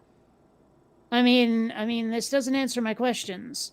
And it doesn't sound like it moves me closer to my goal. So that like I'm glad I finally started putting it that way. When people try to offer helpful suggestions that don't actually help, like I've had a lot of people go, "Oh, you're just picky. Oh, you're just like you won't accept help for anything." And and I'm like, "Look, I have goals, and this doesn't help me accomplish them. So, why wouldn't I say no?" Ugh, yeah, humans. absolute. Yeah, that one over there too. I mean, okay, wait a minute. Google space. But I used to just say, no, that doesn't help, or no, that's not what I want. Telling people, no, that won't help me accomplish my goals, that is not a step that gets me there, seems to land better. Although it also leaves people going, well, I have no response to that. I don't know what to say to that. I can't help you. That kind of thing is like it tends to shut people up far more than it moves them in the right direction with their suggestions. So Here's something else. Or wait a minute. win, but at least it makes them stop arguing with me. Um, I have a feeling here. Oh, okay. Allegedly, according to this thing, Google Drive is free of charge. I wondered, oh, 15 gigabytes free, allegedly. Okay. But BJ, is it all of my photos or just the ones I choose? Because if I take a photo and I'm like, I want this on my computer and I want it there now, but I don't want all of those photos, I mean, how selective do you get to be? And that's one problem I have with a lot of with the way a lot of software is designed these days, is they don't give you the options you're after. They assume you will want this or you won't want it, and there's no way you will want it to function in a different fashion. We know better than you the way you want your computer to run. And they know better than you how they want your computer to run because they're not giving you anything. They want something out of it. With the syncing, what you've got to remember is okay if you have computer A and computer B and you sync computer A to computer B, you don't have two copies. You now have three. One of them being at Google. Um, So if there's well, shit you don't want Google having, you don't want to go that syncing route. because then you get that sinking feeling. Yes. There is something. Oh yeah, it's the way Windows handles folders. You actually have to go into the registry to tell it don't automatically detect what's in this folder and reconfigure the folder for it. I'm like, I want this folder to act like general items, even though it has photos. I want this folder to act like general items, even though it's full of MP3s. But even if you change it, the next time you reboot, and sometimes even before that, Windows will go, oh, hey, look at all these things I detected. I notice a trend in the file type. I'm changing your folder for you. You have to go into the registry to make it stop doing that, to make it override that gear in Windows. You can't just tell it, no, let me choose. Yet another reason I'd rather not run Windows. Okay. Another reason why I've resisted moving to Windows 10 is if Windows 10 thinks you need a Windows update, it will do it no matter what. And when Yes. I say do it no matter what, I don't mean like, oh, I didn't want that update. I mean, I didn't want that update now. I mean, I've been in the middle of doing something when all of a sudden, Yes. out of nowhere, my Yes. computer reboots. And I'm like, do you realize how much work I just lost because of that? Yeah, You know, they screwed like me up. if I want to let an animation render overnight, I might lose all of my work, all of that rendering, because my computer rebooted without my consent. Yeah, they screwed up my Windows 10 system um, back when I was going onto the Windows to be part of movie night. They, I'm in the middle of the broadcast, and they said, "Okay, we want to do the updating thing." Um, for whatever reason, I was able to put it off, but in putting it off, they screwed something up to where everything else would not work. I actually had to, what do they call it, reset the system, Refresh. reinstall, or whatever it is. I had to go through an entire, almost like a reinstall, but not quite. Well, and if you look on the internet, you will find people bitching and bitching and bitching about this, and Microsoft doing nothing. Yeah, and I guess Microsoft is sitting there and doing nothing and laughing because I know a lot of places require the use of WinChat, like business computers, that sort of thing. And a lot of people, a lot of people don't want to put what they perceive as the work into learning something else, leaving Windows. And well, there's a lot of software out there that will only run under WinCrap. Well, but I mean, a lot of people, myself included, are like, look, I like the basic design. It's just you threw in a bunch of quote unquote options, quote unquote functions that I want to be able to prevent. And they're like, well, we know better than you how your computer should run, so no. What I'm And waiting I'm willing to for, bet that there was a Phil at the back of the room going, guys, what if someone loses a shit ton of work because of this? And they're all like, shut up, Phil. This is the way it's supposed to be done. mm-hmm. I'm willing to bet there was someone at the back of the room going, people will really rebel against this. I mean, I'm wondering, when is it going to come to the point when people say, well, something like, I really like the lemonade, but now they're putting cyanide in it. So as much as I like the lemonade, I can't drink it anymore. Oh, they're not going to do that. If they're not going to jump ship from the fucking Democrats, they're not going to do that with Windows. Yeah, it's unfortunate. Really, I mean,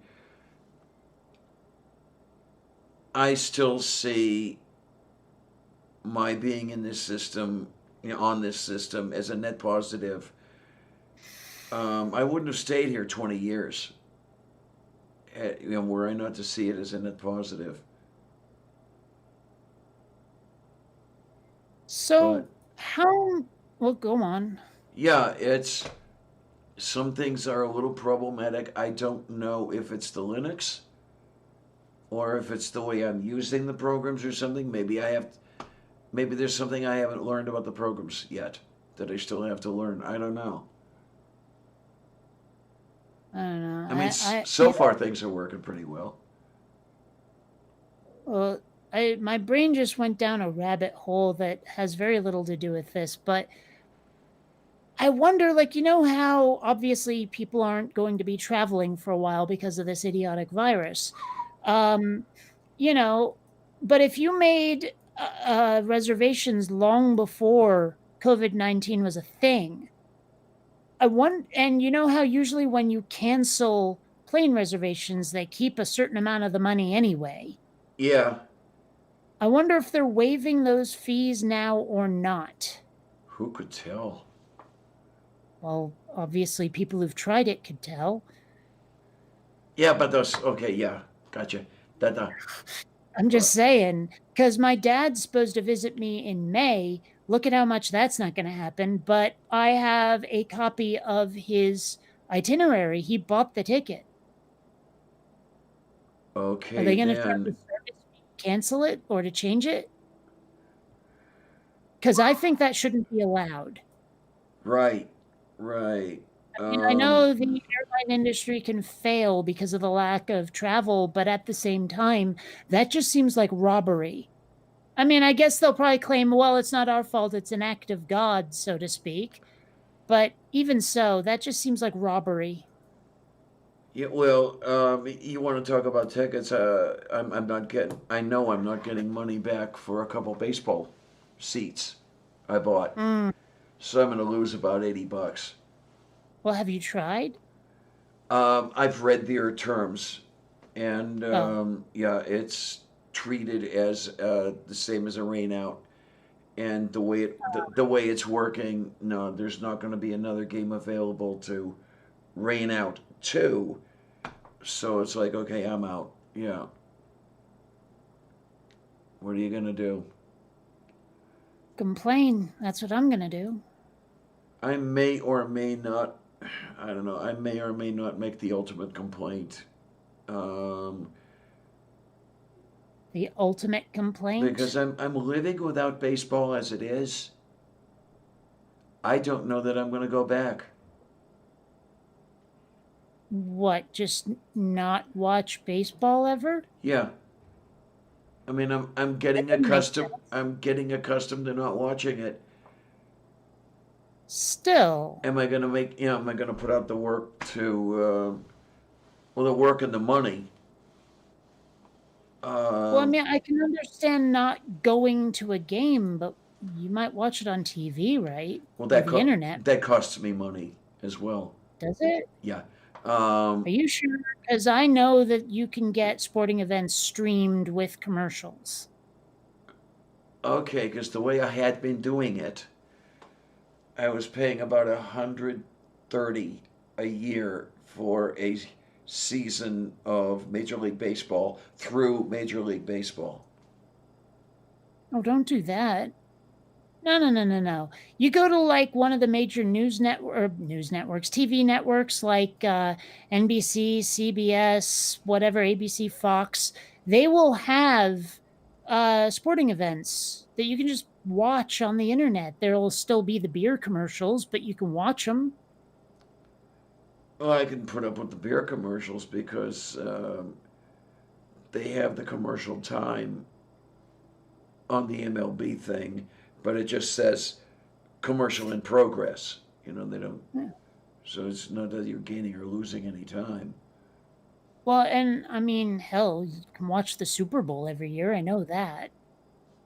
Yeah, that amazed the shit out of me because I did watch the first half of this past Super Bowl. Well, and you know, you get the commercials, which are, let's face it, part of the experience of watching the Super Bowl. I Yeah. am not sports people, but I gotta say there is something fun about going to a Super Bowl party. You know, especially if, you know, someone gets the pizza, someone gets the wings, someone gets all the booze, someone comes up with a drinking game. You know, hey, every time they say this one player's name, everyone has to drink, that kind of thing. You know, I mean, there is something fun about that. We were talking before about ritual and how much fun it can be, whether it's religious or not. You know, Yeah. and I gave that Yeah. example of that little sort of thing my friends would say. It's like the Rocky Horror Picture Show. There was some fun about doing that, you know, knowing all the lines, knowing all the dances, and this, that, and the other thing.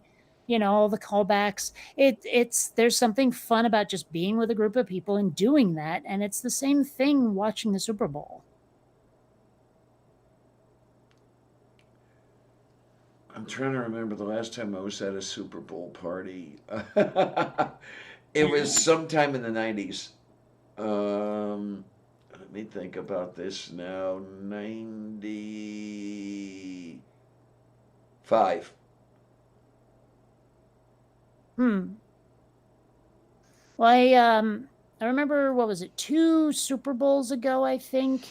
There was a player that I swear sounded like he had to be related to Shrek because his name, Gronkowski, Oh, sounds like jeez. sounds like an ogre's name, doesn't it? But a silly ogre's name. Yeah. Like this is Grog Gronkowski or something, I was Oh, very, my. Reminds me and I of reminds me of a think couple of the football players years ago for the Detroit Lions. well, I think his name came up in this documentary that I watched about a guy who was an NFL player and ended up like murdering a bunch of people. Oh my. Yeah, it was like the Aaron somebody story, and like this guy was an amazing NFL player, but he had some sort of like, I don't know if it was autism or something, like weapons grade learning disability. And he ended up in like gangs and dealing drugs and shit. And at one point, he murdered someone, ended up in jail for it, and after a couple of years, committed suicide. Oh And there was jeez. this whole story about the dude, this like documentary on Netflix or something like it. And man, it was wacky just listening to stories about this guy's life. And I didn't know anything about him. I don't know why I watched it in the first place, but I did. And I kept wondering through the whole thing, like, did this guy die? Why are there no interviews with him? And yeah, sure enough, by the end of it, oh yeah, he committed suicide, this fella. So, Moo. yep. I think there was something where like he did it for the benefit of his daughter somehow, like they get money if he's dead, or they stop losing money if he's dead, or maybe he was just ashamed of himself and didn't want his daughter to know about him or something. I don't know. But there was some like rationale he had, whether it was rational or not, for killing himself, that was not just, oh, despair. It was more like, this is for the benefit of others kind of thing. Okay then. Yes, Aaron Hernandez. That's the guy. Okay. Crazy story. I'd never heard about it until I watched the documentary, and I still don't know why I did. Actually, I have this weird feeling that Shayra recommended it or something on Facebook, and I just went and watched it. I don't know. Or maybe I was looking for a documentary to watch after the Leah Remini's thing about Scientology started getting super repetitive. I don't know.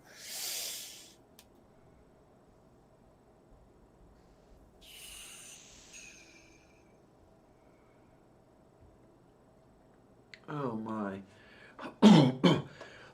No.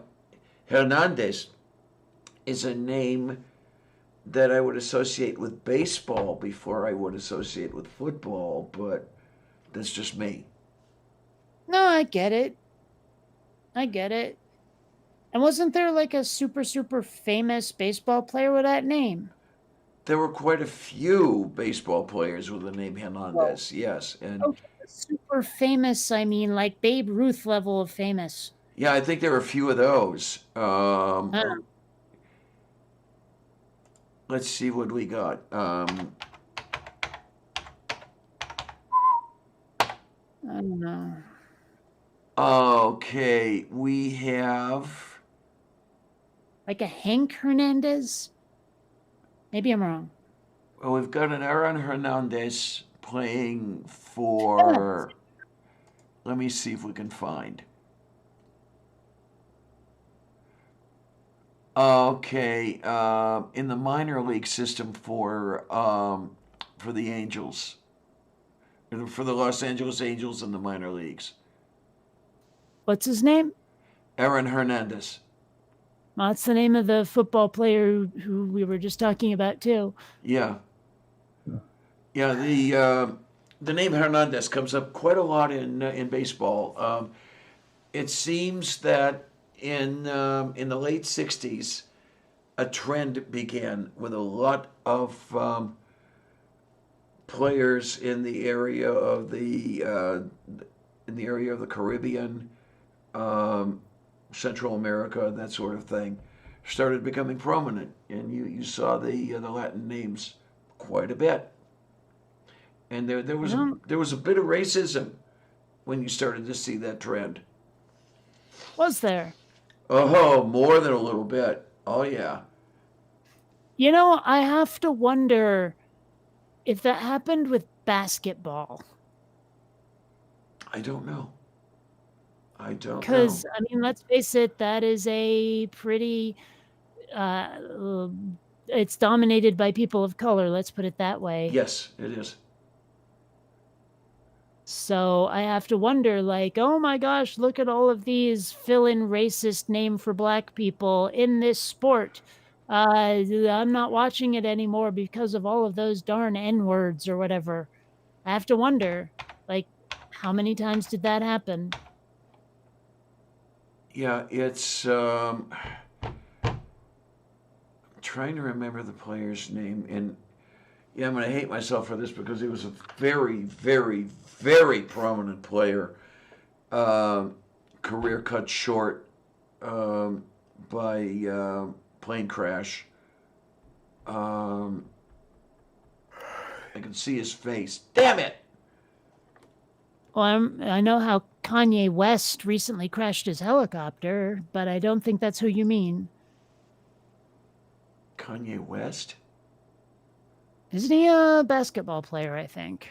I don't know. Maybe he's No, an artist it's or a singer. it's a Kobe Bryant you're thinking of, I think. Oh, you're right. You're right. You're right. God, I can't keep track of these guys. Their names all start with K. Move Beef. Yeah, his daughter was with him as well. Yeah. Yeah. Why am I then? Who the hell's Kobe Bryant? Roberto Clemente. All Okay, right. the people here in Pittsburgh covering him as a player for the Pirates would even place in print his accent, making fun of him. Really? Yes. Yeah, I to I make fun of him. I didn't even know this before, but I heard a story about how like Buddy Holly and the Big Bopper and all those guys like were contracted to play at some venue or other. And so they went and they were like, who are you? And they're like, we're these guys. And they're like, no, those guys are black. And it was all based on how they sang their songs. People thought that they were black from listening to their songs and their voices. Okay, okay. And they were absolutely shocked when these white guys showed up. You know, and it's like that whole video killed the radio star thing. I mean, I remember times when I've heard people singing, playing their music, and then I finally see a picture of them. I'm like, no way. That is not what I pictured at all. Like Okay. Eric Carmen and Eddie Money look nothing like I pictured in my head. And actually, I mean, it's the same thing with a lot of YouTubers. I never would have pictured Prophet of Zod looking the way he does, or Logic. Mm. So, I mean, the mental image I had of what these people look like and the reality, wow. Oh my, oh my, oh my. Yeah. And then of course there's kind of the other way around. The story around Sinatra and Sammy Davis Jr. Allegedly, they were both to play a certain hotel somewhere, and the management was, Mr. Davis, you're going to have to go in the back entrance, and allegedly, Seriously? seriously, well, that it was at that time, And allegedly, Sinatra said, "He comes in the front door, or I don't come in at all." Sammy Hmm. Davis Jr. came in the front door. Right. Man, I didn't realize how short he was until I watched Ocean's 11, the original Ocean's 11. Oh, yeah, he was like tiny. Yeah, Yeah. And, I mean, granted, he was acting, but he seems like he was a nice fella. I have heard stories to quite the contrary. Really. I have heard some Well, stories that he was very, very mean. oh, I well, don't that's know how unfortunate. true those stories are, but The character he was playing in Ocean's 11 seemed like such a nice guy. the person. Okay, I was told this by a person who told her that the person who told her was allegedly a therapist, a mental health therapist who treated quite a few of the girlfriends that Sammy Davis Jr. had had. And they Hmm. described him as extremely abusive. Whether this was the case or not, Yes. say again, Well, I said, well, that stinks. move beef. It's funny, like when you discover things about the artists and stars from behind the scenes that you really like, and you're like, man, now you've just ruined you for me. Yes, I kind of felt that way reading about John Cristofalusi. Yeah, but Mm, because the places I've read this got the sources right from the girls. mm-hmm. And I really like Chris Falusi's work. Um, I still like Ren and Stimpy, but I feel kind of guilty about it. I know that feeling. I know that feeling. We've discussed it before. Those Yes, weird Nazi-ish bands that I ended up thinking were awesome before I found they were Nazis or skinheads or whatever. And like, finding out that the dude who played Tron is a right winger. Oh, that hurt. I that Brozhnia. Hmm. At least I was never really a Woody Allen fan or anything like that. Well, there's one of his movies that I absolutely adore, and that's it. Sleeper? Yes, of course, Sleeper. Okay, okay. I mean, come on, what other movie could it possibly have been? Um, let's see. Didn't he do the one called "Everything You Wanted to Know About Sex But Were Afraid to Ask"? It had some good jokes. Yeah, nah, but I said I absolutely adore one of his Okay, movies. yeah, okay. And God, I don't know. I mean, as I understand it, he and Sun Yi are still together. So, I mean, if you find true love, Yeah, you find true love, I guess. I mean, like, yeah, she was way the hell too young for him, but if they made it work, they made it work. and it's sort of like he's violent. What do they call it? The bro rules or something? Where You're gonna have specific. for example, you don't date your ex-wife's daughter and stuff like that. Oh, like a bro code Yeah, there thing. you go. There's a situation I'm familiar with where that comes into play, but it kind of spoils certain things for me. But oh well, what are you gonna do? Yeah, Mel Gibson is such a horrible, horrible person. Yes, really, Oh, absolutely. And then this I is, remember when he was the big 80s heartthrob. That is so strange. and then well, there's another one for you. I mean, Mel Gibson is a piece of shit, but I love the Hamlet that he played. Never saw it. Not a Shakespeare fan. Okay,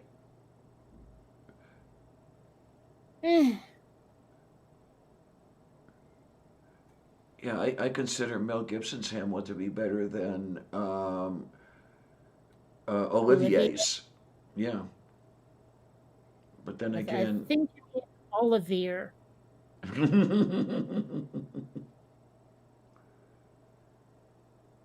Wow, 7 people have shared that meme I made about opera. oh my. Yeah, yeah, yeah, yeah, yeah, yeah, yeah, yeah, yeah, yeah, yeah, yeah, yeah, I yeah. have to wonder what it takes for something to go viral. Because I've made a bunch of memes that I think ought to end up viral that never do. Let's see, really So, topical or really sick or what else is there? well, just, funny stuff. And I think it's clever, but I guess it just never catches on. Like the whole thing about George Lucas being God. Yeah, that should catch on. It really should. It doesn't matter how many like times and places I post it, no one else seems to share it. No one else seems to care. Well, I don't know. Can you find a 500,000 places to post it? And no, huh? No. And I mean, that is a problem, isn't it? Is that, maybe things only go viral if you have 1 million followers first. I suppose that it would help. Yeah, to have that million followers.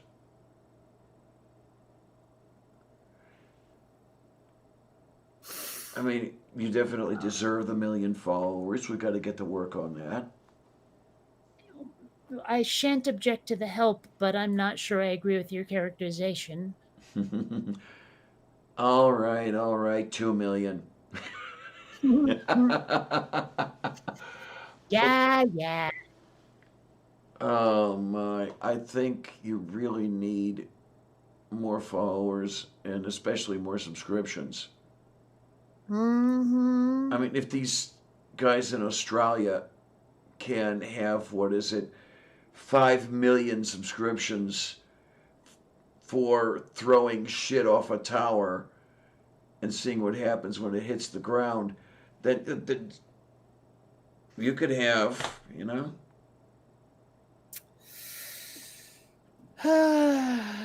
Man. And also, the sheer number of celebrities with either weird sexual kinks or sexual like misconduct charges, sexual assault charges. It's frustrating, It's like, "Hey, I really like you as an actor. What the hell did you just do?" Yeah, You know? yeah. That kind of thing. Ugh. It's like Kevin Spacey will probably never be in another movie. Okay. Well, he apparently has done some quite horrible, horrible things sexually. Oh Like, I don't my, have the my. details off the top of my head, but yeah. And there's others. Although, okay, look, I understand the Me Too movement. A lot of people have been sexually harassed.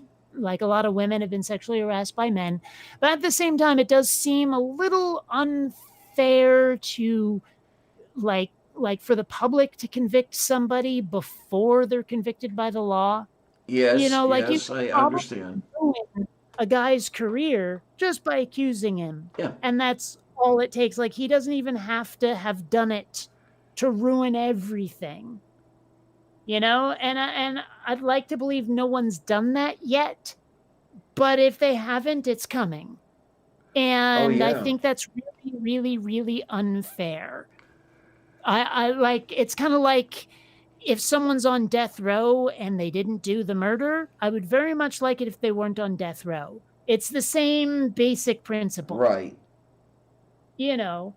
Um, but I do think that like accusations like that should be fully investigated, and of course they should.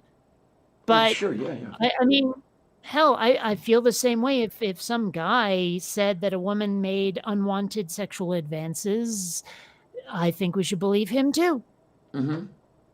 In fact, we probably should believe him more simply because most guys wouldn't turn down sexual advances. So if this guy said, nah, nah, nah, nah, nah, well, that's a very unusual case. Yeah. I don't know. It's just, it's weird because I sympathize with anyone who's ever been sexually harassed, but at the same time, well, there's some real devious people out there. Yeah. It's kind of like if there's someone you don't like, you get a prostitute to hit on them in a bar. They think it's a real hookup. Someone takes pictures and says, "Look, dude, paid for a prostitute." You know what I mean? Yes. It's like I don't know if entrapment's the right word for this, but close enough. Yeah. It would be. It would not be a bad usage of the word.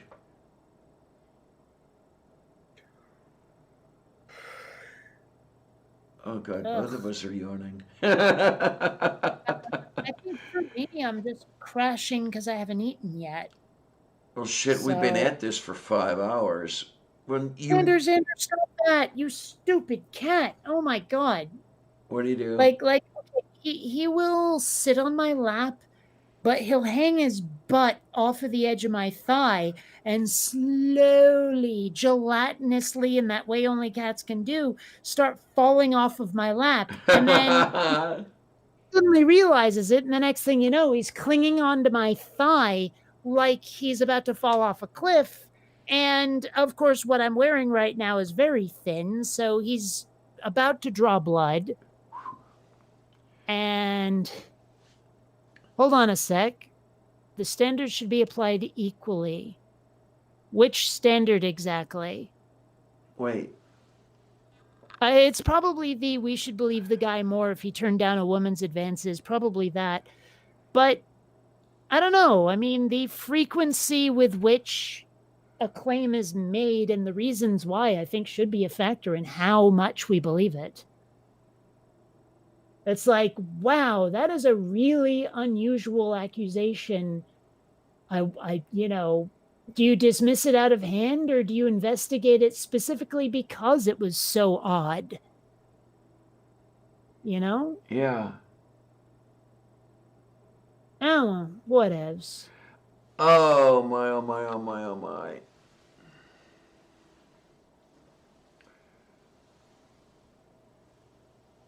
Yeah, we'll see what Doorknob Head has to say. Yeah. Doorknob Head always has something cogent to add.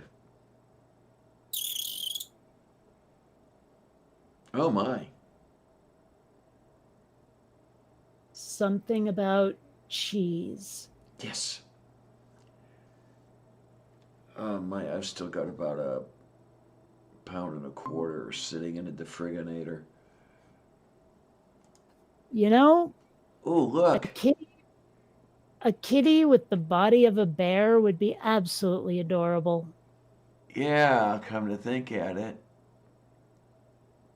It's just like I got inspired and photoshopped this, and I think it looks good. Yeah. I mean, before I put my... I never said anything about investigating them differently. I'm just talking about level of confidence that we might have in the accusation. I mean, obviously you investigate it as objectively as possible, but that doesn't change the fact that people are going to hear a claim and go, huh. Mm-hmm. I don't know. God, you're sounding more and more like me every day. No. I've always done that. Oh, okay. At least I wasn't trying to sound like I was speaking some Slavic language. Deshe? It was just grumbling. That's just me grumbling. It doesn't sound the same. Mine is just aga flagga blurgen flargen. Flurgen.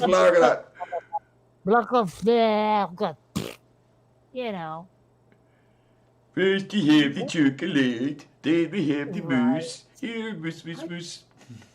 Still want to know where that stereotype came from because I've never heard a Swede talk like that. Right. Could not tell you. I'm trying to remember where I could. There was a Martin Moretti one video where he broke into Swedish, and if I could find that and replay it, maybe we'd get an idea of what a Swede speaking Swedish sounded like. Who knows? Oh, I've heard Swedes speak Swedish, but the is usually more of a It's them speaking English thing. oh, okay. You know, "Oh, we come from Sweden, goingy boingy boingy." You know, that's the Yeah. stereotype. If you blurk your flargen, won't your souffle fall? It could. What? As Oh, I your see. I doorknob see. head I asks, yes. see. Yeah.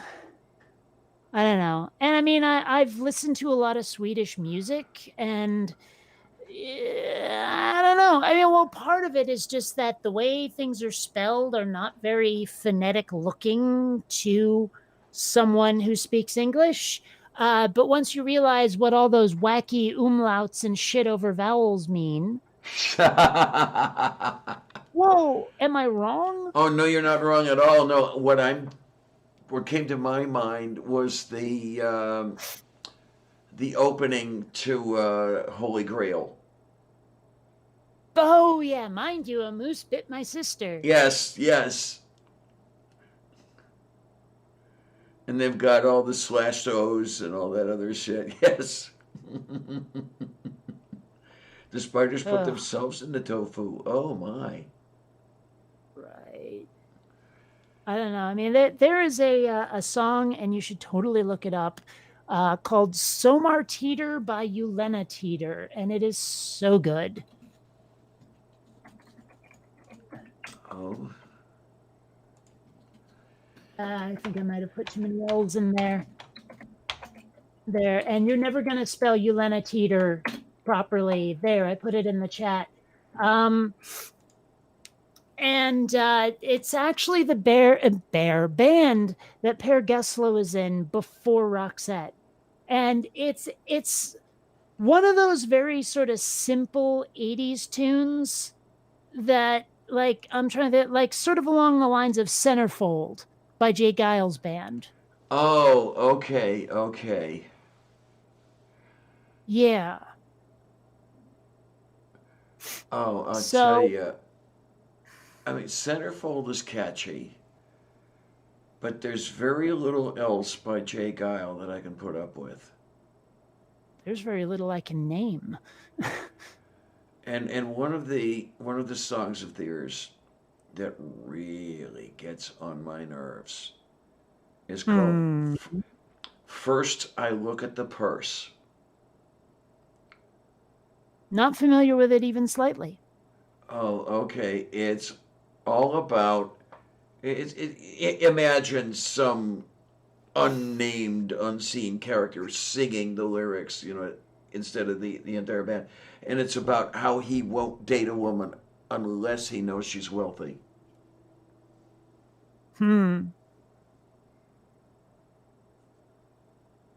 Weird. Yeah, it's icky. I don't know.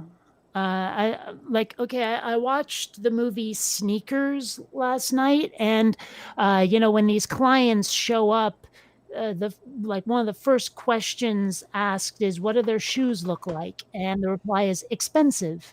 Okay. It makes sense. Ew. Why would anyone put fetid cheese on a pizza? So gross. I like feta. Well, you're not. I'm not normal. Yes. Yeah, that's the wrong word for it, though. Maybe healthy is what I was looking for. It's I mean it's really salty goat cheese. Yeah. But it also smells horrid. It smells like vomit. Now, okay, that I really haven't noticed. I wonder if it's that whole super taster thing you've got going, because remember that the olfactory and gustatory sensation senses are intimately connected. Yes. So I wonder if that whole super Oh, tasting thing might not. oh, What? I heard something extraordinarily horrible the other day. Uh oh. It was like an article that came across Facebook where scientists figured out that we actually have, if not actually taste buds, we can at least react to tastes through our skin. And so guys have started dipping their testicles in Gatorade to taste it with their nads. And I wish I was kidding. I wish you were Then, kidding. God I mean, damn. that is a real thing that people are doing. Whether the thing that they're doing actually works is another question, but they're doing it. Why? Damn. That's some Oh, maybe it serious. was soy sauce and not Gatorade, but still, it's just so fucked up. Yeah. Like, okay, here we go. Present now. Window. Don't worry, you won't be seeing nads. So yeah.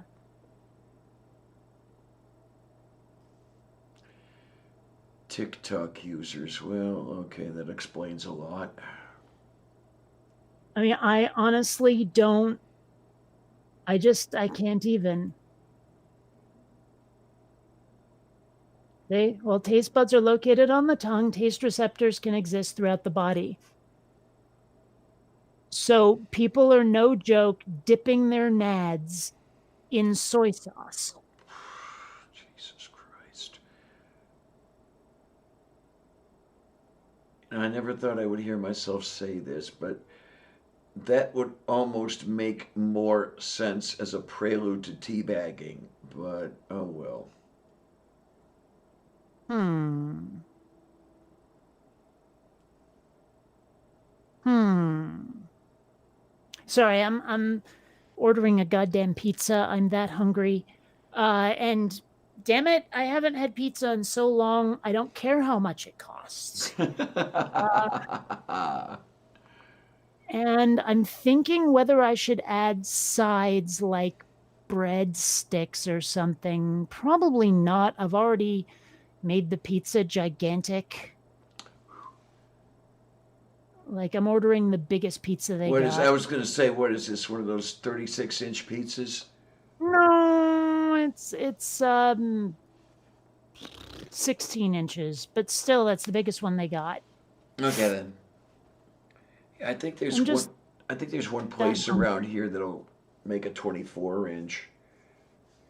It caught. Wow, they have some crazy ass sides. Go on. Yeah, the 24-inch pizza costs more than I want to pay, but I guess it's out there. Yeah, I damn near ordered a pizza a while back, and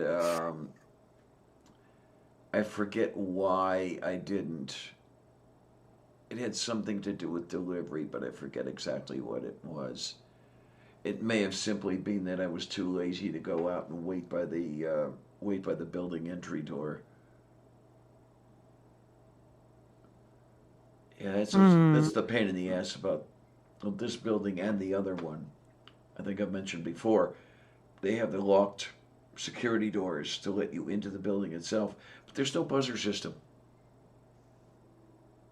So I don't know you're out there unless you ring me up. Hmm. I could get the pizza, but I'd have to, like, there's a coupon for it that I could add, but I can only get one topping. Oh my. What kind of pizza is that? I know, right? Yeah. Let me look here. No, I don't want to add anything to it. Oh, wait a minute, though. Oh, but those are Parmesan. Ew. No, skipping that.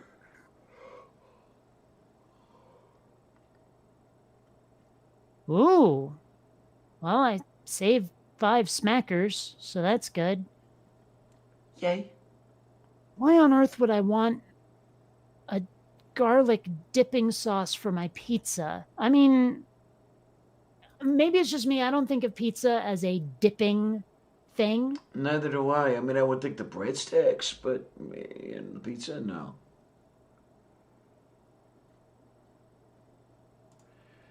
Oh, here we go. Contactless delivery. Yeah, it's amazing. Actually, you have to call me. All right. There we are. Back esta.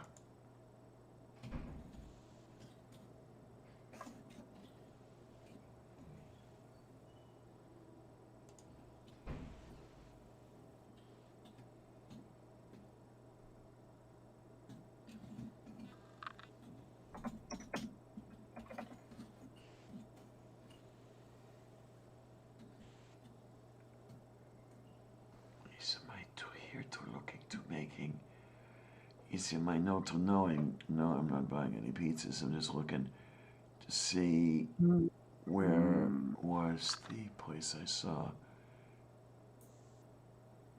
Oh, for crying out loud. Stop that, or I will really hurt you. Ooh. Not in the good way. Stop that. Merciful Zeus. I wonder if this is it. What the? Oh, okay, sure. Oh, for crying out loud.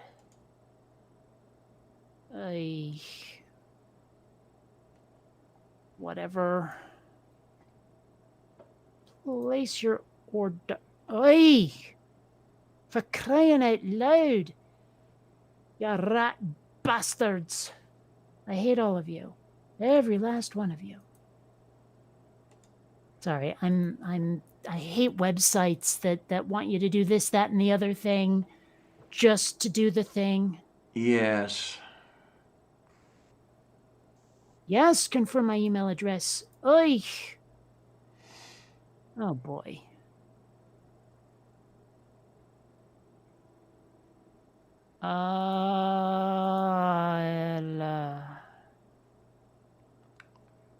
Fine. Yeah, okay, here's the place I was thinking that I almost bought from. A 16-inch pizza was it started with $14. By the time you got through with making it decent, it was close to 30. Yeah, no, I'm right there with you. This is actually what's happening now. I mean, the pizza is $16.99 minus $5 for the coupon. But then it's another $5 for the delivery charge, and then taxes plus the tip comes to $23.68 for this pizza. Yeah.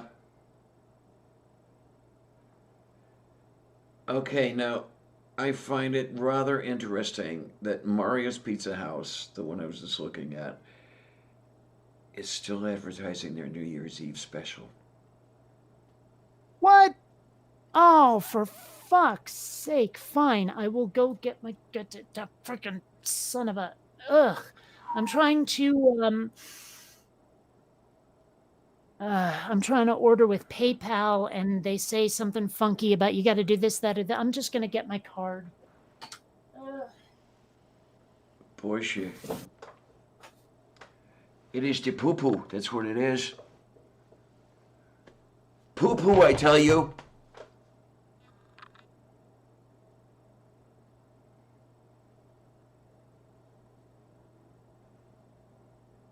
Yeah, like, what was the thing with that dude?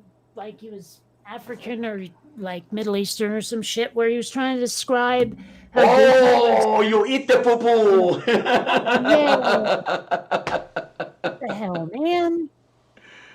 I forget if, what was that? Was it Kenyan or Nigerian or somewhere in that neighborhood? Yeah. Oh, right. Hey. Ah, there it goes. Okay. Yes, and yes. Nickname what? Oh. What do you have to tell them that the people call you Snookums or what? I don't know. No, they have this whole thing where it's like, oh, name your credit card so we know. Oh, that one. Yeah. So I'm just calling it my friggin' debit. That's all.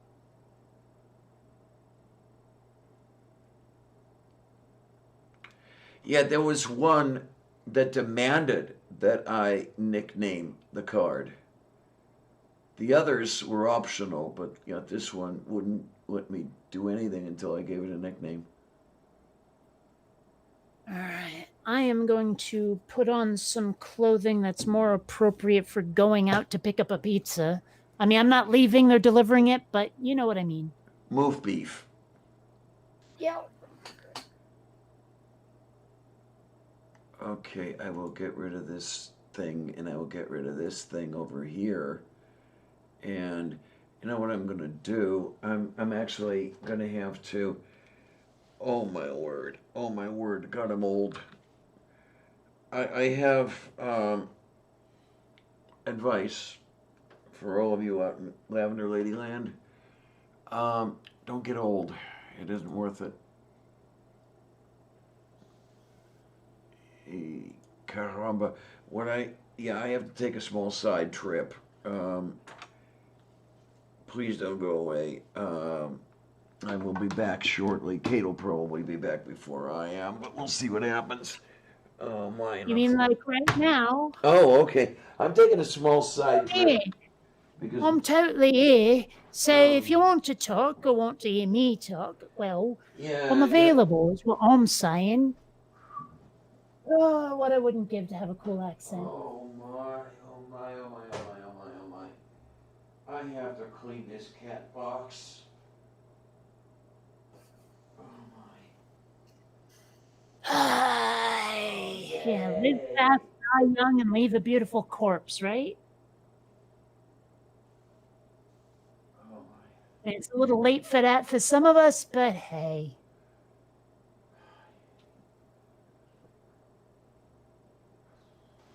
God, I miss pizza.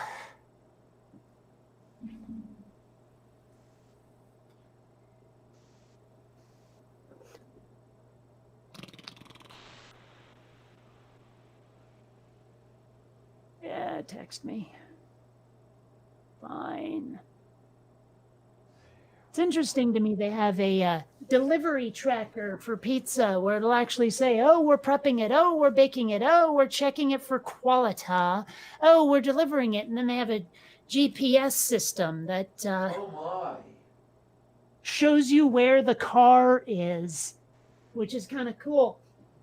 They actually have that pizzerias over there. now, where they're not delivering it through UPS or USPS or FedEx. If it's being delivered specifically by Amazon, you can not only track their truck, but you can actually see your number in the queue.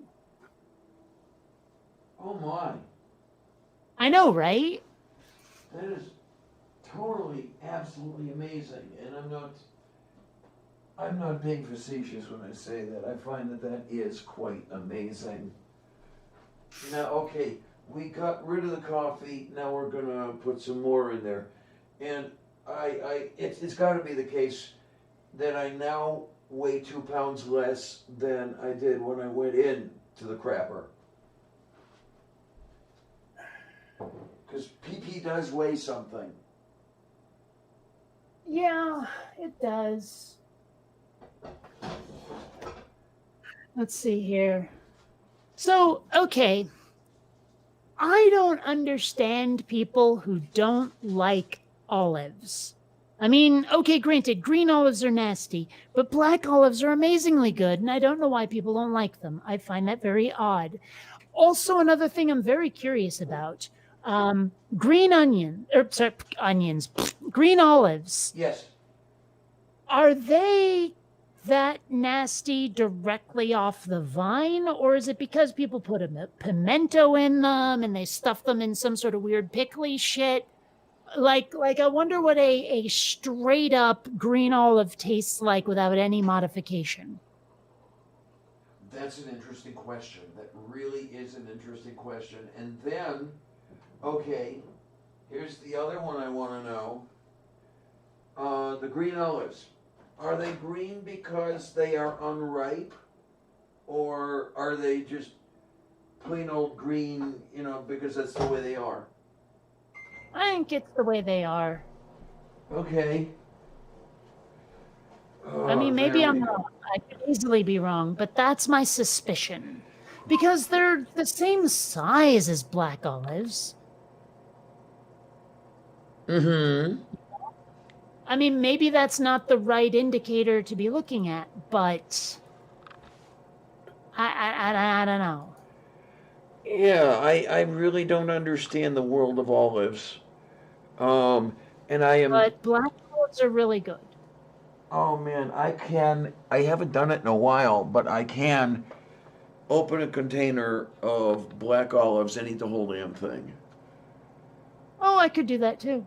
Yeah, I mean, they are that good, that yummy and tasty. So, one thing I find interesting is nobody has yet asked me what toppings I got.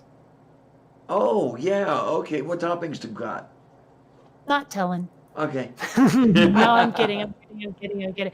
No, I got pepperoni Huh? and bacon and black olives, which is what inspired this conversation. Yummy. Yep. And also, Domino's has a Brooklyn style pizza now. So, I mean, they only sell it in large and extra large, but they sell it. Oh, my So word. I'm getting the Brooklyn style. I wish that they would not default the crunchy thin crust to cutting it in squares like it's an hors d'oeuvre, because it's fucking not. It's pizza. Mm-hmm, okay. And I've had times, because you can specify on the menu, no, pie cut, and they ignore it. Oh, that's interesting. From Doorknob Head, from the interwebs, he says, the color of the olive corresponds to the ripeness of the fruit when picked. I wouldn't have thought that, but okay. Okay. Maybe that explains why Yeah, green maybe olives are nasty. They're not ripe yet. Yeah, I mean, I will eat green olives, but I do agree that they are not as good as black olives. And they can lose the pimento. They really can. Okay, I just discovered something I find mildly disturbing. Move. There is a video game out there that is called Bus Simulator, where basically you drive a bus. And that's your whole thing.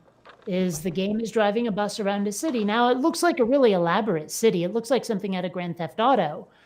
But the thing is, it's not just Bus Simulator. It's Bus Simulator 18. Holy fucking Yeah. shit. Oh, that's terrifying. There were 17 versions prior to this that actually sold. People bought them. Holy damn. I'm sincerely hoping not. Oh, you know what? I'm going to say no. Because I'm seeing Farming Simulator 19. So it might be that they've made a bunch of simulators, and Bus Simulator was the 18th of them. Okay.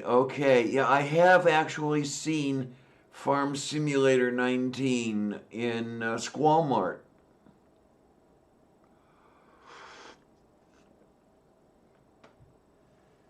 And that sort of thing just doesn't impress me as something I would play and play and play and play and play. Yeah. I mean, who knows? Maybe there's a thing. Maybe it has a hook of some sort that we don't know or recognize. Okay. I'm inclined to doubt it. But, there have been games that I've played that surprised me because I had no idea what you do. Doorknob head thinks he's seen a duck simulator. From the preview, from everything, it just looked so dippity.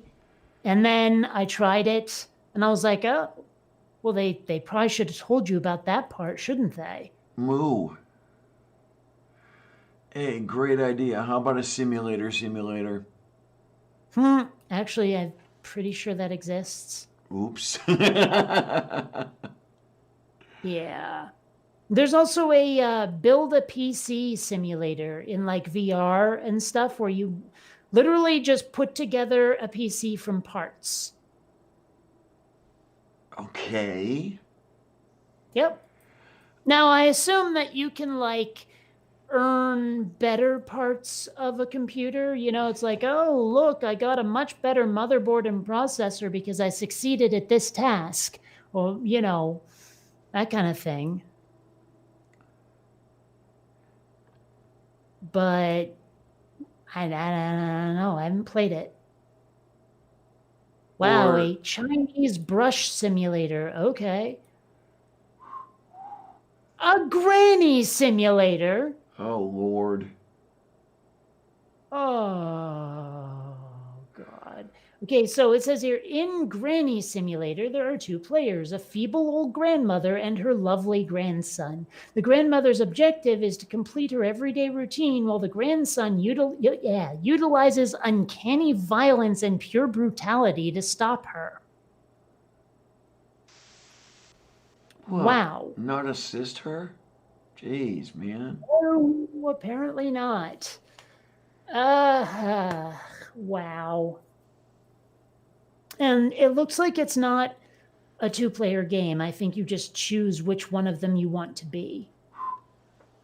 And for some reason, the grandmother's head is shaved. Skinhead grandma. I love it. That sounds like a band from the 90s or the 80s, doesn't it? Skinhead grandma? I mean, maybe it's just me, but... There we go. The new hit. I dip my nuts in soy sauce by the Skinhead Grannies. No, huh? Isn't there like a band or a movie or something called Ninja Grandma? Got me. Let's see. My grandma's a ninja. I'm not seeing it. I see something called My Grandma's a Ninja by Todd Tarpley. Apparently it's a book. But I don't see... Oh, wait, here we go. ninjagrandma.blogspot.com. No. That's just... I don't know.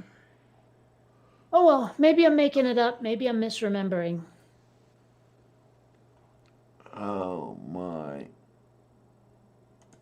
So here's a question. Yes, dear. When my pizza arrives, do you mind if I eat it while we continue this, or would you rather we quit?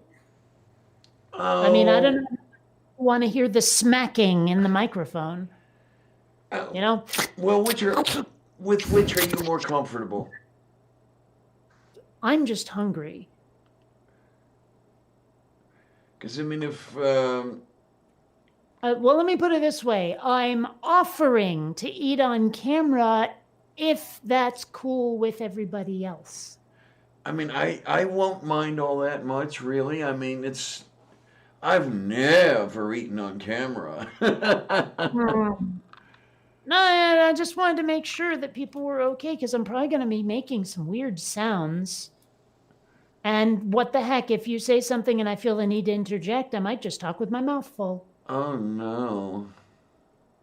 So, I want Bird Simulator. Oh, but no, seriously, I want some feedback on that. Do you mind if I eat on camera? Or rather, go right ahead you and know, eat. Go right ahead and eat on camera. Yeah, why not? As a matter of fact, we can do a 12-hour live stream, right? it wouldn't be the first time. Yeah. If we do a 12-hour live stream, I'll end up finding something to eat. That's it. You nosh on a pizza and I'll nosh on a bowl of life cereal. I think you mean life mush. Yes, absolutely. Interesting. Oh, it's online. Never mind. Yeah, Doorknob says let's try it first and then we'll decide. Okay, why would they send me a German game? At least I'm assuming that's German. Yep, German. But it appears to be a fire truck simulator. Oh Or my. possibly ambulance. I can't tell. It looks like a fire truck, but then I saw a stretcher. Oh well, whatevs. I remember. I've been looking for like cheap ass video games to play during the quarantine because otherwise I'd just go nuts. Yeah, I mean, Democratic Socialism Simulator, and I wish I was kidding. What socialism? Democratic. Oh, Jesus. Oh, no.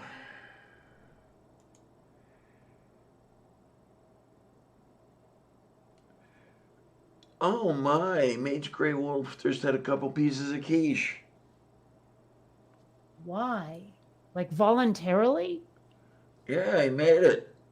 Or she, or I forget. Mage Grey Wolf.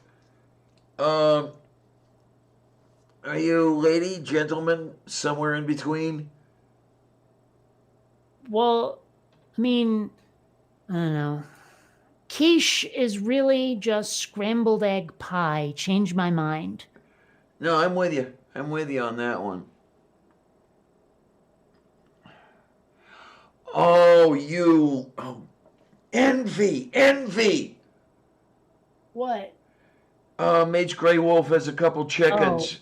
And yeah, fresh eggs almost every day. Damn. Oh. Well, I mean, I had a couple of chickens in high school. You know, they got beat up by the bullies a lot. Okay. Guy? Okay. I'll try to remember that so I get the pronouns right. Oh my, oh Sure my. I knew that already. Say About again? Mage Group. I said, I'm pretty sure I knew that already. Okay. I probably did as well and just forgot. Sorry about that, honey. Oh, Yeah, man, yeah. I have not. Just excuses. Say again. I said excuses. Yeah, definitely. I have never had an egg right out of the chicken, but I've come close. I'm always a little worried that, it'll turn out to be fertilized. Oh, man, I've had that happen a couple of times. You ever see that footage of someone who brings home a turkey for Thanksgiving and they pull another turkey out of it just to freak out their family? Oh, yes.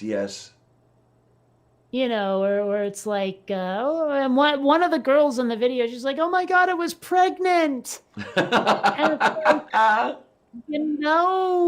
not so much. That's not how this works. Yeah, I think, the fertilized egg, I think I've personally seen that maybe twice. So they're at the quality check part of making my pizza. Okay, It looks like then. they're about to deliver it. They're about to set another local Domino's. Is not that far, so it shouldn't take that long. Stranger Things, the game. Interesting. It looks terrible, but at the same time, it's obviously done in a retro style because the show takes place in the 80s. Oh what I do though, one of the things that I have a habit of buying the jumbo eggs because just by observation, empirically, it seems that there is a greater probability of getting an egg with multiple yolks when you go for the jumbo than with the other sizes, and it does make sense. And I love getting I love getting the multiple yolk eggs. I would be creeped out by that. Oh, really? Okay. Yes. There's something odd about that, and I would be creeped out by it. I mean, you have every right to be, but I don't know. It's too unusual. You know, it seems to me like something went wrong, and I don't want to eat something that went wrong. Does that make sense? That makes sense. That does, yes. What was really amazing, though, there was a period of about a month where I was getting multiple yolk eggs in the cartons. I think there was one point where I got 4 of them. Now, I haven't run across one in several weeks now. So I don't know what it is. Okay. I wish I knew what prompted that sort of thing. Oh my. Don't eat moose nose or fermented salmon heads. Yeah, okay. Heads, fish heads, roly-poly fish heads, fish heads, fish heads, eat them up, yum.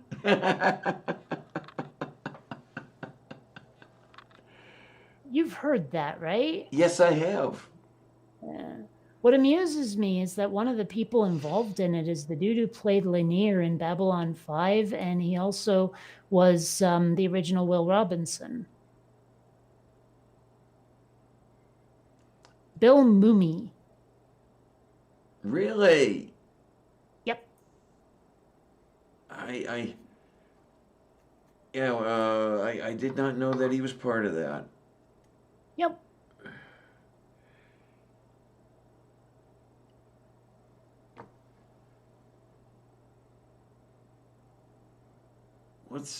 Is he still around? I mean, from what I understand, he was into some pretty crazy shit years ago, drugs and sort of thing, and I don't know if it killed him or what. Well, I'm going to say no because I saw a Babylon 5 reunion photo not too long ago. And yeah. So I would imagine, oh, hey, they're driving. Let's see. Well, I can look them up. mdib.com, Bill Mooney. No, not Bill Murray. But he's still alive. He's going to be in that Space Command show. Oh, okay then. Because I'm looking here. Jack Kemmer rescues exarch. Oh, it's not the one I'm thinking of. Because I know that maybe they're doing a Space Force show then, but they're doing a parody of Trump's Space Force. This is the first thing that came to my mind. It had to be that, yeah. Let's see. Here we go. Yeah, Space Force. The people tasked with creating a 6th branch of the armed services, the Space Force. And, okay, John Malkovich and Fred Willard are so far the only people I see on the cast list that I recognize.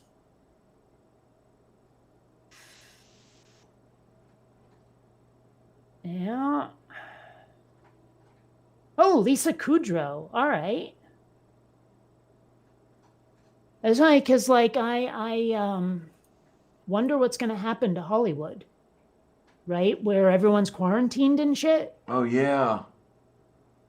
Because It's not like you can go act. I heard that, and I may be wrong. I may have misunderstood what I saw, but I think these Saturday Night Live folks actually streamed their comedy from home. Like they're all on webcams doing their comedy. That would not be the only one I've heard doing that. Yeah, I think allegedly a couple of the late night shows are doing that. Okay, this dude is really close to home. I'm gonna go get ready to get my pizza. I'll be back. Yay!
Yay!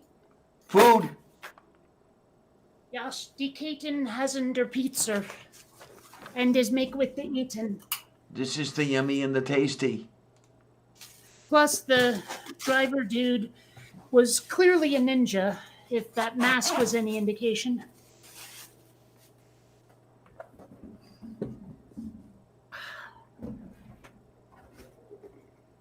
Ooh.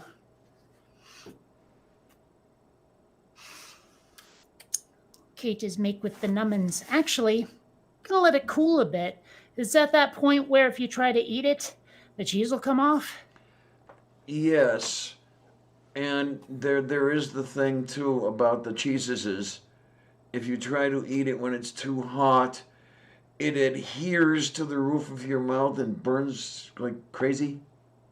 That too.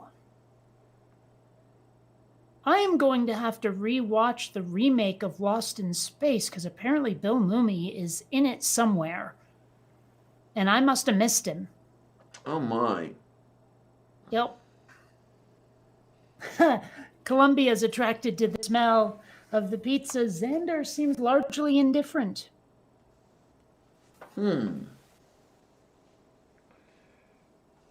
am trying to remember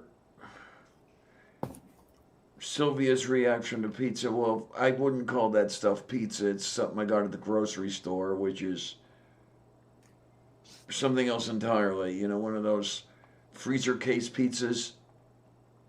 Hmm. No, I'll end up getting a pizza one day, but not today.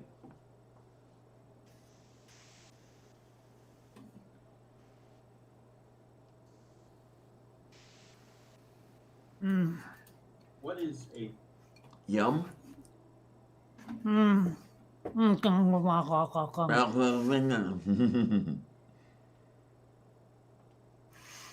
Yeah. Oh, I needed this.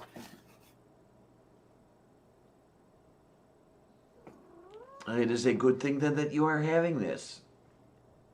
Doorknob head, yeah, the delivery was quick. That's because Domino's is like a really short walk from home. But obviously, I'm not going out. So, in fact, not allowed to. It very specifically says pickup is not available. Okay then. Well, I mean, obviously. Wow. Dude has been in a lot of stuff. Like even before Lost in Space, Oh, yeah. he's been making stuff since 1957. And he was Jeez. born in 1954. I was going to say, yeah, he's 3 years old or whatever. Okay. Mm-hmm.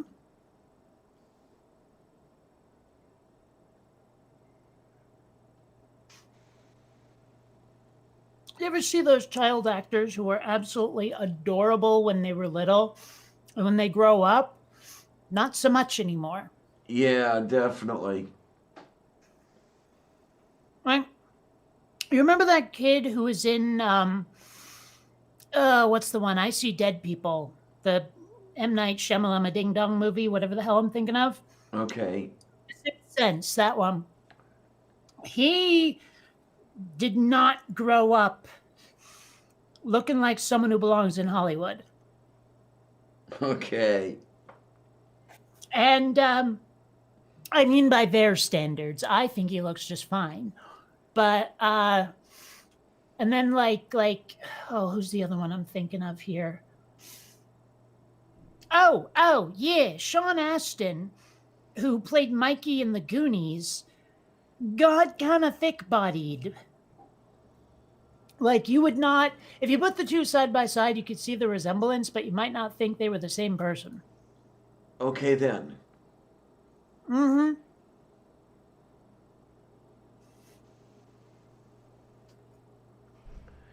I'm trying Do to... I want to know why you're picturing Gomer Pyle having sex? What prompted that comment? It's doorknob head. Still. We love you.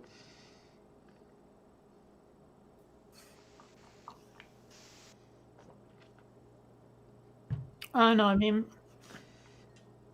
there was something quite recently where someone had confused me, and I was trying to explain my lack of confusion. And he told the rest of the group, oh, that's just Kate being Kate. But the truth is that either there was something he hadn't said, or he said it so quickly that I missed it, or someone was talking over top of him. And it was a very, very, very crucial data point for understanding what the hell he meant. Mm. And that's why I kept asking the questions, why I was so confused. Oh, my. And then there's Sylvia being Sylvia. What do you have? Okay.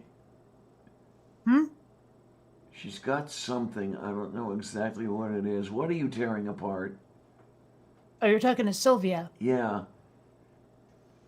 Which of my possessions are you reducing to rubble?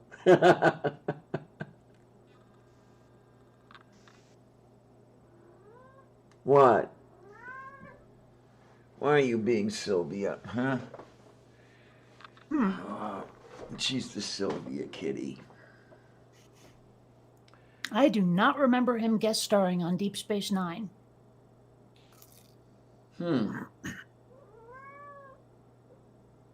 What, dear? Wait. According to this, he was the original choice to play Eddie Munster, but his parents didn't approve of the makeup he'd have to wear. Oh. Okay.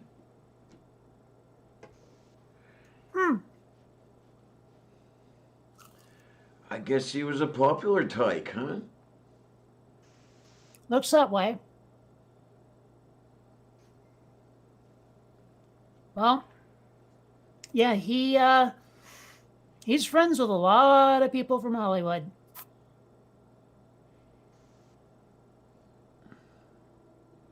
Kind of irritated that Miguel Ferrer is dead, though. I don't know. Maybe you have to be like as immersed in this like fan culture as I am, but I mean, Miguel Ferrer, he was the guy who invented RoboCop in RoboCop. Okay, okay. And I guess I've been sort of following his career ever since, but now he's very dead.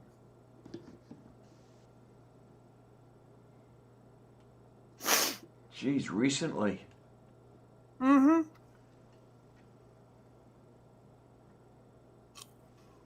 I was wondering, okay, and I see that he is the son of Jose Ferrer. Okay. I don't know who that is. Um, from way back when. Let's look up Jose. Um, why are Or you you could, eating my cable? because it was part of the pizza. Let's see. First Puerto Rican actor to win an Academy Award. Trying to remember some of his roles here. We're gonna look this up.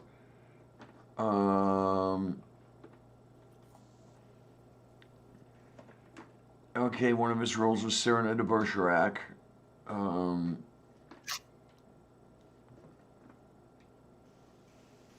and let's see here.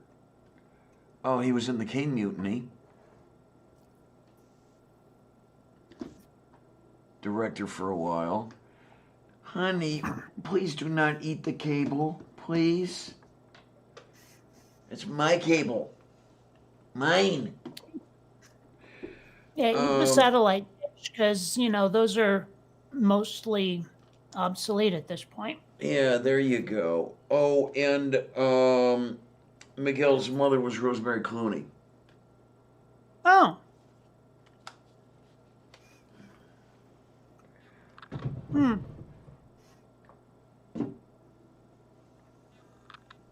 There we are. Okay. Man, Hollywood types get, married a lot. Yeah, absolutely. Man, I guess I get it. Oh, well, why didn't you just say that he was the Emperor in Dune? Oh, I did not remember that. Well, it's right here on his IMDb page. Oh, okay. I keep forgetting to look at IMDb. Yeah, okay. I mean, I figure if anyone here is gonna be able to go, oh, that guy, it'll be from the sci-fi flick, you know? Okay, okay.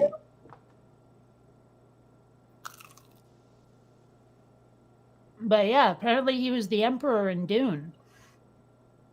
And looking right now, that may well be the only TV show or movie he was in that I ever saw.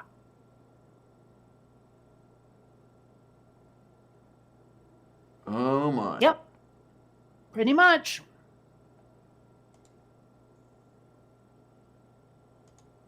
I don't see. Oh no, I take it back.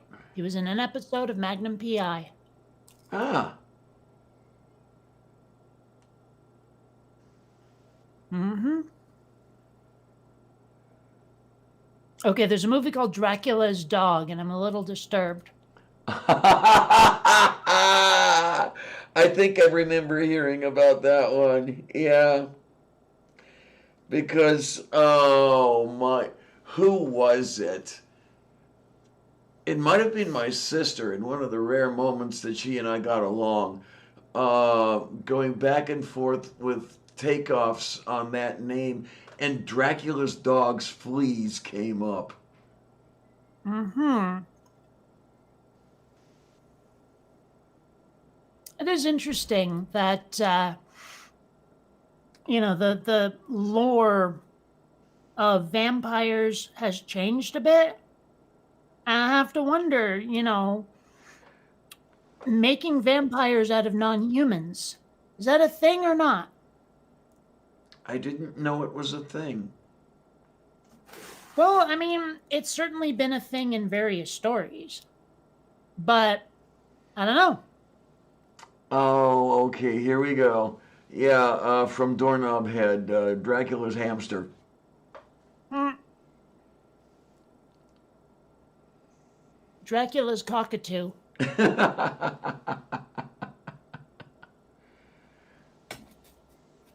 Oh, ow. Ow, ow, ow, ow, ow. Dracula's goldfish. Mmm.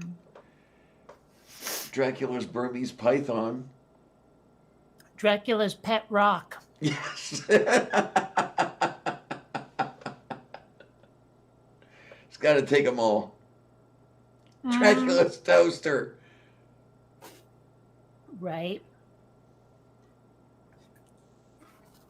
Mmm. Dracula's fidget spinner. All right then.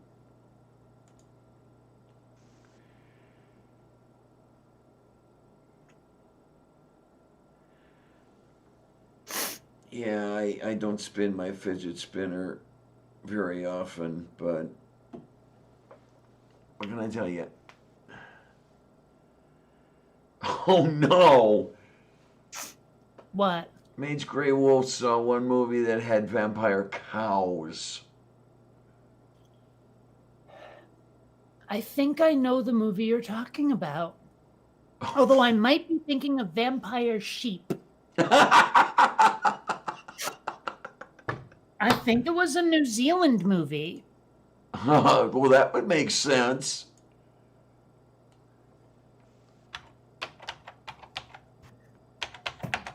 I'd do the Google search for it, but the pizza box is covering the keyboard at the moment. Hang on, hang on.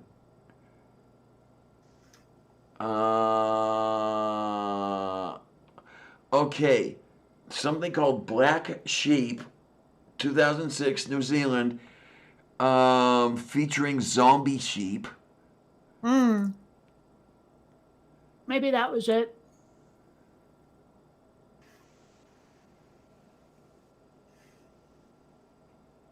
Yeah, 2006. I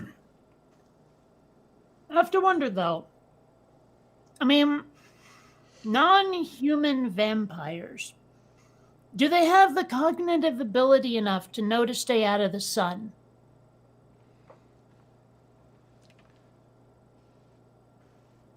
Well, okay. I guess you would have to look that from an evolutionary perspective. So let's get Ken Ham out of the room here. The No, wait, that doesn't work. what? It doesn't work. Because there's no way to naturally select that way. Vampires are not born. They're not part of a genome. Okay, might they not take something from the genome of the creature that got vampirized? No, that's not a genome. It's vampirism is something added, not something inherent. Okay, okay.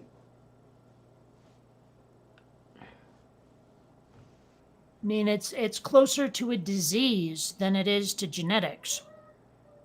You know what I mean? Okay then.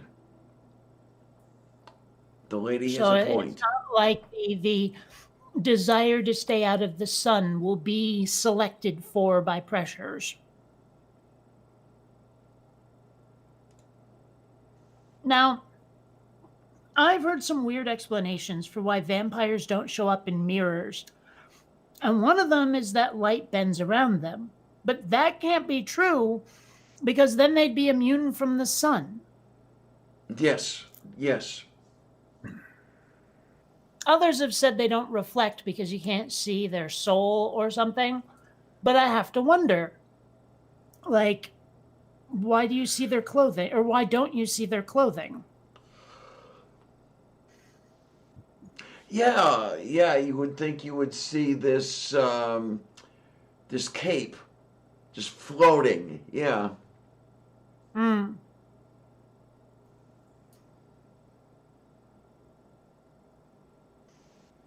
I don't know.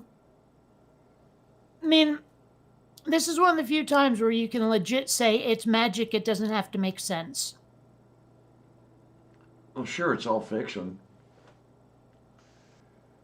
Well, even if it wasn't, I mean, magic usually has its own rules and they're usually pretty consistent, but they don't have to be consistent with the real world.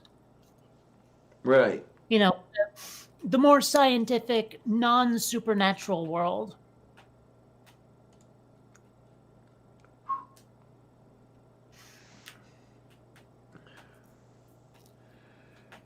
Oh, speaking of supernatural, actual scientific real world, um, I was getting just a little.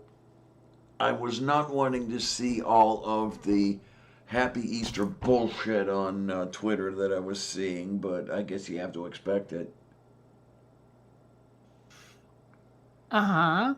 Yeah, I've got a lot of non-atheists on my follower list, so yeah, you see a lot of that, and it's like, I wish they wouldn't, but they do. Hmm. So I thought you were going somewhere else with that. Nah, it's just bitching. Ah. Yeah, I thought there was going to be a story to tell, like, and then when I saw this bullshit and I replied this way, they said that, and blah, blah, blah, blah. I thought that's where you were going. Oh, there's enough of that Xander, what going the hell are on. you There's enough of that. Yeah, I don't know that there's a day that goes by without somebody giving me shit about I need to turn to Jesus, and it's like, screw you. doing? It's like, I'll tell you what, if he turns to me, I'll turn to him. Let's meet in the middle. It's okay. Yeah, what really not amazes, what really gets me are the people who say, well, just wait a little while. Soon enough, you'll find out. And it's like, yeah, okay, I'll let you know. Well, I'll tell you what, if I find out, I'm not telling you. Mm-hmm. I mean, yeah, it's like, oh yeah, you know how sometimes news is behind a paywall on the internet? Yep. Well, apparently Jesus is behind a death wall, and I don't much care to pay that price. Yeah, moo. Just saying. And then this kitty over here is behind a cat wall. Is that why she goes caterwauling? No! Jesus Christ, she's trying to make off with my lipstick. God damn, kitty. Man, I think I've said it before, but I cannot wear makeup. I can always feel it on my face. Okay, yeah. And I'm always worried I'm going to smudge it if I like scratch something on my face. And it's just pure stress to have makeup on. Pure stress. Yeah. No, I can definitely sympathize there. It's I don't know how anyone can wear, especially the pancake. But then that liquid stuff too, that fills every damn pore, and That's actually something I've wondered about. It's like, a lot like when women wear a ton of makeup, but then they try to have better skin. How much of that is a cycle? yeah. The makeup causes bad skin, so I buy the thing that makes my skin better. Now I wear more makeup, so I buy the stuff. Ugh, why? I don't know. Life is so much easier being a tomboyish dyke. You can get away with not doing so much. You don't have to play those stupid games.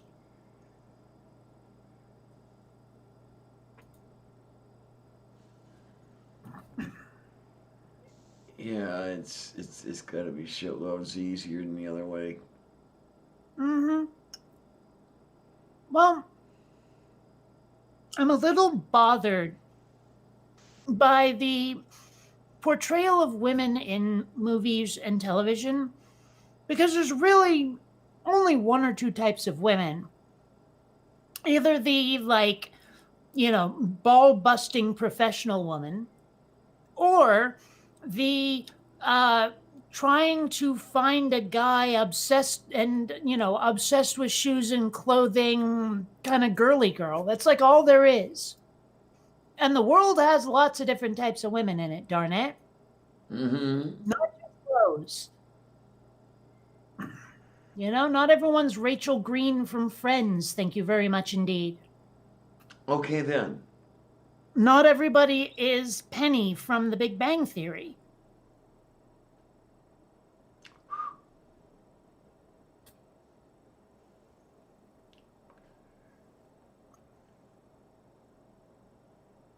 I don't know. It's just something that's bothered me for a while.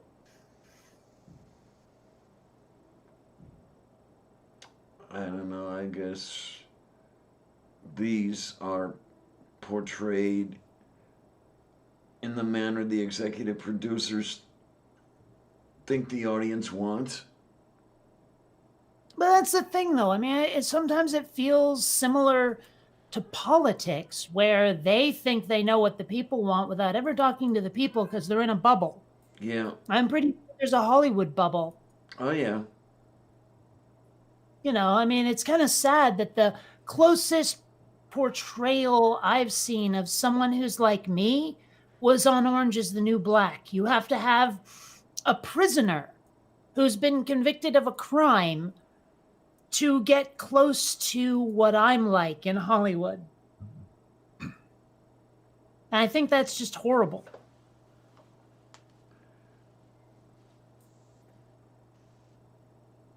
Yeah.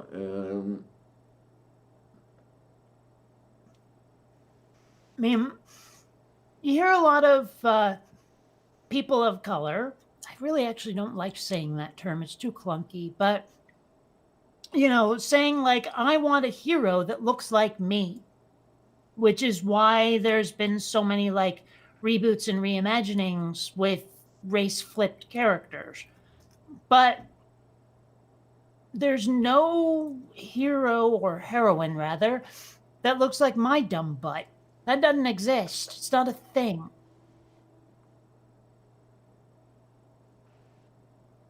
Yeah, and it gets to me because your dumb butt looks pretty good, but what can I tell you? Yeah. See, you're ever so slightly biased. Oh, maybe about that much, yeah.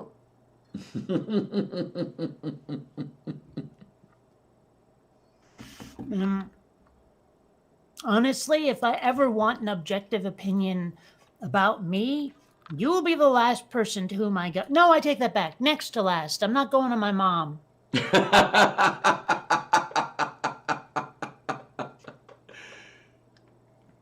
Because that's your mom's job, is to tell you you're awesome whether you are or not. Oh, you look so beautiful, she says when I just rolled out of bed when I'm visiting them and I look like a friggin' haystack. No, it's fine. Just, Mom, come on. Oh, my. I wouldn't have got that from her. Definitely not. Yeah, well. Point being, mothers lie. Yeah. I mean, they lie with kindness, but they lie.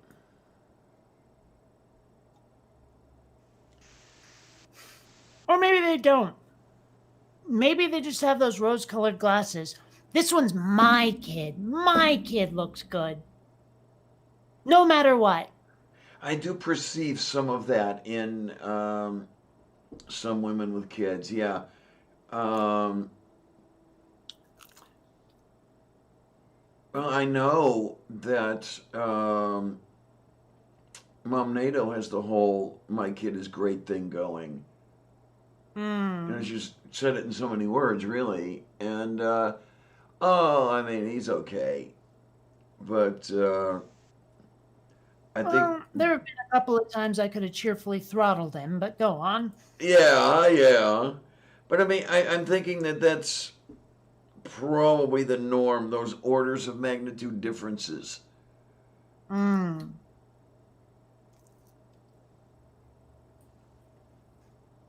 Gotta admit, it's difficult to watch movie night. What, the words before it's difficult. I said, gotta admit. Oh, okay, okay. Yeah, yeah. Oh, well, God, when Tornado gets on a roll. Oh, my word, yes. Mm-hmm. Funny, for a long time, I thought it was an act. Ah, that's the real Tornado. I mean, part of me honestly thought that he was trying to, I don't know, play a role or have a gimmick. Didn't realize that was the real him. I mean, he is his own brand of lovable, but every now and then, you know, well, I'm sure I'm the same way. I mean, you know. I'll be right back. I'm reasonably sure that there are people who would gladly set me on fire.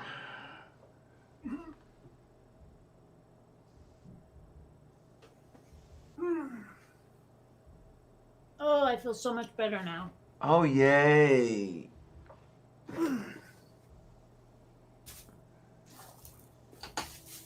Kate feeling so much better is a good thing.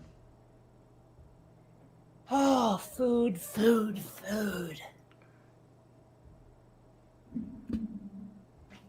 Trying to remember what it was. There was a commercial in the 80s, and it was either just food or it might have been specifically cheese. But they were taking that you know the song is food glorious food so sumptuous. It was like that That's song. what I And thought you were headed for. yeah, but it might have been cheese glorious cheese instead of food glorious food. Might have been. Let me find out because I definitely remember a commercial on that sort of.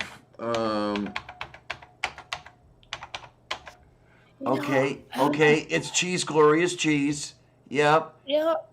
Yep. I had a feeling. Here's one Suddenly from occurs to me that I 1987. to drink besides Red Bull and water. At some point, I need to get a beverage that's not that. Okay, that is instead Schlieverwitze. Well, I suspect it's not the best idea in the world to drink nothing but caffeine. Couldn't tell by me.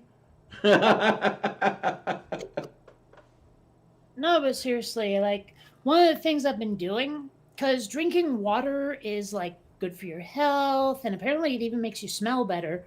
But the thing is, regular water, because of my super taster gene, tastes kind of nasty. There's like a bitter metallic taste to it.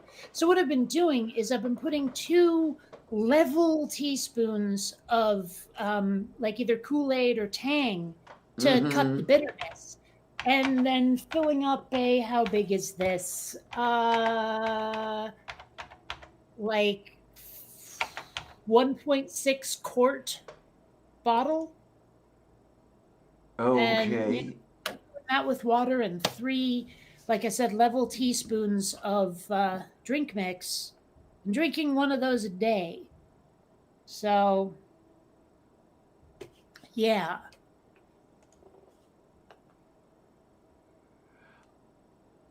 Oh my. Okay, here might be part of the reason for the water. From let's see, Anderson Plumbing Heating Repair, and something entitled San Diego Plumbing. Is it safe to drink tap water? This little thing that we've got here on the Google page says, according to Before the you go city. before you go any further, I have a filter on my sink. Okay, because there we are. Yeah, because this was going on about how hard the water is, but the filter should remove some of that, shouldn't it? Yeah, but it doesn't help enough because yay, super taster. But what Amiga Nuts just said there, PZ Myers would have been proud about trying to hypothesize vampire genetics. I actually kind of met PZ Myers once because I was going to American Atheists, and I got off the plane. I got all my luggage. I went to the shuttle to the hotel, and guess who gets in with me? Wouldn't be PZ. It really would. So you So, did yeah. not meet him in an elevator. Hmm? You did not meet him in an elevator. Nope. Nope. And there were witnesses, so if there was any hanky panky, I never got caught. Okay. Well, I don't think PZ Myers isn't one of those ones who got caught for that shit, was he? Oh man, I'm trying to remember. I'm not entirely positive. Let's see. I mean, because I know that Lawrence Krauss and David Silverman are rather prominent atheists who've been, like at least accused. Yeah. And again, that's so weird. But me and David Silverman have been, if not actually friends, at least pretty decent acquaintances. And he does not strike me as the kind of guy who would be taking liberties. The hell? Oh. I hate that. But yeah, so, but PZ Myers, I kind of doubt he was one of those guys. He is a little arrogant, but I don't think he's been accused of hanky-panky. Okay then.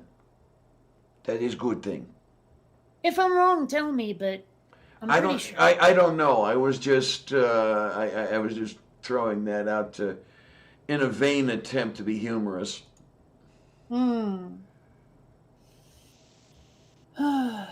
Oh, hey, did I tell you? Matt frickin' Dillahunty unfriended me on Facebook because I'm not voting for Biden. Yeah, you mentioned that, and Matt can shove that particular reasoning up his arse. I mean, I always thought he was a slightly obnoxious but mostly nice guy. Now, not so much. In fact, I've been calling him Matt Dillahunty. Oh my. But that's just me. I mean, I haven't. This is the first time I've said it to anybody else, but that's what's been going through my head. Yeah, well, not years and years, only 6 years ago now, when I first contacted Dillahunty, um, he put me off really easily. I was asking him if there was possibly some connection with the Christianity thing and the Jews losing their temple. And he just brushed it. I never heard of that, and that was the end of it. It sounded just like the male slimy bastard when he said something. I never heard of that. It's wrong. At least Seth Andrews took the time to say something to the effect of, "Well, I really don't know about these things, and maybe you really need to talk to somebody who knows more about it." Well, if there's anybody who comes off like the nicest guy in the world, it's Seth Andrews. Oh yes. I mean, I'd even say he's friendlier than Aaron Ron. He's a big softie. Oh my! It's amazing. I think I've mentioned I called into Seth a couple of times. Well, he actually interviewed me at one point, and one of the calls, I think it was the call right after not after the first time I called him. I think the second time maybe. Hi Seth, it's Diane. Oh, I remember. How's this going in? Son of a bitch! Why would you even remember? Nothing like me. Well, but the thing is, I get that from people too. And so, I mean, hell, someday someone's going to say it to you. Say what? Oh, you mean I remember you, etc., etc. Well, yeah. And it's going to be that what, me? Really? Moment. I mean, I mean, even now, after more than a decade of this stuff, 25,000 people have seen fit to subscribe to my channel, and it still knocks me out that anyone gives a shit. Oh, there are some of us who give a shit. Oh, yeah. Oh, I know, but it's still, there's a certain unreality to it. Mm. Well, I mean, what really amplified it in my case, I was an absolute nobody at the time. I mean, there was no reason at all. You would not have seen me anywhere in order to even have an idea of what I was. But he remembered for some reason. Well, I mean, it's just, I'm not that special, Yes, you you are. know? Shut. No, but what Yes, I'm, you no, are, no, no, dear. what I mean is that I'm not above anybody. You know Oh what I no, mean? Like, absolutely not. No, I but take that back. I'm above Trump, but still, point being that like I I don't know. I'm not. I don't belong on a pedestal. That's all I'm saying. not even a little one. Okay, I might belong on a milk crate. Okay. An upside down milk crate, trying to talk to people about stuff and no one cares. That I deserve that pedestal, but I don't. I don't deserve to be revered. If anyone's doing that, knock that shit off. I'm just like the rest of you. I just happen to not shut up and put my stuff online. That's all. And you do it so well. I don't know. It's weird. It's actually one of the reasons why, despite people trying to encourage me to do it, I almost don't want to try to get into acting because I don't want to get a big head. You know what I mean? Okay, yeah, I get it. It seems like it would be really easy to fall into that trap if you ended up famous.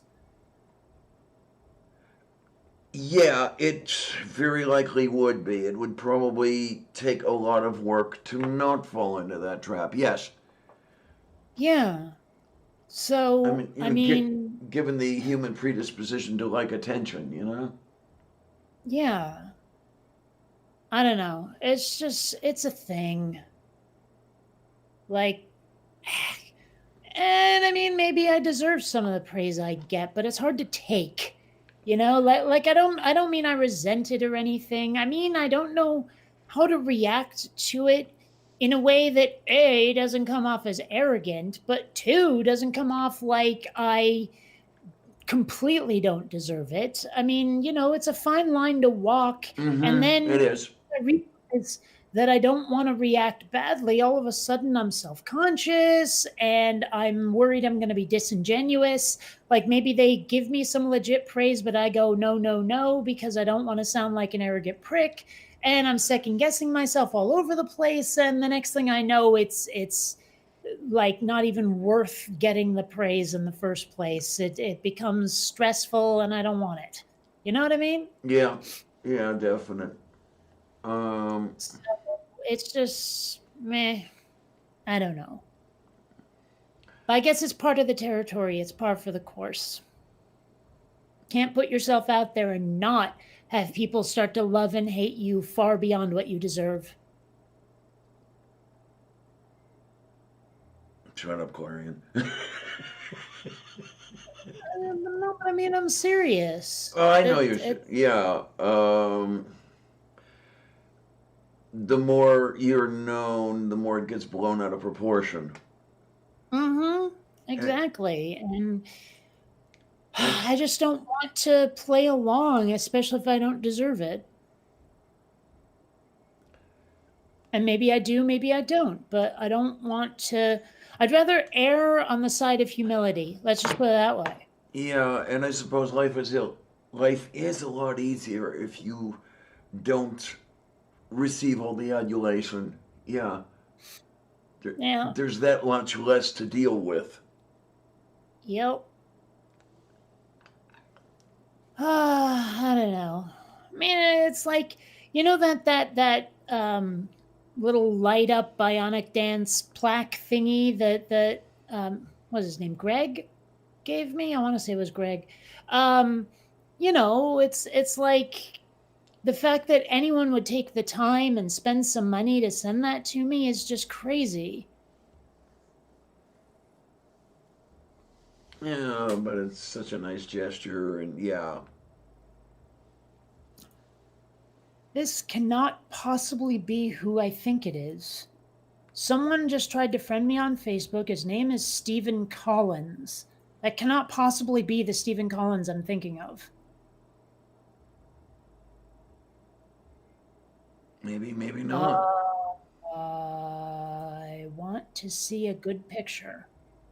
Nah, this guy's too young to be that guy. Okay. Confirm. We have 25 friends in common. Of course, I'm confirming you. That's my rule, by the way. If anyone tries to friend me on Facebook and I don't respond, if I don't actually know who you are, if we have less than 5 friends in common, I'm not friending you back. If we have 5 friends in common, I'm totally friending you back. Oh yeah, I've started doing the friend count thing as well. Um, Yeah. because it gives you a pretty good idea of where your head is. Yep. I think only once or twice has it gone tits up, Yeah. but But yeah, it's just a thing. Although now that I realize you can unfollow people, I tend to be a little more liberal about who I will and won't friend. Because part of why I started limiting my friend list was just because I wanted to make sure that the posts I was seeing were from people I know, like okay. friends and family and stuff. Because Mm-hmm. if I don't have that, then I mean, I'm just seeing random shit, and I'm like, who even are you? Yeah, okay. Oh So my. So wait, are you the lucky one who's able to have family on the same feed as the general public? I'm not sure I'd call that lucky, but yes, Okay, because like because one of my uncles is a bit of a right winger, okay, you know, that kind of thing. yeah, because Oh, I sorry, hold on, let me check something because maybe I'm wrong about which Stephen Collins I was thinking of. Like, I'm pretty sure Stephen Collins was the name of the one dude from Star Trek the Motion Picture who ended up combining with what's her face, the bald chick. oh, okay, yeah, I know what you're talking about. Yeah, except he spells it with the PH instead of the V, but it's the same guy. Like not the same guy. I mean, it's the guy I was thinking of. Okay,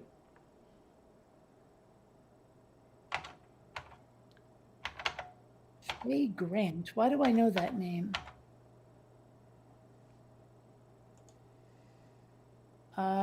Fake. Oh, her. Okay. She played Julie Parrish in V.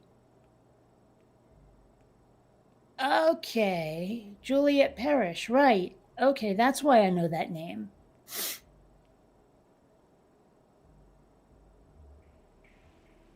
moo. Hmm.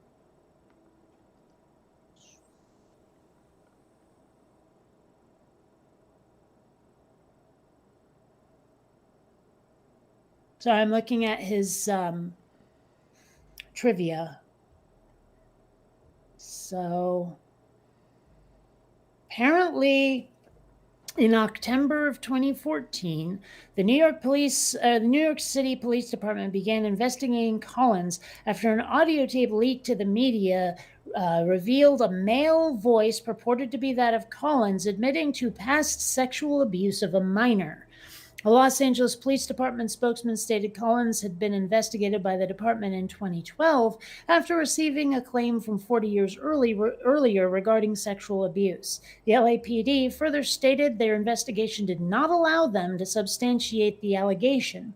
In a December 2014 interview with People magazine, Collins admitted that he had inappropriate sexual conduct with 3 female minors in 1973, 1982, and 1994.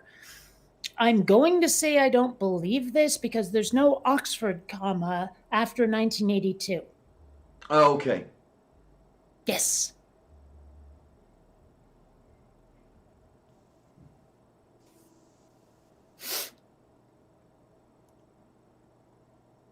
I realize that's a horrible reason to not believe something. Thus, that's the basis of its appeal.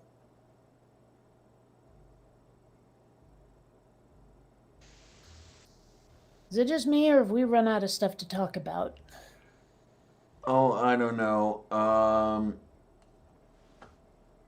I kind of imagine that that's difficult, but I suppose it can happen. Well, I know I'm starting to feel a food coma coming on. Oh, okay then. Well, I just ate half of a 16-inch pizza. Holy shit, I didn't realize you ate half of it. Well, I was hungry. I hadn't had lunch or breakfast. And now, wait a minute. That was a rather quick operation. What did you do? Stack several of the pieces and then put them in your mouth? I was hungry, okay? I could have eaten my own foot. Oh my, that is hungry. So if you're doing the food coma thing, yeah, that might be. Well, understand, hon, we've been at this for. Well, this has been streaming for 6 hours. No, closer to 7. You came in a little on the late side, but still. Okay, it's not actually 8 inches. It's only 8 inches if you measure it like, what's the word here? Like laterally, I guess. It's 16 inches horizontally. It's just, it's a 16-inch diameter pizza, yes. And 8 and 16 inches in diameter. Now that would be a quick and easy calculation. If you've got a 16-inch pizza, what would half of that be in area? Now, I'm not going to do that right now because I'm too fucking lazy. But it's easy enough. You know, you do the whole pi r squared thing. And yes, I know most pies are round, but that's another story entirely. Now you figure out the area, you take half of that, and you work the other way. Yeah. Well, I don't know. And I certainly couldn't calculate volume or mass. Well, I never weighed the pizza, did I? I certainly didn't measure it vertically. Right. Oh, yeah, nobody saw me. You know, I could take a picture of half the pizza there, Amiga Nuts, and put it in the thing with the thing to screen share, and you'd still not believe me because we don't know you ate it. That could be someone else's pizza. Heck, we don't even know that that's your pizza. That could be a picture of a pizza from somewhere else. Even if I put my face in it, you'll accuse me of photoshoppery. So come on. You sound just like a creationist. You know that? Yeah, well, actually, but by the same token, it's also me advocating reasonable doubt. Mm-hmm. You know, because, I mean, there is such a thing as unreasonable doubt. There's a line between being a skeptic and a naysayer. Yes, absolutely. And when you run into a naysayer, it's so frustrating. But that's the thing, is that creationists will accuse us of being naysayers, even though we're skeptics. Yeah. And then you've got I don't know if the creationists do it as much as, say, the flat earthers, but they demand that you observe everything with your own two eyes.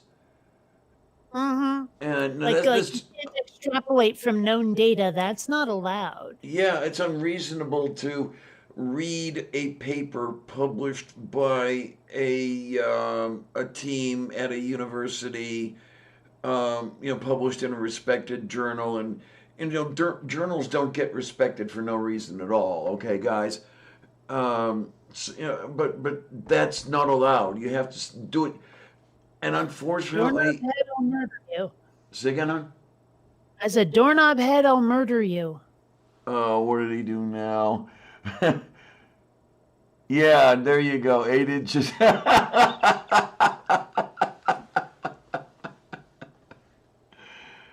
then, yes, our horses, naysayers. Oy, categorie.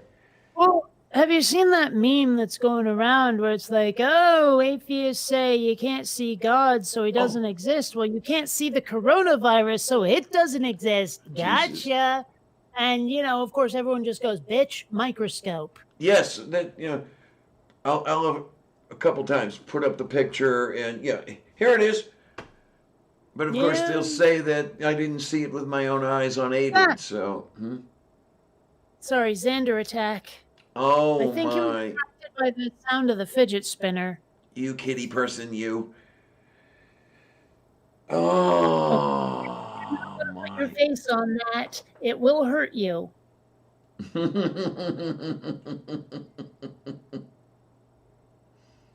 I mean, curiosity killed the cat, but honestly, I think he did it to himself. Okay then. Yes. Hey there, buddy boy. Hey there, buddy boy. How are you? How are you? Whoa. So I take it that eventually, you and a certain couple kitties might be curling up, huh? No, it's unlikely. Oh, I mean, okay. I'm sort of in that, after you've eaten Thanksgiving dinner and you got the tryptophan thing going on. Moo.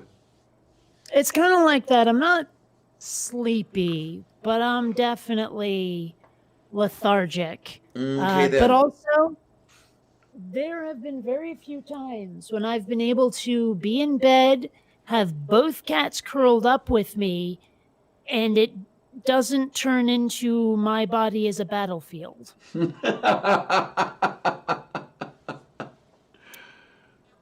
Now, I mean, Columbia is starting to forgive me for bringing Xander into the house. She's finally doing what she used to do during bedtime, which is climb on top of my chest and put her face on my face and sleep. Okay. But Xander will show up because he hears Columbia purring, and man, his hearing is good. He could be clear on the other side of the apartment, and if Columbia starts to purr, he runs over and goes, "Ooh, me," and it's like, Ruins dude, the mood. I got to pay attention to your sister for a while. But then he'll start, like, I don't know, sniffing Columbia's ass or playing with her tail or something, and the next thing I know, and it's a big old cat fight in every literal sense of the word. And fortunately, I've got an actual blanket and not just a sheet on me this time around, so I do not wake up with all kinds of shred marks all over me. Oh So, my. Now that's the one that reminds me. It's a darn good thing I didn't shove one of the blankets into the hamper yet. Couple days, I actually did need both comforters because it this time around, I don't know why the difference, but this time around it does get rather chilly in here. Whereas the year I moved in, I didn't have to turn the heat.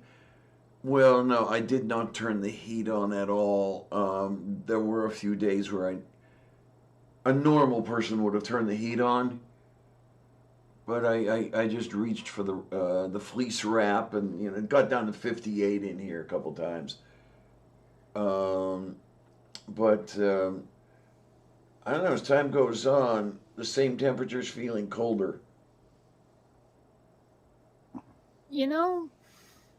Sometimes I wonder what it's like to be a normal person.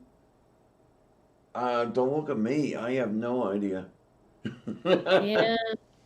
Well, one thing that's kind of funny, there's this meme going around Facebook that is like your post apocalypse name is the last thing you ate and your school's mascot. Oh, yes, I know And that one. I'm not sure my high school had a mascot.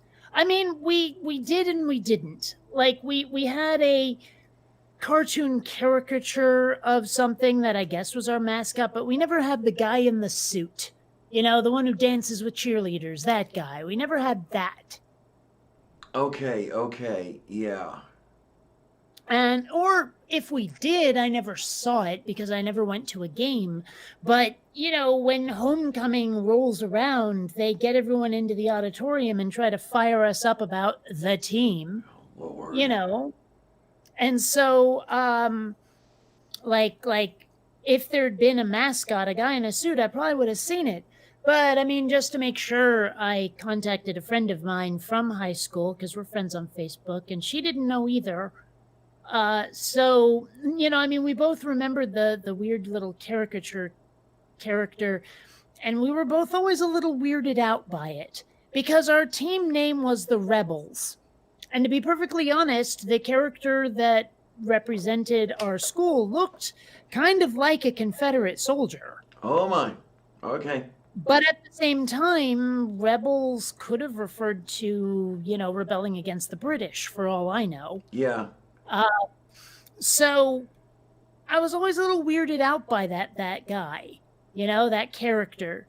And so you know, when I was looking it up, it turns out there was a big controversy about it, and they changed our mascot to a wolf. Oh. Now, I thought that was interesting because the friend I contacted, her name's Autumn, is like obsessed with wolves. So you know, when I was talking to her, I was like, "Oh, hey, look what happened here. Too bad it didn't happen. We were still in high school, you know." So Now, what surprises I me? got such a crush on her. Oh, my. Well, we're two different people, though. I mean, she loves living in like the screaming wilderness on a farm, and she's straight. So, I mean, it was never going to happen. Uh-huh. I had such a crush on her. I'll show you what she looks like, but apparently that's close to doxing, and so I won't do it. Okay. Yeah. Now, what amazes... Well, there's one thing she posted a meme. It's one of those things where like, you can have this, or you can have the cabin in the woods. Which would you prefer? And I'm sitting there going, you know, I would cheerfully live alone, but not in a cabin, right? Like if I had a really cool sci-fi looking like home in the wilderness, I'd take it. But you know, a log cabin, forget about it. Okay, then. I'm just saying. Now, it kind of surprises me that at least last I checked, my high school was not forced to change their mascot. You know, the caricature thing, because they were the Redmen. And it was an Indian-ish figure in full headdress and everything else. Hmm. But what are you going to do? I don't know. But Not that oh I my give gosh, a crap there's about those actually people. a database of mascots. There is literally a database of high school mascots. Holy shit. Yeah. Why? Let me share this real quick because I want a judgment call on who this guy is supposed to be. Okay, here is the guy. What the hell? I mean, here's a copy image so I can try to make it bigger. Whoops, no, hold on this. I mean, seriously, is that like a Confederate? It reminds Well, me in its own way of Yosemite Sam. well, yeah, that's a frequent comparison, but I mean, is this guy a Confederate or what? I would be inclined to think about making that connection. So, I mean, granted, I liked that we were the rebels because I made me think of Star Wars, the Rebel Alliance, Okay. but I was always a little disturbed by that mascot.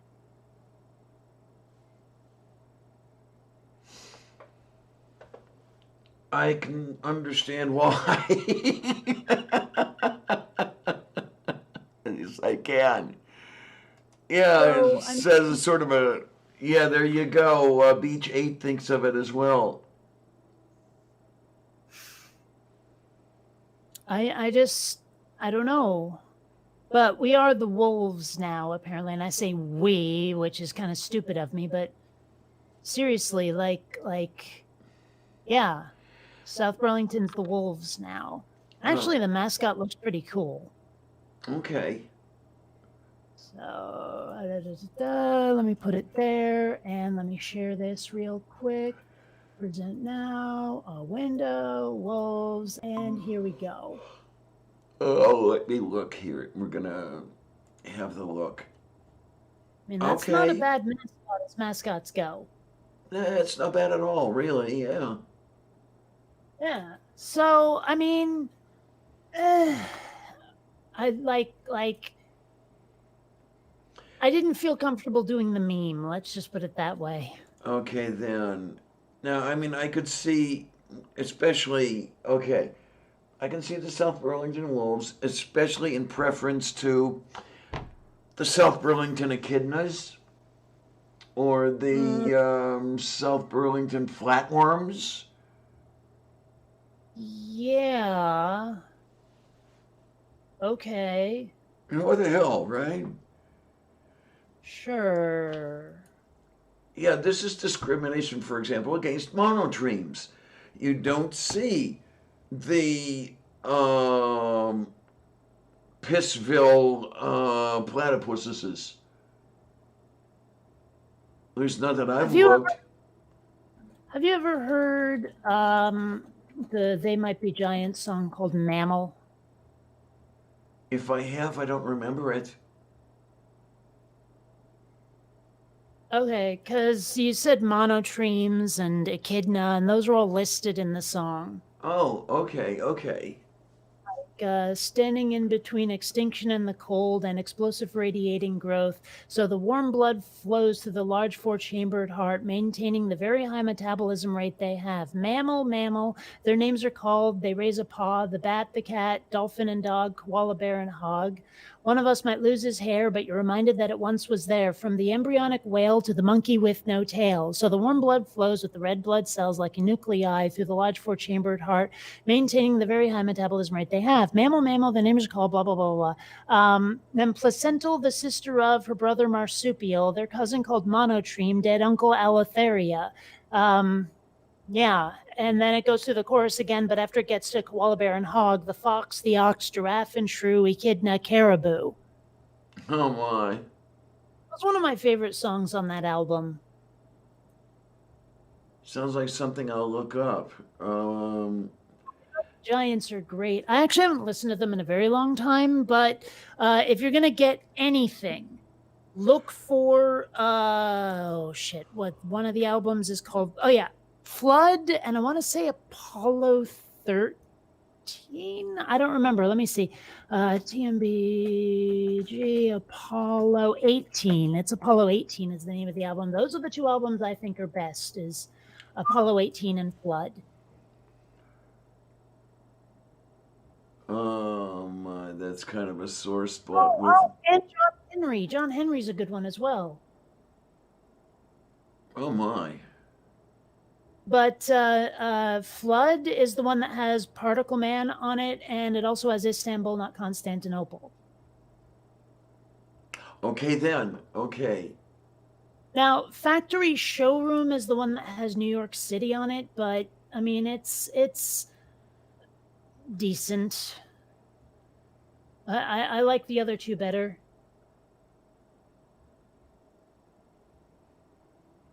I've never really understood They Might Be Giants. Like, their lyrics are just utterly incomprehensible half the time. And I'm sure, but Factory Showroom has a bunch of songs near the end.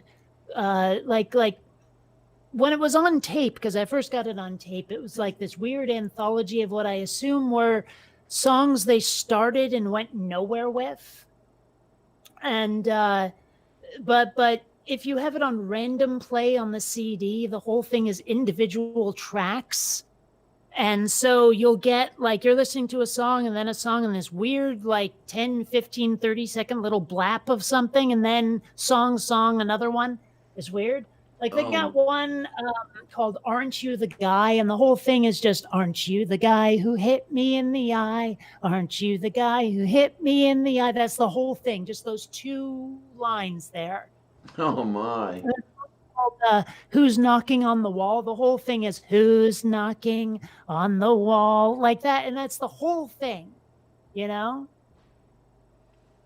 Eek. And it just, I suspect it's, they were trying to write songs and some of them didn't land and they decided, what the hell, we'll record what we had and put it on the album.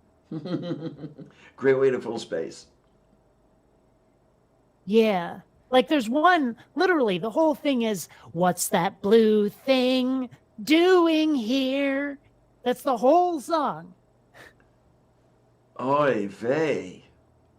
Yeah. I don't know. But I mean, it's not a bad album. They have one called Dinner Bell, which is basically just like a song about Pavlov's dog. Okay. Yeah. I like the way they think. Yeah. Oh, shit.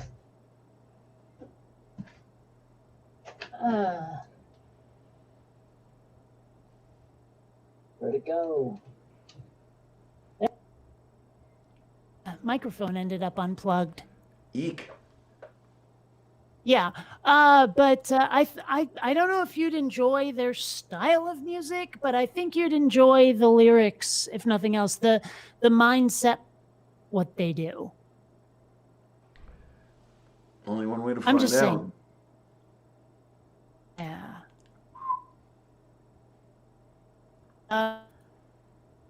They also did the theme for Malcolm in the Middle, which I really like. I'm just saying. Okay, Amiga says those are just creepy lyrics. Okay. Well, yeah, of course they are. But, whatever. Doprožně. Yes, ich did lay out and but and skitter that and what and chill.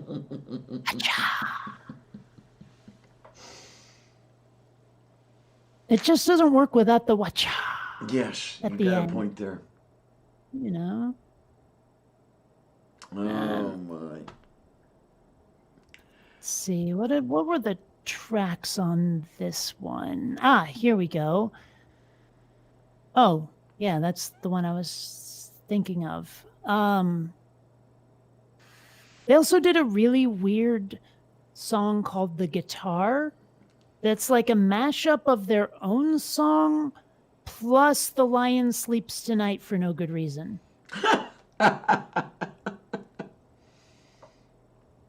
There's links on some of these to the specific song. And it's called The Statue Got Me High. And I know this song rather well. I listened to it many times, but they actually, because I've never known what it was about. A lot of their songs are incomprehensible. And he says it's kind of a song about having an epiphany or something. The song actually started with completely different lyrics. That's what I was saying about dummy lyrics. I think the song was called The Apple of My Eye. When I came up with the line, "The statue got me high," it amused me. It was taking two things and putting them together, not a non sequitur, but something sort of interesting and odd about the juxtaposition of those two things. Part of it is that it's the idea that the statue would be in a public square, a monument, not necessarily a work of art, but something that's just utterly immobile and represents something that's in the past. Just the idea of that blowing somebody's mind. It seems like one of the least likely things to make the top of your head come off, and that's what happens in the song. Oh my. Yeah. Oh, if it's not clear, the guys who make up They Might Be Giants are not exactly normal. I'm getting that impression. They've got another one. Gee, did they say what this one's about? Apparently not, but it's called I Palindrome I. And it doesn't say, let's see. In a review of Apollo 18, Karen Schlossberg, I don't think that, maybe Schlossberg, it's hard to tell, said that the lyrics of I Palindrome I sound like Edgar Allan Poe and David Lynch meeting the Monkees, creating an unlikely sing-along hook. And I can see what she means. Okay. The song contains several palindromes and references to the concept of recursion. For example, the lyrics contain the straightforward palindromes, "Egad, a bass tone denotes a bad age," and "man o' nam," whatever that is.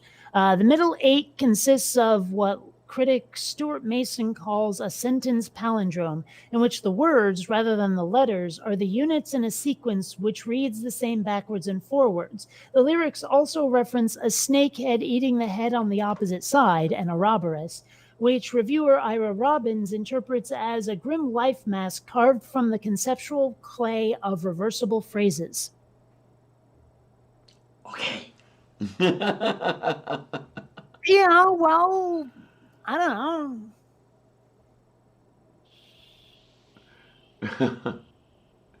It's just that they're weird, and I like that they're weird. They were the right kind of weird, but they're also a product of the time that they were popular, or at least that they were big. Like in the early to mid 90s, they were the right kind of weird for Generation X.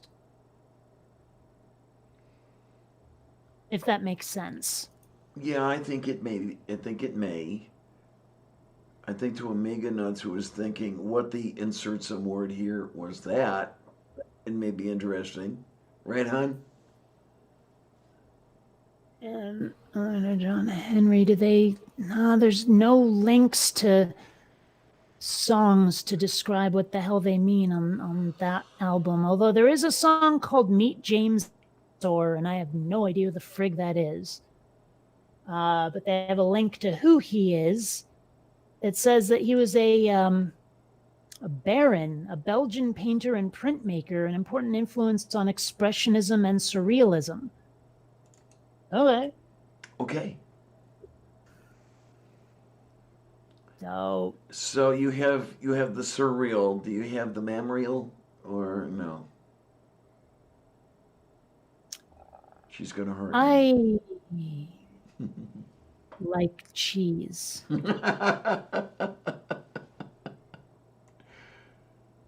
Oh my. Yeah, I think that's how this show got started, isn't it? Well, there's something I always wondered about. They have a really like called Anna Eng. And apparently Eng is a Vietnamese name. The song is about someone who's thinking about a person on the exact opposite side of the world. John looked at a globe and figured out that if Anna Eng is Vietnam, the person is on the other side of the world, then it must be written by someone in Peru. Oh. That doesn't make a lot of sense, I think. Well, kinda. I don't know. I'd have to see a globe. Well, no, but there is no globe. No. The flatties Don't are make right. me come over there. Don't make me come over there. Sounds kind of appealing. Not the way I'd do it. They have a song called James K. Polk about the president. Oh my. It's not a bad song, actually.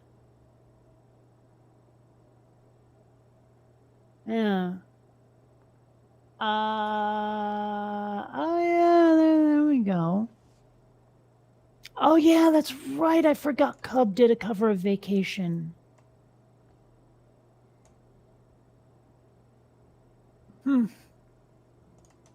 Man, I love Cub. Let's see. Factory Show, actually visited. I really wish that there was more about these songs because it's really interesting to hear what the hell was behind them. Because like a lot of these, the explanations I've already read, no part of me would have thought that's what some of those songs were about. Okay.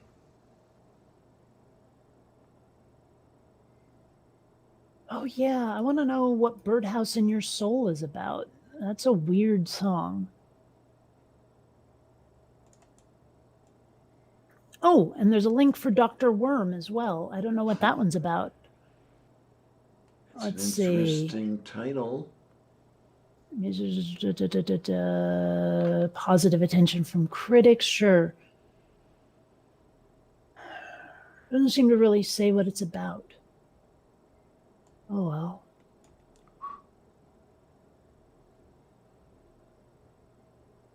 Oh, good. There's a link to Flood. Let's see. Tracks. Okay, well, there's one about Particle Man. That's such a great show. Or, sorry, song. I think I said show because they used it in Tiny Toons. Okay. This is Particle Man as differentiated from Wave Man? Actually, kind of. Oh, okay. This is here. The song describes 4 different men. Particle Man, a microscopic being whose attributes are deemed not important enough to be discussed lyrically. Triangle Man, a belligerent entity who hates Particle Man, fights him and wins. Universe Man, a kinder being who is the size of the universe and has a watch with hands relevant to the age of the universe. And Person Man, a degraded being who lives in a garbage can and who is also despised, challenged, and defeated by Triangle Man. The song's author, John Linnell, or however that's pronounced, I've never known, denied the assertion that there is a deeper meaning to Particle Man, stating on a phone interview filmed for Gigantic, A Tale of Two Johns, that nothing is missing from your understanding of Particle Man. Band member John Flansburgh described it as just a song about characters in the most obvious sense, and claims that the lyrics are not intended to allude to real people, though Linnell later stated that Triangle Man was based on a friend's observation that Robert Mitchum looked like an evil triangle when he took his shirt off in Night of the Hunter. Nothing else, not explicitly stated, need be inferred. Interesting. All right, then. Yeah. Oh my. If it wasn't clear, these guys are strange, very strange. But I like that. Yeah, I mean, strange does have its appeal, let's face it. Oh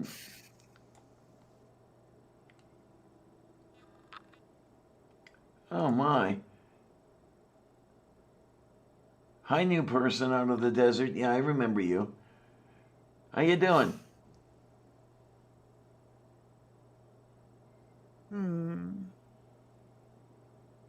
Oh my. Oh, Sorry, I'm reading about the song Dr. Worm. It's silly, but whatever. okay, Man, that's. I need to listen to these guys again. Like now that I have a phone with more storage capacity, I can put more of my CDs on in MP3 form. And because I did a little bit of triage with They Might Be Giants, since I had so many of their albums, I may have to rip them and put them on there again. Oh my, is that like ripping a pair of slacks? No. Don't make me do that. I will send out assassins and they will make you hurt in ways you won't enjoy. Aw. I have to specify the ways you won't enjoy, or you're going to just. Yeah. Oh my. What can I Can tell you you? hear that? It's funny. I go to take a picture of Columbia. Next thing I know, Xander's meowing at me like he wants all the attention. Oh yeah.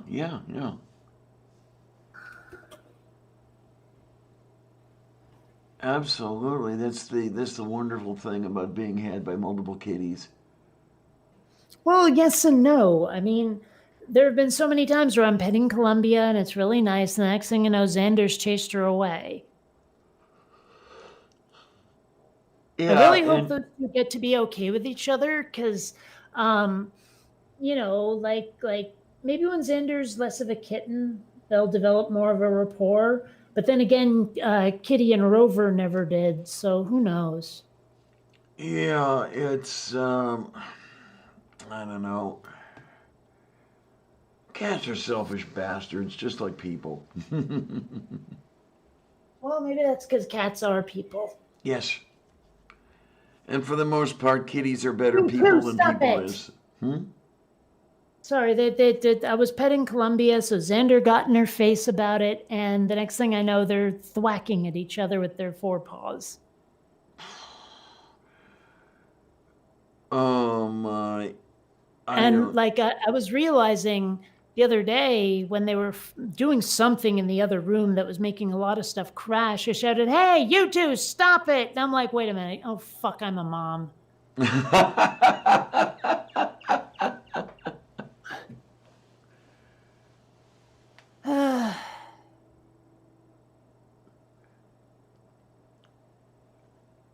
It'll be interesting when the point is reached, though, when one thinks of Kate and immediately thinks of Ashenkor. Huh?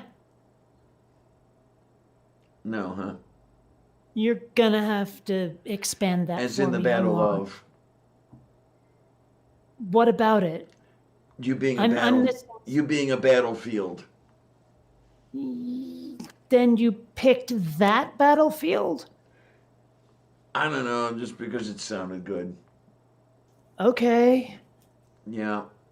Did I I mention? I I would have gone with, say, like the Battle of Endor. Okay. Or And hell, even just something a little more, like D-Day or the Battle of the Bulge or any of those. Something I would have like known more about. the Battle of the Bulge is my life story. Mm, no, but seriously, and for a very long time, I didn't know what the hell Agincourt was because every time I saw it, I was like, "How the hell do you pronounce this? Agincourt?" Okay. Well, Yeah. it's like I've mentioned before how for a very long time I thought that Tagalog was a language because it didn't look like I should be pronouncing that word Tagalog. And every time people said Tagalog, it sounded more like Tagalog. And so I was like, there was a total disconnect between the word as spoken and the word as written. And it's the Mm-hmm. same thing with Agincourt, because my natural inclination when I see the way it's spelled is to say Agincourt Okay then. or possibly a Gincourt. But, you know, Mm-hmm. Yeah. Understandable. Definitely. I mean, French is one of those languages that. I mean, if you're going to speak French, you need a mouthful of stuff that doesn't belong there. nobody speaks French, they slur French. I'm just saying, you know. Lots of things to say and do. Yeah, except I can't think of any at the moment. I think we might be burned out for today, personally. Unless someone's Personally, got something interesting to be with the talking of the things and the stuff. yeah, you may have a point. unfortunately. I mean, who let was me, this that just came in? The out of the desert person here is like 7 hours. So we have been at this for a few minutes. just a few. Yes. Yeah. Oh my. Yeah, it just might be one of those things. And then have another mug of coffee as a nightcap, and then crawl under the blankets. Oh, actually, man, there was something I completely forgot to mention. This. It was something I learned Oh. not too long ago. Actually, probably yesterday, I guess. Is water is wet and fire is hot. The sun is up unless it's not, and I like things. This is a That's all I very got. good. Hmm? That's all I got. Okay, then. I like that. Water is wet and fire is hot. The sun is up unless it's not. That does sound like a good song, doesn't it? Yeah. Yeah. Water is wet, fire is hot, the sun is up, except when it's not. I don't know. Copyright that shit, otherwise you're gonna hear it over the radio eventually. I know, right? Mm. I don't know. One of these days, you know what would be awesome is to make a YouTube video that gets seen by someone famous in the music world who contacts you and says, I would very much like to use this bit of your video sampled in my song as like behind the chorus or something. Nice. Because that's been done before where someone said this, that, or the other thing, and someone else used it as a digital sample in their song. I mean, what's that one from the 80s where they have Spock going pure energy through the song? I think it might be Oh, Tears for Fears, but I'm not sure. okay then. Yeah, here we go. It's just called Pure Energy, I guess, and it's by Information Society. All right then. And then Yeah. what's the one where you've got isn't there one Wait, that's not it. That's definitely not it. Oh boy. Pure Energy, Spock, what's the Oh, maybe it is, but this doesn't sound like the lyrics. Hold on, let me turn off my microphone long enough to listen to this. because there was one you had me wondering if where you had me thinking of the one that sampled Carl Sagan. If I remember correctly, it sampled if you want to make an apple pie from scratch, first you must invent the universe or some shit like that. It is the song. It's just apparently it goes by two different names. One of them's "What's on Your Mind," the other one's "Pure Energy." But yeah, in that song they use a clip of Spock saying "Pure Energy." If someone wanted to do that with one of my YouTube videos, that'd be kind of awesome. Yeah. You know, like imagine if someone said just "Please think," through their music, because don't run on automatic. Da, da, da, da, da, da, da. Please think. Da, da, da, da, da, da, da. Don't run on automatic. Da, da, da, da, da. Please think. Da, da, da, da, da. That kind of thing. Make That- some bad techno song with my voice as a sample. That sounds. I don't know which I like better. Would I like that or would I like you, stupid piece of shit?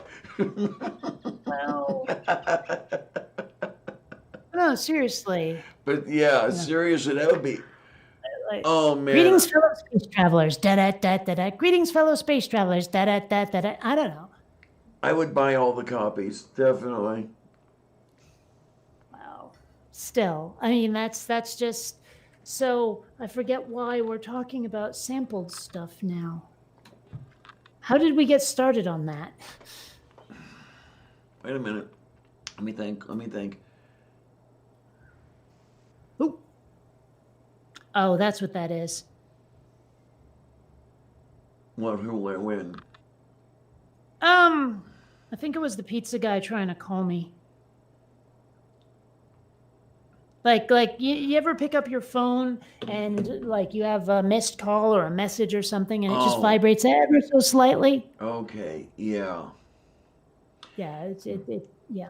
There are sometimes, and I think I've seen reference to this in print, and I'm not sure.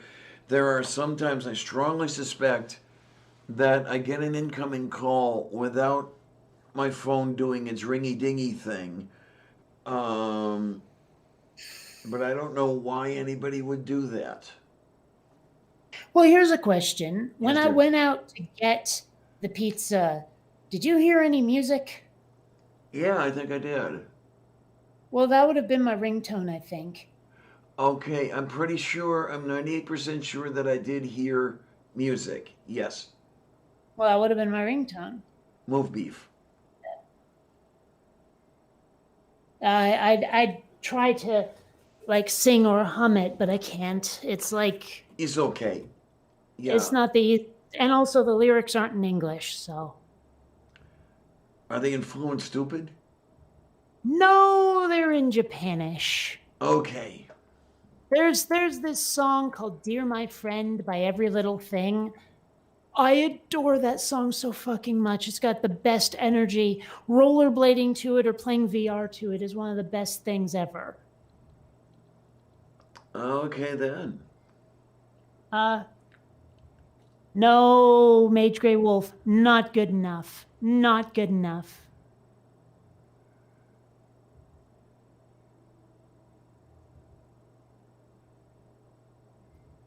I mean, Biden's going to be doing a lot more than just picking a friggin' justice.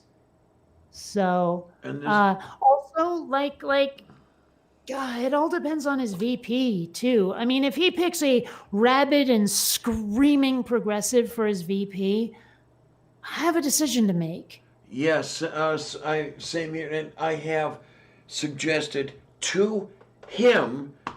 I was saying something about what to do to make my choice an easier one. I said answer to the effect of pick a decent, preferably progressive vice president, and I mean, Oh, okay. Wait a minute. I got it. Pick one. This is what I did say because I got it all on a number of things going here in the head. Pick Warren as your vice president, and then on the 22nd of January, resign. Warren becomes president. Picks, let's say Kamala as vice. no. No. Okay, I was already objecting to Warren, but friggin' Kamala Harris? No. Well, No, I'm no, trying to remember. no, I'm trying to no. remember the name I did use. AOC? That would be much better. Oh my word. Tulsi. Okay, I could go with that. I mean, I know a lot of people are pissed about her like vote in the impeachment thing, but whatever. Her policies are amazing. But and even Warren has flip-flopped way the hell too much on things, and you look at her past record and she was not a nice person for a very long time. So I mean, and I don't think she's learned from that. I think she's too much of a politician who tries to play to people's desires without actually being willing to follow through. I don't trust her. Okay. Because my thought of Warren was as a sort of pivot point. In other words, not policy wise or anything like that. It would be, just in there a short time and then set up the vice president to eventually run and have, not quite the incumbent advantage, but I think you know what I'm after. Yeah, but Kamala Harris is friggin' racist, which is weird because she's a person of color, but she is friggin' racist when it comes to justice, for example, reforming the law, the justice system. She is not a progressive in any way. If anything, she's just, her laws disproportionately affect, minority groups, and it's not okay. Yeah, when I think about AOC, I'm thinking, does a person necessarily have to have, quote, political experience, end quote, before getting into the waters even as deep as vice president? It's better they don't, frankly. I mean, like, okay, AOC has told a story about how, like, on her first couple of days in office, she started doing this, that, or the other thing. And someone who'd been in government for a really long time went, hey, whoa, whoa, whoa, whoa. That's not how you play the game. You're supposed to listen to the lobbyists and, let them affect your position first. And she's like, what? And he's like, yeah, you're not playing the game right. This is how we do it in Washington, you friggin' noob. Right? And Yeah. so I would rather that she gets into high office before she starts drinking the fucking Kool-Aid. Well, there was the one, there was the thing that I was wondering is, do you need to be in office long enough to know what flavors of Kool-Aid there are out there, so you know what to look for and not fall for? I don't know. Well, I'm just saying though, it's like I cannot be on board with someone like Warren or Harris. Can't do it. Can't do it. I mean, hell, sometimes I think even Bernie isn't left enough for me. But, I still love him to death. But, man, because people talk about it. They're like, in the rest of the world, Bernie's a centrist. Okay, yeah. So, hey there, baby. Come on. Ah, there we go. Hey there, Columbia. Yeah. Oh, she's nuzzling the microphone. No. Do not jump up there, Xander. I'm paying attention to your sister right now. Stop it. Oh, hey, Columbia. Hey there. Sit. Good girl. Sound like you're talking to a dog. Hey. Do not go after your sister's tail. Oh, and don't meow at me like that. Cute little Columbia. Xander, I see that look in your eyes. That tail is not for thwacking. Yeah, well, yeah, definitely, Mage, definitely. I mean, this is the really, really unfortunate thing is that, yeah, a vote for Biden is really a vote for his corporate donors. Yeah. And you see that footage of him from like yonks ago where he said he tried to get the corporations to bribe him and they said, come back when you're 40. Have you seen that footage? No, I haven't. Yeah, he's talking about how he wanted to be bribed and they wouldn't let him. Like they wouldn't sponsor him until he'd had more experience or something, been in Washington longer. And he tells that story in sort of a wistful fashion, like, and now I get to be bribed. Great. It's crazy. And the only thing people can see is, oh, Trump bad. I mean, I've actually asked people, without considering Trump as a factor, can you give me anything positive about Joe Biden's policies that would make me want to vote for him? Sell me on Joe Biden. Make a sales pitch for Joe Biden, not against his opponent, but for him. Nobody could do it. And someone who thought that they were attempting to do it said, well, his Supreme Court pick will be better than Trump's. I'm like, bitch, I just said don't mention Trump. Yeah. It's like I was basically asking, how would Joe Biden fit with my ideas and ideals and values? And they can't do it. And so I say to them, so why the hell would I vote for him? And they're like, but Trump. I'm like, well, not good enough. So, okay, I'll see if I can find that footage. Be mindful there, how am I supposed to say that? Be mindful?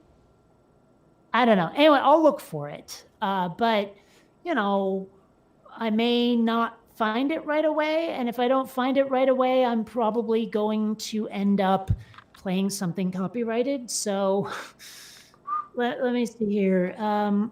Joe Biden, come back when you're 40. Oh, no, come back when you're 40.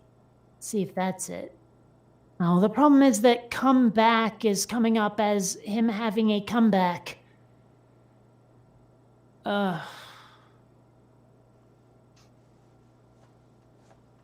let's see. Bribe story? I don't know. When I found it, it was part of someone else's news program, so Moo. Yeah. And speaking thereof, great seeing you this morning, B. I was on Dave's critical questions this morning, just by chance. Position open up, and Be Mindful was also on the panel.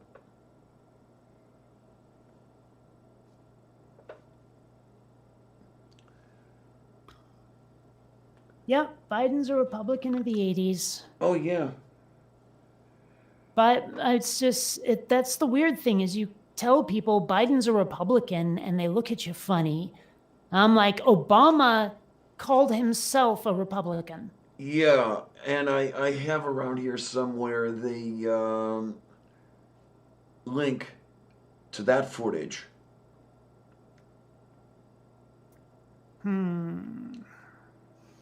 I'm not sure I can find that footage of Biden saying he tried to be bribed. Oh, wait a minute. Young Joe Biden on campaign finance reform. This might be it.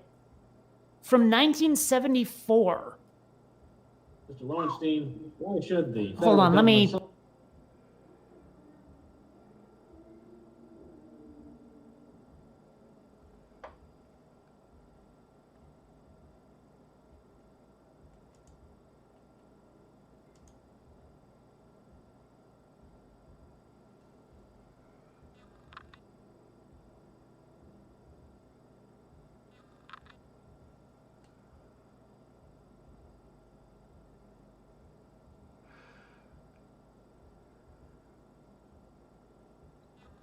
Hi, Seraphim. Yay, yay, yay.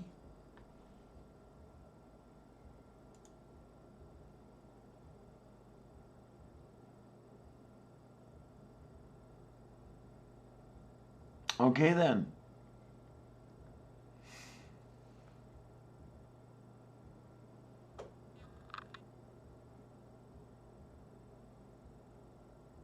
Well, I'll tell you, Mage, given some of the things he has said, and this is recently, I mean, this is as recent as, let's say, December of 2019, indicating that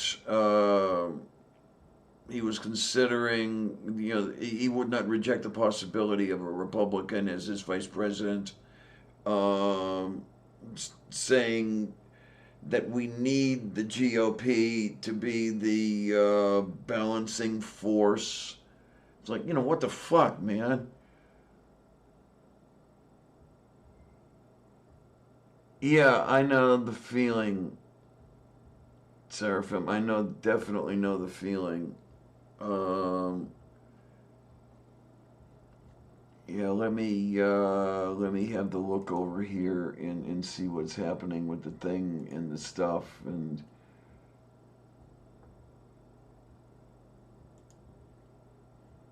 oh my.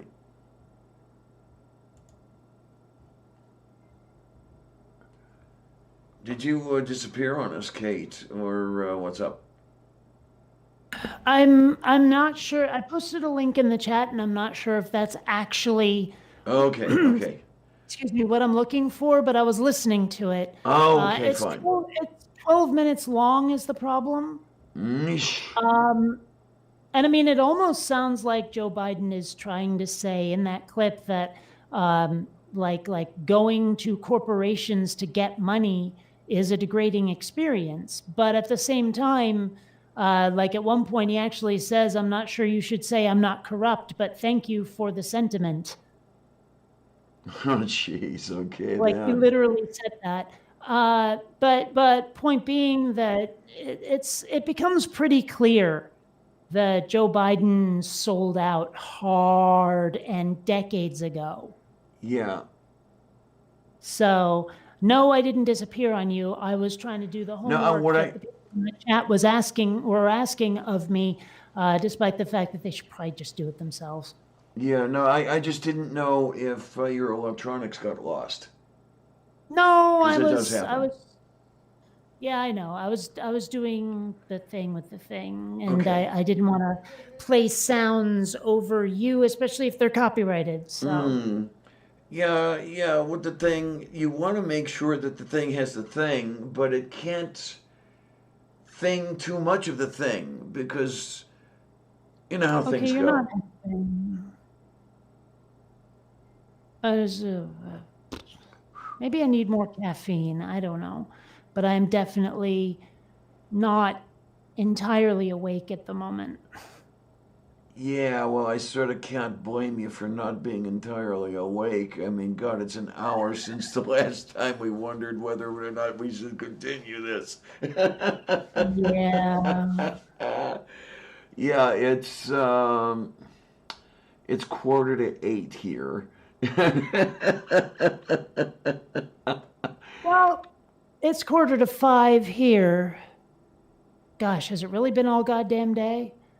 Boy, ow, come on, no Hey, claws. do you hear me complaining? Really? Yes. Yes, I do. You do? Okay. I do. It might not be real. It's possible I'm hallucinating. Oh, okay then. Mhm. Yes. Yeah. Oh, apparently, be mindful founded it. So let me see. Copy link address, pasty poo and go. And it's on YouTube, but yeah. Wow. Okay. Yeah. His youth, however, was what enabled Biden to raise money to win. He explained, "I'm like the token black or the token woman," Biden said. "I was the token young person." Yeah. Oh yeah, here we go.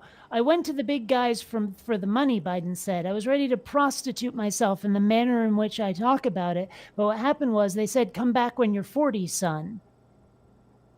So he says right there, he tried really hard to go to the big money donors. And they told him to fuck off. But he was Mm-hmm. going to totally do it because that's how you do it in Hollywood. Or Hollywood, Washington. Yeah, well, And pretty much the so, same thing. yeah, so he wanted to be part of the system, and the system wouldn't let him, but obviously he's over 40 now, and Just it a let little. him. Yeah, so I don't trust Joe Biden, nor should I, nor should anybody else. Yeah, absolutely.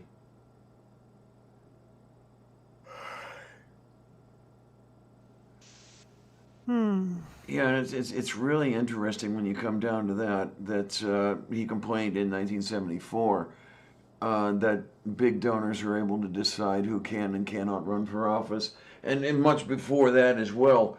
Is this is as far back as the big money influence goes.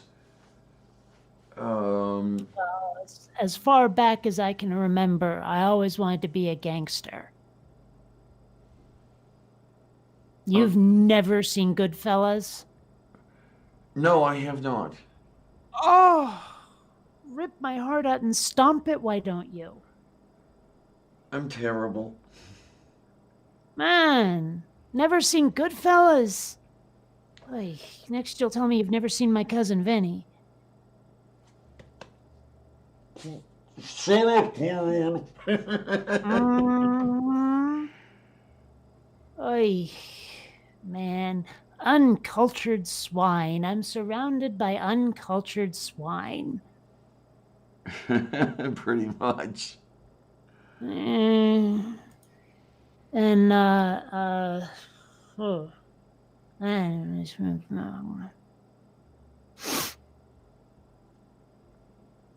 What about Weekend at Bernie's? Have you seen Weekend at Bernie's? You're not gonna like this. Okay, now I want to go through my entire movie collection and see how many boxes you can check. Oh my. Maybe not the best idea in the world. I have about 700 movies, but I mean, I don't know. Like The Wedding Singer, Yep. St. Elmo's Fire.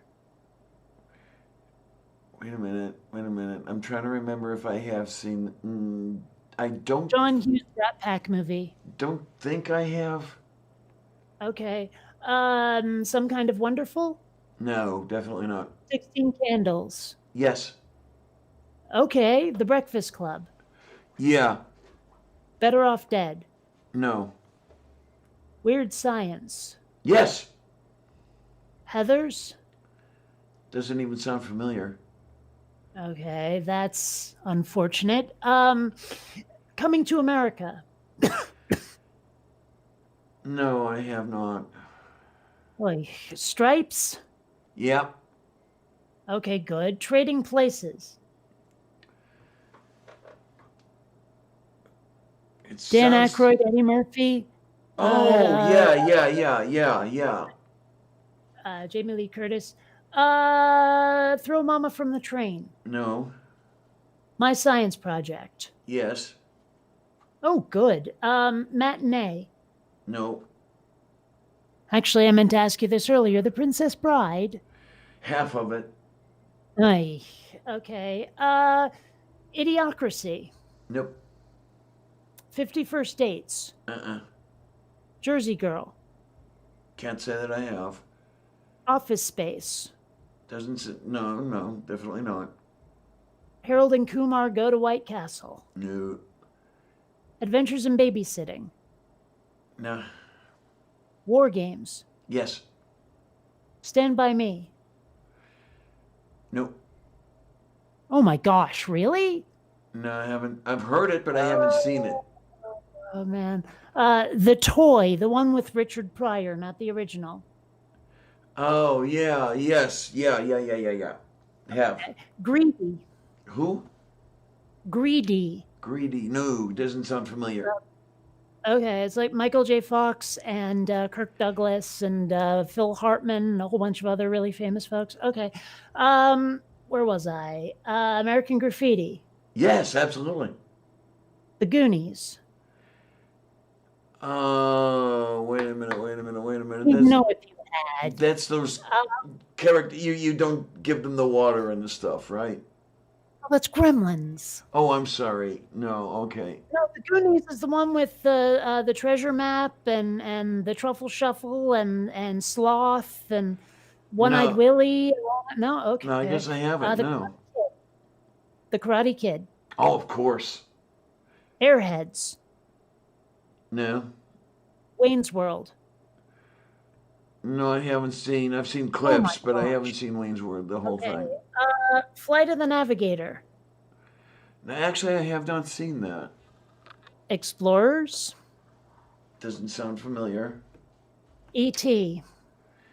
Yeah, actually. The Burbs. No. Gremlins. I have. Yeah. Ghostbusters. Of course. Back to the Future 1, 2, and 3. Just one. Repo Man. Yeah. Turbo Kid. No. Mad Max. Let me think. Wait a minute. Have I seen? I know I've seen Thunderdome. Have I seen Mad Max? I'm tempted to say no. Okay. The Road Warrior, aka Mad Max 2. Yeah. Tank Girl. No. Waterworld. No. Solar Babies. Doesn't sound familiar at all. Running Scared. Nope. Flash. No. Benny and June.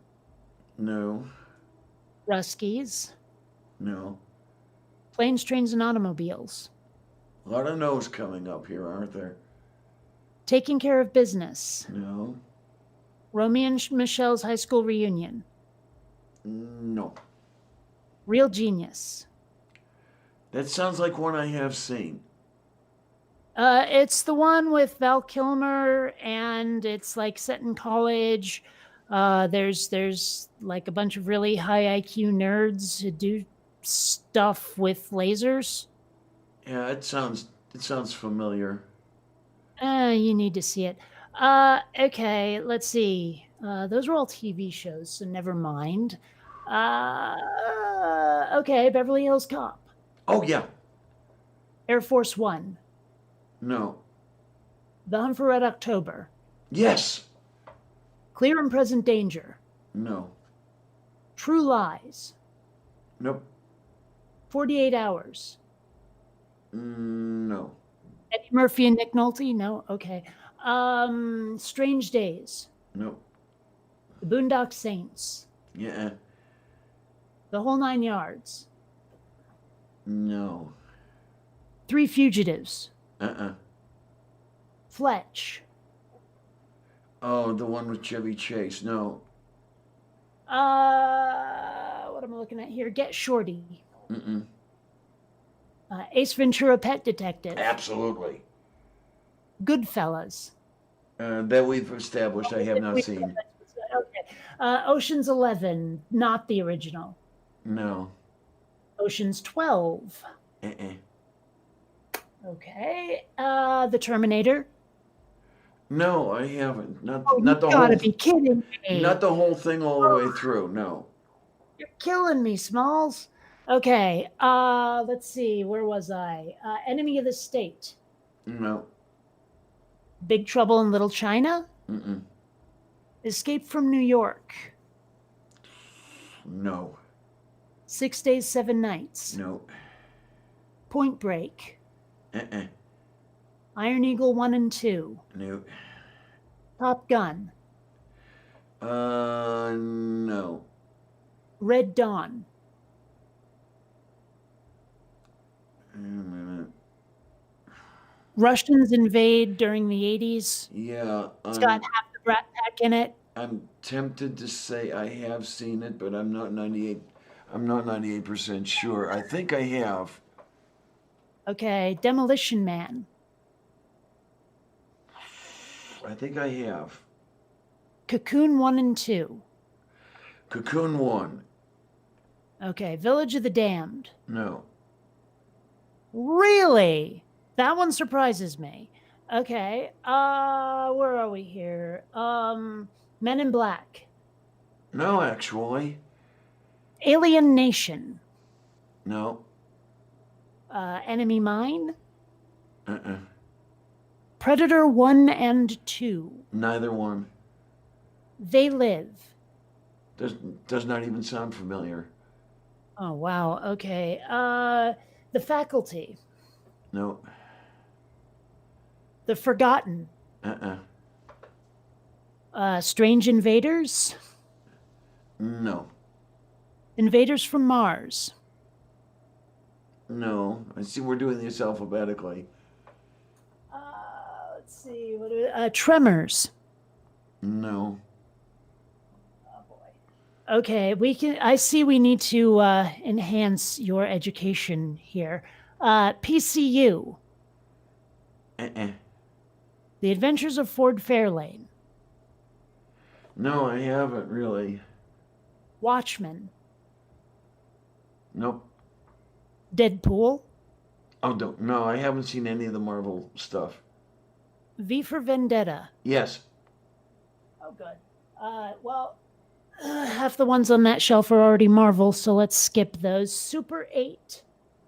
Nope. War of the Worlds, the original. Yeah, absolutely. Battle Los Angeles. Nope. The Abyss. I've seen at least half of it. Okay. Stargate. No, actually. Close Encounters of the Third Kind. Yeah, I have. The Astronaut's Wife.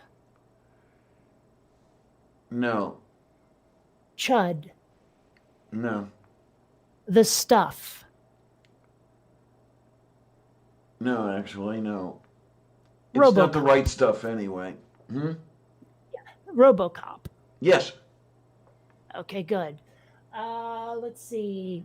What the hell? I can't read that. Oh, it's Blade Runner. Yes, absolutely. God, some really great cinematography.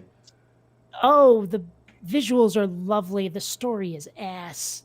Mhm. Let's see. Fortress. No. Not the Hidden Fortress. Okay, THX 1138. Uh-uh. Raiders of the Lost Ark. Oh, yeah. Indiana Jones and the Temple of Doom. Wait a minute. Have I? I think I have. Indiana Jones and the Last Crusade. That's the one I don't think I've seen. Sky Captain and the World of Tomorrow. Nope. Iron Sky. No. The Rocketeer. No. Dune. I never got around to seeing Dune. I wanted to read the book first, and then Don't once, do that. yeah, and then once I did that, I never got around to seeing the film. I All did right, want to Guardians see of it. the Galaxy 1 and 2. Say again, huh? Guardians of the Galaxy 1 and 2. No and no. John Carter. No. Ice Pirates. Yeah. All right. Avatar. No. Star Chaser, The Legend of Orin. No. The Last Starfighter. No. Oh boy. The remake of Star Trek, the rebooted Star Trek with Chris Pine as Kirk. No. I set that stuff aside because I was not so fond of the recasting, if you or the resetting or whatever you want to call it. I actually enjoyed it, but it's really more of a Star Wars movie than Star Trek. If you go into it watching it thinking this is going to be like Star Wars more than Star Trek, you'll enjoy it. If you don't, if you go Okay. in expecting Star Trek, you'll hate it. Okay, Uh, okay, I'll take that under advisement. I'm just going to skip the Star Wars movies because, right? Well, I've seen let's- the first three that were shown, and that's it. I know. I'm just going to, it's not worth even asking. All right. Where are we here? Oh, well, this is possibly the most important one. Tron. Yeah, actually. Oh, thank goodness. Let's see. Okay, The Never-Ending Story. I don't think so. Willow. Wait a minute. I Okay, might have, fine. but I don't think so. Dragon Slayer. Mm-mm. Okay, you two need to get off of me. Stupid cats. Crow. No. Oh boy. Okay. Where are we here? Those are all TV shows. Eric the Viking. Nope. The Dark Crystal. Yeah. Okay, good. Hawk the Slayer. No, that doesn't sound familiar. Hook. No, I actually have not seen that. I'm not sure how to describe the next one because there have been so many iterations of Peter Pan. This one's live action with a little boy actually playing Peter Pan instead of a woman this time. Okay, well, Let's I have see. not seen Peter Pan played by a young boy, no. Okay, Amazon Women on the Moon. For all I know, I've seen it. It's got to It's be sort one of. it's sort of in the same style as like Airplane, for example, but Mhm. it watches like someone is basically channel surfing and comes across a lot of really weird shit. It sounds like something I might have seen on one of those Saturday Night Dog movie channels or something. Okay, this one you'd better have seen, Blazing Saddles. Hell yes. I figured. The Aristocrats. Okay, the Aristocrats. No. Yes. Okay. Speed. Yeah. Top Secret. No. Hot Shots. No. Memphis Belle. Oh, of course. A League of Their Own. No, I hadn't seen that. The Great Escape. Oh, absolutely. The Martian. No. Space Cowboys. You know, I never got around to seeing that one. I really should. But it seems like it's right up your alley. It's one of those that I never got around to. A lot of those. Interstellar. Say again? Interstellar. No. Interstellar. Okay. The Right Stuff, obviously. Obviously, yes. October Sky. Say, October Sky. yeah, yeah. All right. I'm not even going to ask about Apollo 13 because I know you've seen that. The Blues Brothers. Oh, absolutely. Okay. A Mighty Wind. No. That one's totally worth watching. I think it's hilarious. Can't Hardly Wait. Mm-mm. The Truman Show. No. Ghost World. No. But I'm a Cheerleader. Uh-uh. You need to see But I'm a Cheerleader. It is so freaking funny. Oh my gosh, you have no idea. Also, it's got Clea Duvall in it, and she's a hottie. Let's see, where was I? Oh, yes, Scrooged. Bill Murray. Oh, man. I'm trying to remember if I have. I might have. Baby Geniuses. No. Major League. Oh, yeah. All right, good, good, good. Shaun of the Dead. No. Hot Fuzz. No. The World's End. No. Oh, you got to see those three. Trust me. If you're going to skip any of them, Hot Fuzz. But you got to see Shaun of the Dead and The World's End. Trust me. You should be writing this down, by the way. The Rocky Horror Picture Show.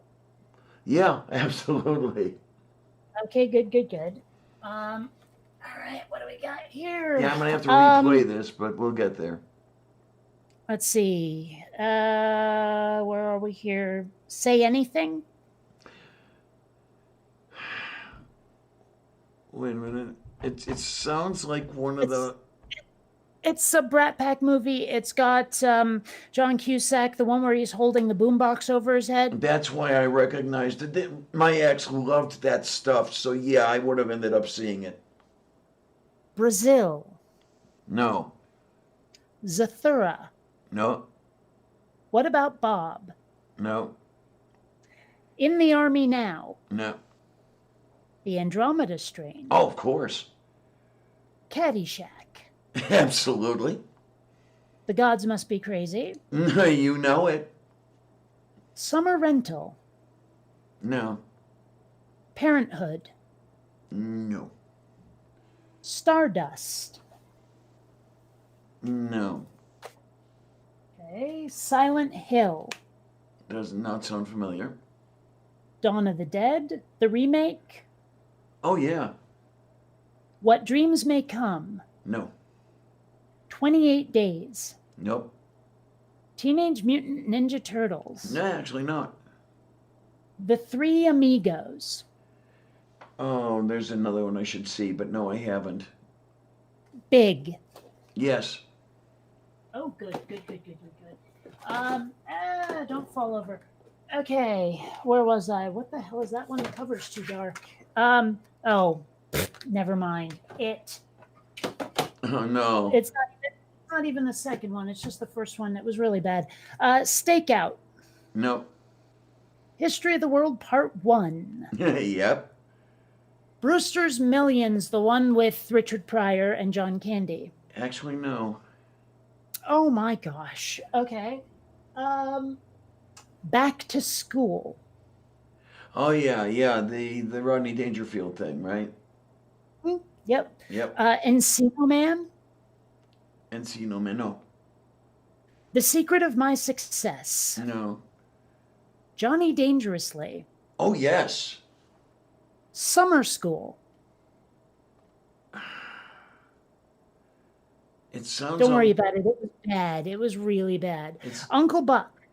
Uncle Buck. Oh, did I John actually? Candy. Did I actually pay attention to that one? Yes, I think I did. The Great Outdoors. No. Okay. This one you've probably seen. Sleeper. Yeah, of course. Mannequin. Yeah. Okay. Red Planet. No. I'll give you a hint. It has nothing whatsoever to do with Heinlein. Yeah, no, I haven't seen. Battleship. Doesn't sound familiar. No. Black Rain. No. Short Circuit. Why does that sound familiar? It's the one with the robot that comes alive. It's got like Ali Sheedy in it and Steve Guttenberg. And Fisher Stevens playing like an Indian dude when he's not even slightly Indian. That's why it sounded familiar. Yeah, I'm pretty damn sure I've seen it. Game Night. Nope. Okay. Hold on a sec. One of these shelves is really far away. Okay. What do we got here? Monster Squad. No. Ready Player One. Nope. Inglorious Bastards. No. Serenity. Nope. Earth versus the Flying Saucers. Sounds like fun, but no. It Came from Outer Space. Oh, hell yes. Okay. This Island Earth. This Island Earth, no.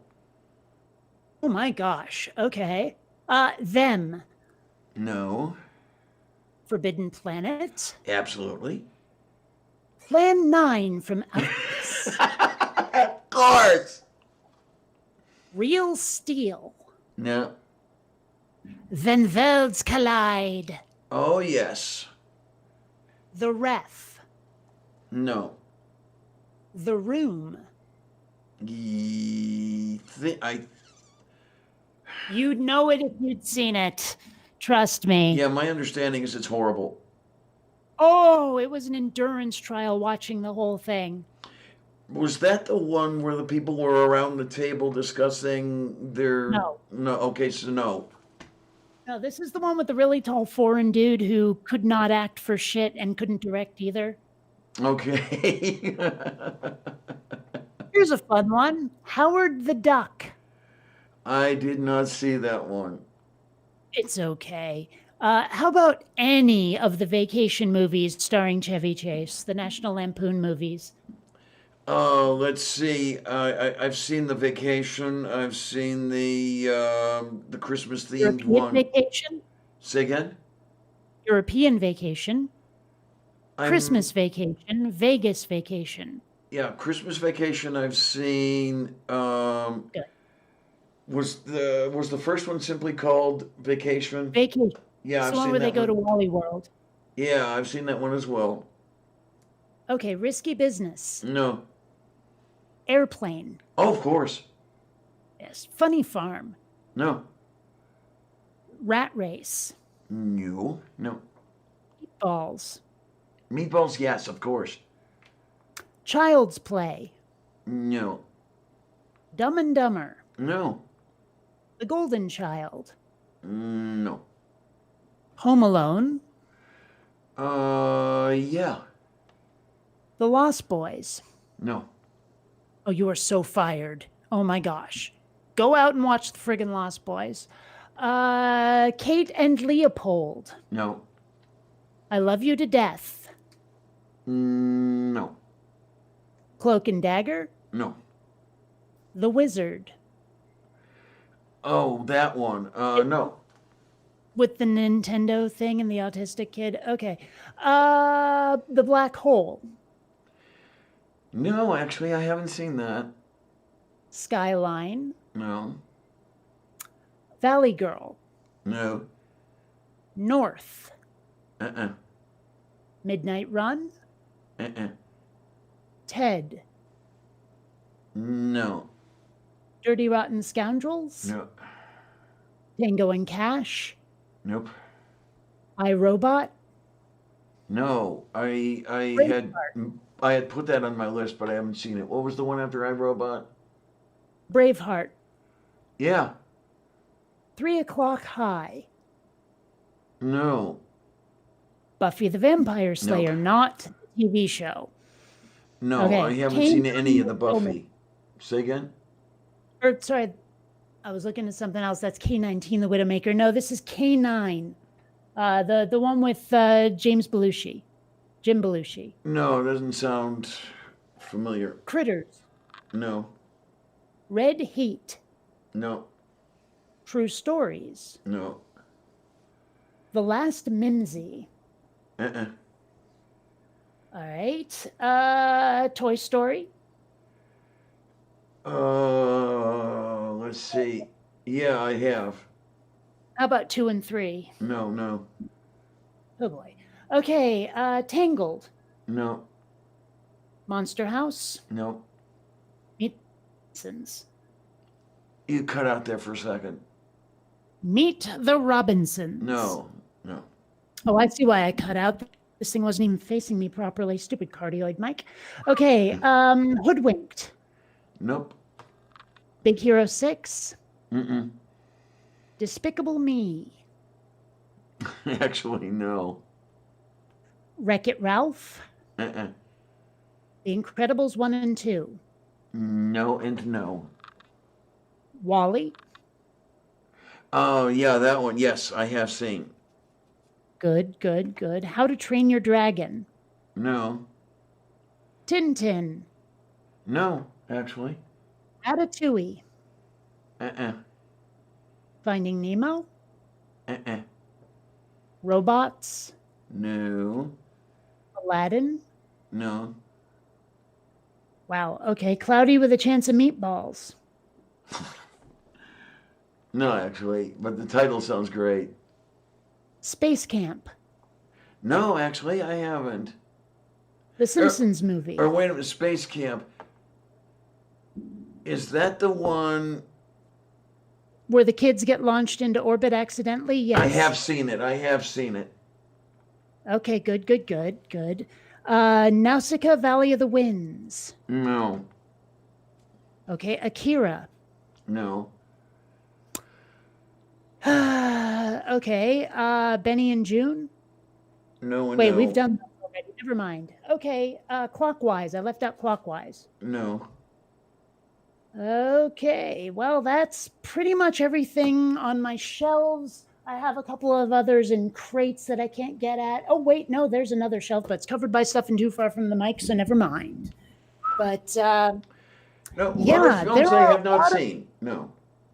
there are a lot of blank spots in your movie experience that seriously must be corrected.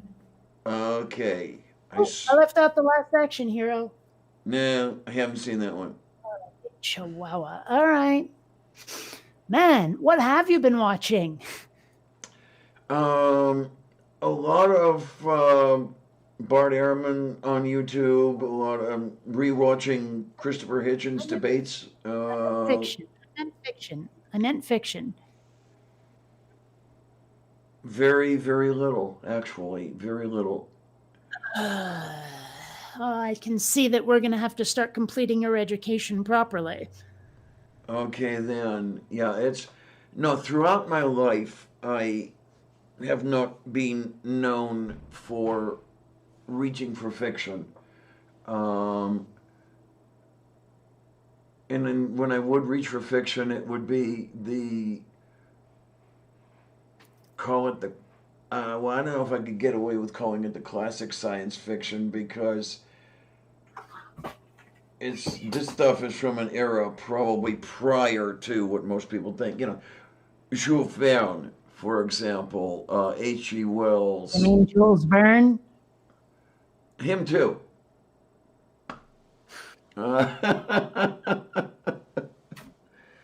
Oh man, I ate Verne when I was a kid. Delivery service over here. Say again? Kiki's Delivery Service. I left that one out. Oh my. No, Seen it or not? And I haven't. No. Okay. And there's one other one that's under it. Oh yes, Project ACO, which I'm pretty sure you didn't see because Mom NATO brought it up like a week or two ago, and we discussed it, and you'd never seen it, so never Yeah, mind. that sounds about right. Oh, I left out Romancing the Stone. I've seen it. Okay. Huh. Well, Oh my. There are a couple I don't know. I've seen. I've always been one to consume a weapons grade amount of fiction. I have. It's weird because, like, I know those people where, sure, they read for pleasure, but they read like reference books and autobiographies and history, and I'm like, really, dude? Like sci-fi and fantasy? No, but you're gonna read about stuff that really happened. Where's your imagination, mate? Well, Oh, I'm one of those who would read the histories, the biographies. Yeah. And the other one that I would like to read, and I still do, is textbooks. ugh, I can't relate to that. I just can't. I always want to immerse myself in imaginary worlds because they have to be better than this one, don't they? Well, I suppose so. Yeah, because there ain't that much to talk about with this world.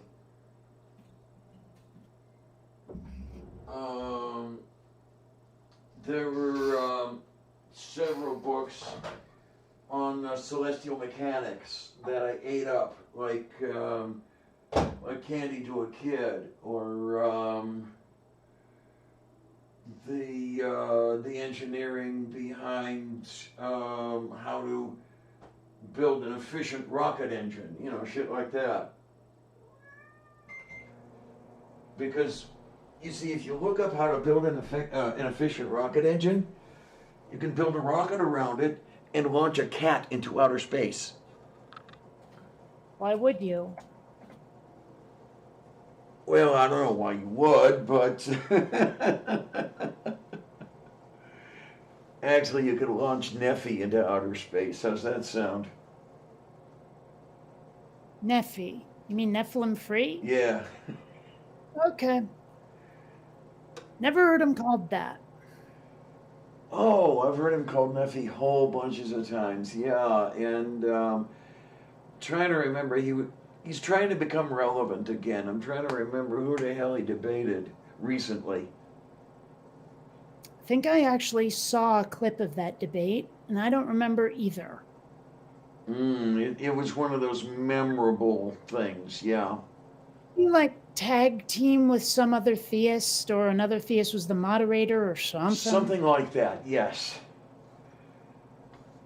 Well, Yeah. the best part about anything connected with Neffy was that that parody that Truth Surge did. Have you seen that one?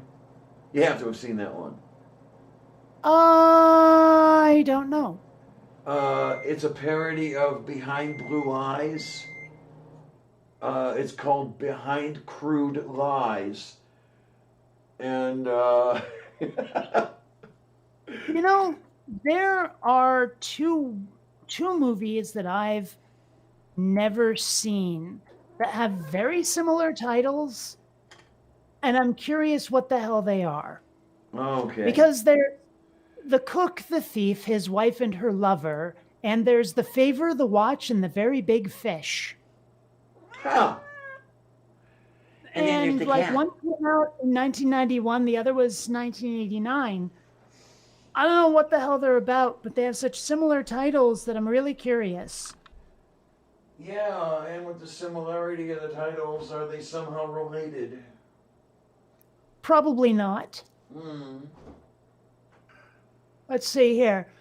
When a churlish mobster acquires an upscale French restaurant in London, he dines there nightly, effectively scaring off the clientele with his bad manners. His wife, Georgina, is especially disgusted by him and soon begins an affair with another restaurant guest, Michael. Despite their efforts to keep it secret, however, Spica finds out about their trysts and he plans to exact a terrible revenge. The other one here is a photographer making a precarious living out of devotional pictures must find a new model to play Jesus or lose his job. His quest gets him caught up with an ex-con pianist and the pianist's ex-girlfriend. Sounds really true. Oh, But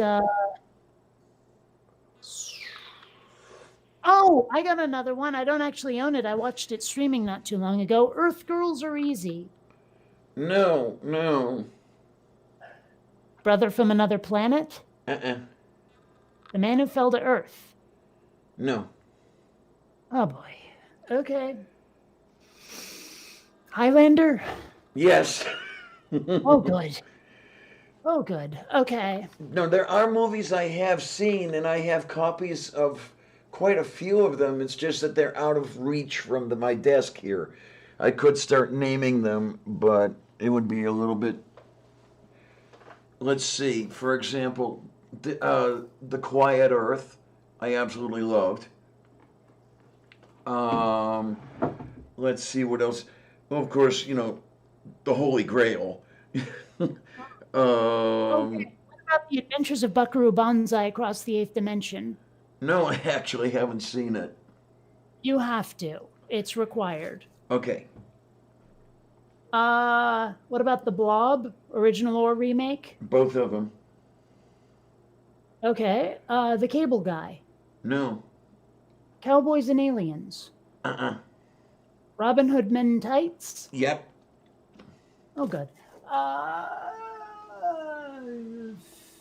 Sorry, I'm trying to read these and I'm really far away from the shelf. Taken. No.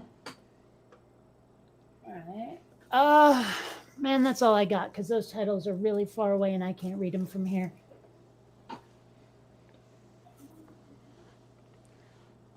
And then. Oh, well, okay.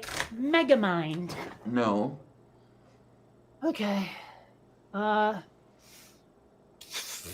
Hunger Games. I have the first and second. I still haven't watched them. Twilight. No. That's okay. I couldn't finish it. It's really, really bad. Any of the Harry Potter movies? I watched a couple of them because my most recent ex was in love with Harry Potter. Okay. Well, now I think I really am done unless something pops into my head. But man, we have got to fix this. There's some amazing fiction out there, and you have not experienced any of it. Oh my. It sounds like I'm missing out on something. A lot of something. I mean, some of these are such amazing stories. Some of them are crap, but I own them anyway.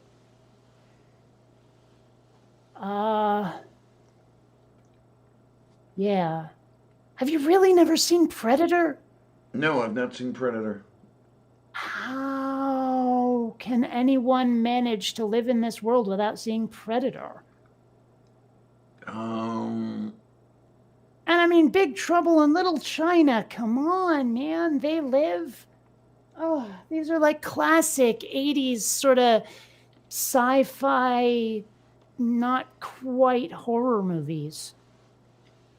Like the premise of They Live is pretty cool. This dude acquires some sunglasses that let him see all the stuff you're not able to see, and it turns out that humanity has been taken over by these creatures that I don't even know if they're aliens or what.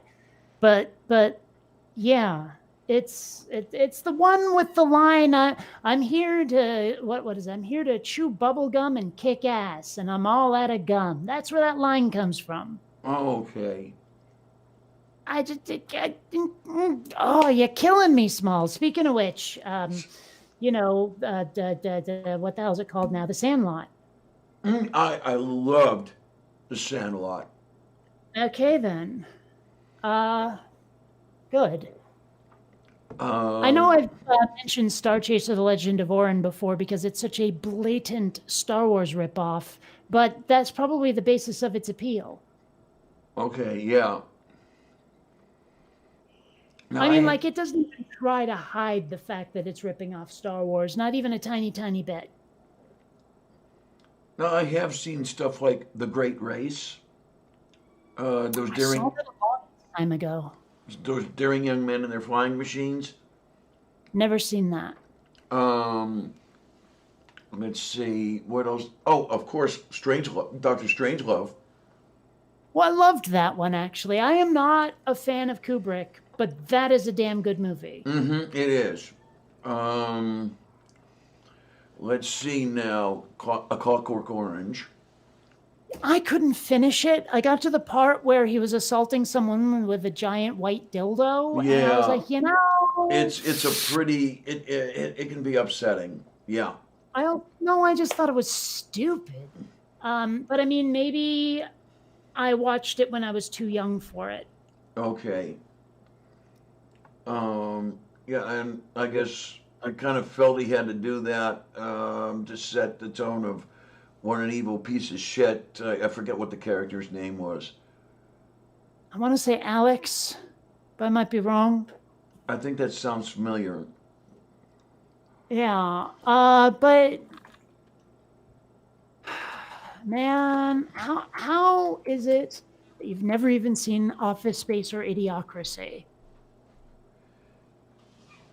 Oh man, I'm not sure if it's that I didn't have the money or I didn't have the time or both or. Monolith. Okay, hold on. Someone's mentioning Monolith here. There are multiple movies called Monolith, and I'm pretty sure I've seen one of them, but I don't remember what it was. Oh my word. Let me look it up here. The Money Pit I've seen. Monolith. Yeah, there's one in 93 starring Bill Paxton. I know I saw that, but there's one in 2016 that I've never even heard of.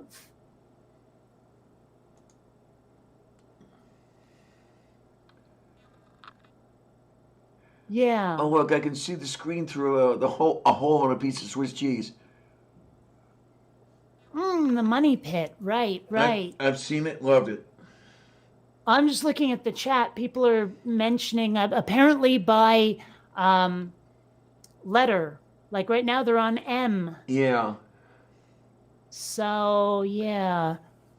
But I mean seriously, like Office Space and Idiocracy are must-see movies. I mean they're not exactly brilliant, but they're still amazingly fun. And honestly, a huge part of the cultural zeitgeist these days. So you kind of gotta. And I can't believe you don't even know about Heathers, much less seen it. Yeah, that's an unfortunate case. Wait a minute, what's that other one I'm thinking of? I even own a copy of it, and for the life of me, Pump Up the Volume with Christian Slater. No. Oh. I'm not sure you're allowed to know me anymore. Does this mean we can't get married? Yes. I have seen Destination Tokyo. Run Silent, Run Deep. Okay. The Guns of Navarone. Uh-huh. What's that other one I'm thinking of?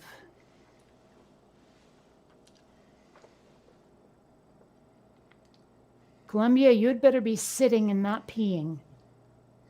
Okay, good. Whew. Sorry, oh yeah, Miss Congeniality. I think I have a copy of that somewhere. I'd have to look. I know I've seen it. Modern Times. That's the one with Chevy Chase, isn't it? Where he's got like some weird thing in the trunk of his car that's mutating people? I think. Not the one with Charlie Chaplin? I don't think so. Okay. No, wait, it is, because the one I'm thinking of is Modern Problems. Oh, okay. Yeah. Oh gosh, I'm a half hour from having to feed the cats again. I think when I have to feed the cats again, we're just going to end this. I may be keeping you awake, yeah. Oh, Xander wants lap sits. Come on, Zandy Poo. Come on. Come on. Good boy. Good boy. What about Alien and Aliens? Both of them. Good, good. You can stop there. We don't need Alien 3 or Alien Resurrection, trust me. Man. I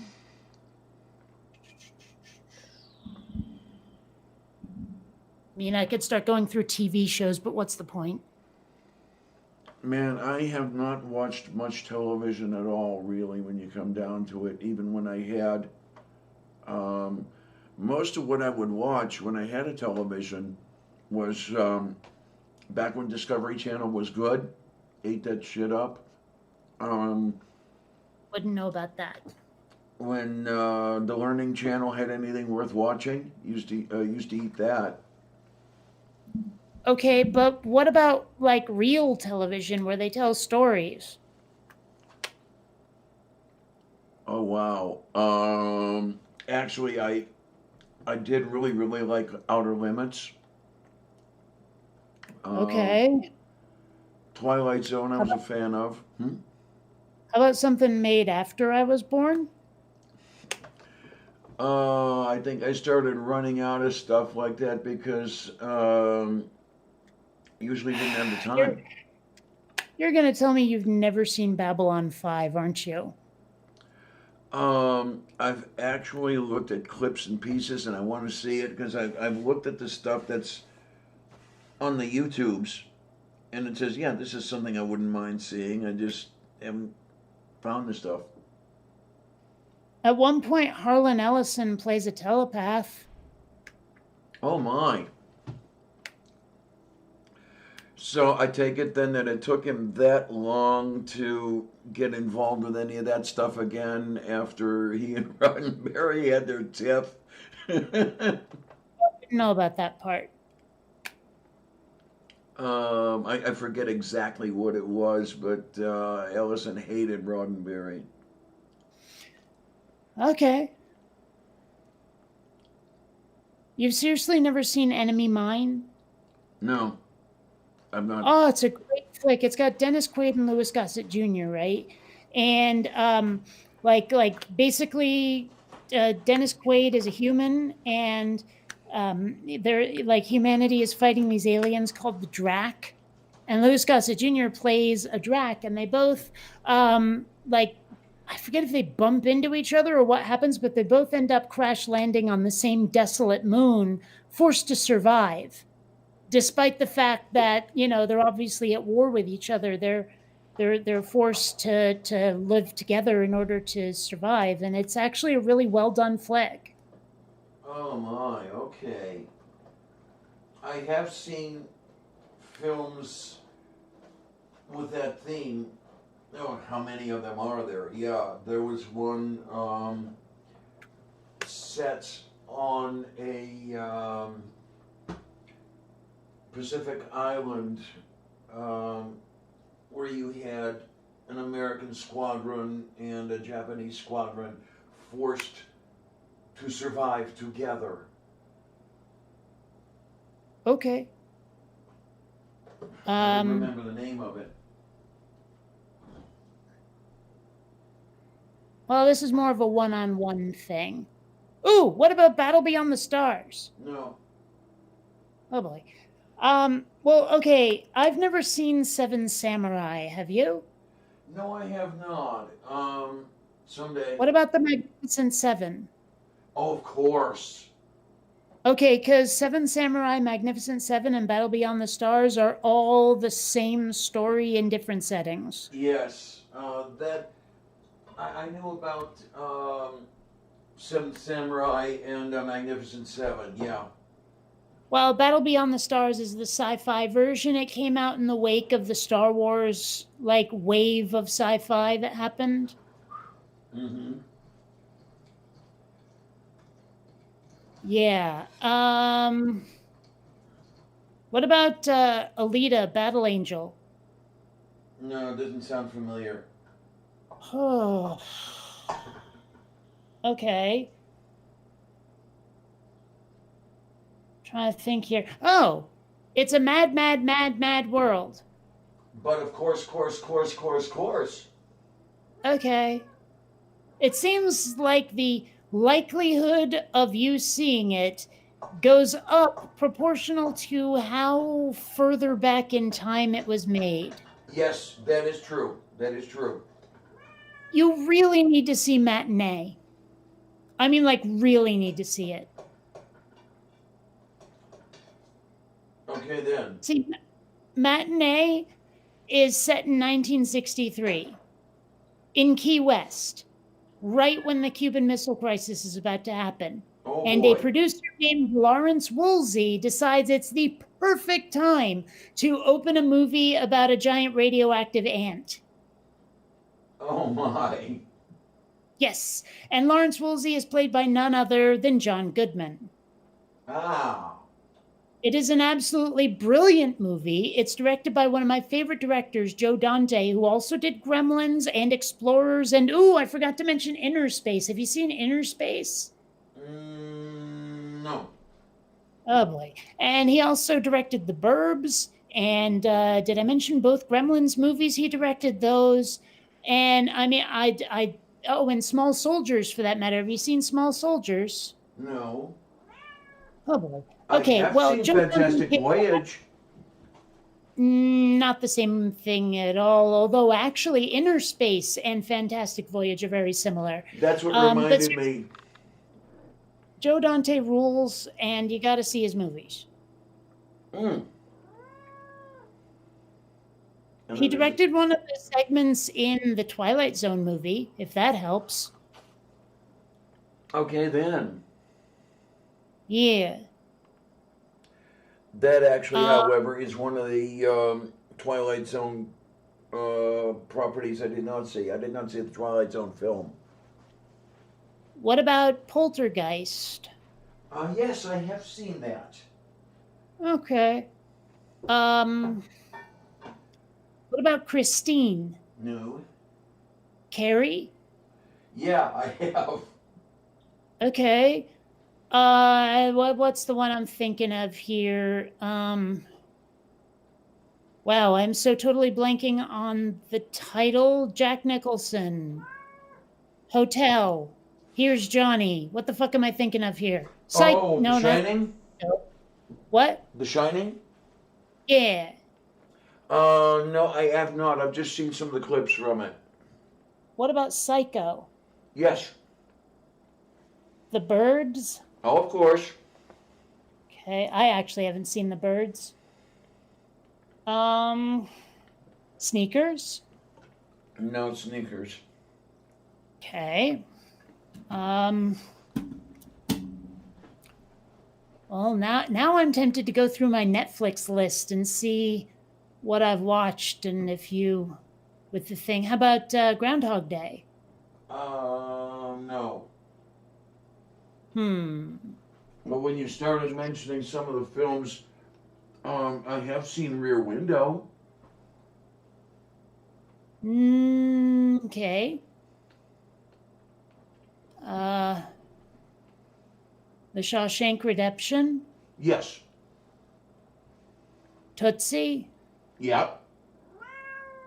Austin Powers? Oh, of course. Okay. I actually didn't like Austin Powers very much. Spies Like Us. No. Oh boy. Okay.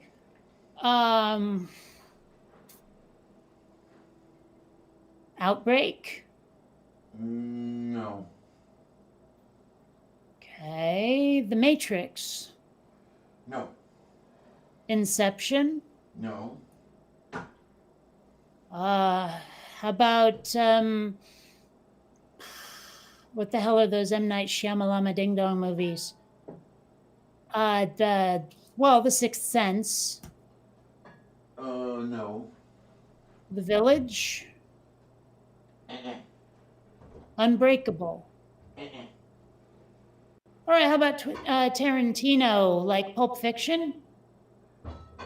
Oh, let me see. Wait a minute. No. Reservoir Dogs? No.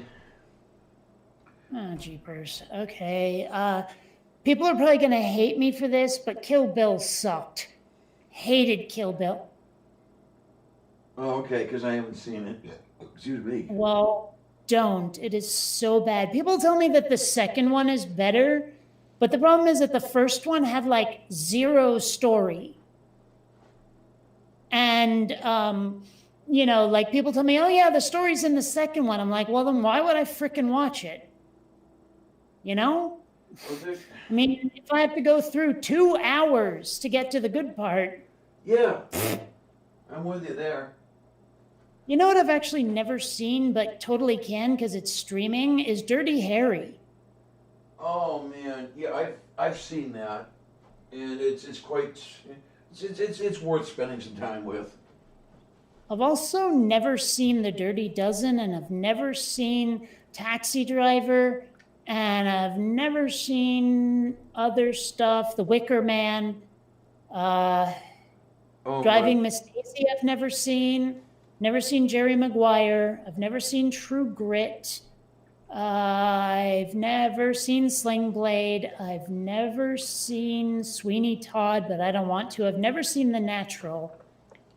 I've never seen Philadelphia. I was looking at Netflix's critically acclaimed films list, and there's a lot on there I've just plain never seen. Now I've Friend recommended I watch a show that's on Netflix called The Good Place, and it's interesting because basically what happens is people die and they go to an afterlife, and there's not, strictly speaking, heaven and hell. There's a good place and a bad place, and it's explicitly stated like, okay, every religion in the world got it about 5% right, but that's it, 5%. And, you know, so like this woman who appears to be kind of slimy somehow ended up in the good place. And the thing is, things start to go weirdly wrong.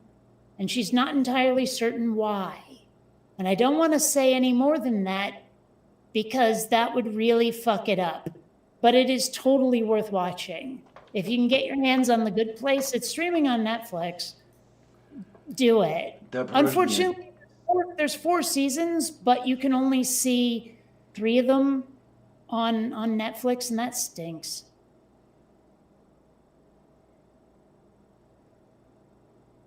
So somebody seems to be of the opinion that I need to watch The Good Place. Yeah. Well, don't say there's a big twist at the end. I can't see the end because they didn't put everything on Netflix. I wonder if it's available to buy somewhere, the last season, because I really want to see how it goes, how it ends. Because I know that they originally intended it to only go 4 seasons. Like that was the idea. So. But does Frankie Valli show up? No. Okay. Oh, season 4 is streaming on fucking Amazon. Well, all right. I'll have to start watching that when we're done here in about 13 minutes because I need to feed the cats.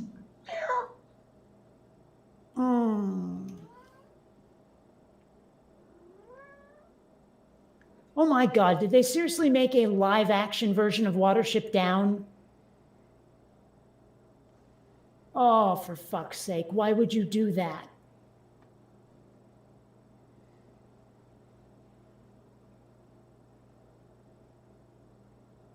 That's just so many different flavors of wrong. Oh, and then of course I have seen South Park Bigger, Longer, Uncut. Huh. Well, that's good at least. Blame Canada.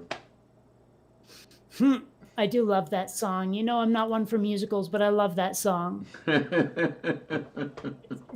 has gone wrong since Canada came along. Blame Canada. Yeah.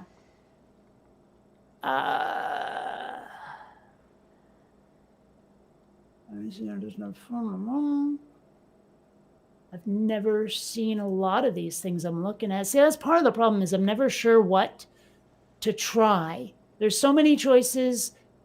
They all look weird. I need suggestions, but the problem is that I need suggestions from people who know my tastes, and nobody does. Although there is this one dude, the dude who got me to watch The Good Place, who has come close to understanding my tastes. Because he's the one who also suggested I watch The Mentalist, but warned me that it gets really bad after they tell you who the big serial killer dude is. Here's one I've never seen and have no desire to see whatsoever, Chitty Chitty Bang Bang. I don't blame you for not wanting to see it, yeah. I have no need whatsoever to watch that at all. But there's, okay, now, you reminded me of a film I have seen, which is Silence of the Lambs. Well, yeah. Oh, yeah, I forgot to mention, Joe Dante also directed Looney Tunes Back in Action. Okay, then. I could go the rest of my life and die happy, never seeing Terminator 3 Rise of the Machines. Oh, have you ever seen Moon? Doesn't sound familiar as something I would have seen, no.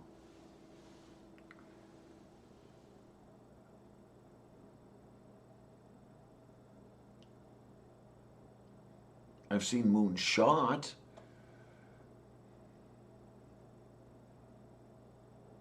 Oh, I've seen Christmas Story.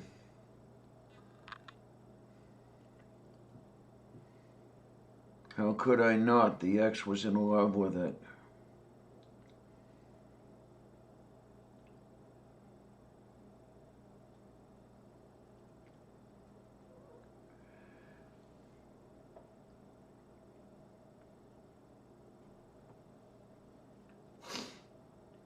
Yeah, you know how the first time you see something, it's pretty nice. Like the first time I saw A Christmas Story was when my wife and I were snowed into Flagstaff, Arizona. But then, when you've been hearing that thing in the background on the telly for 23 hours, you're about ready to kill somebody. That was my ex with A Christmas Story.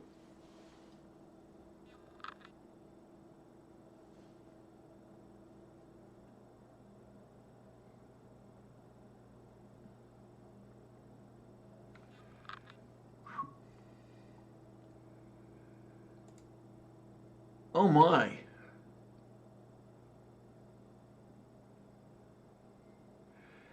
It does indeed appear that, wait a minute, what's happening here? Something is not working right. Okay, well, this didn't freeze, but the stuff. Okay, we're back. Okay, Kate seems to have disappeared. What she was talking about earlier, I don't know that she's going to reappear. So I'm just going to switch to camera 2 here for a bit. Okay. And, well, this was a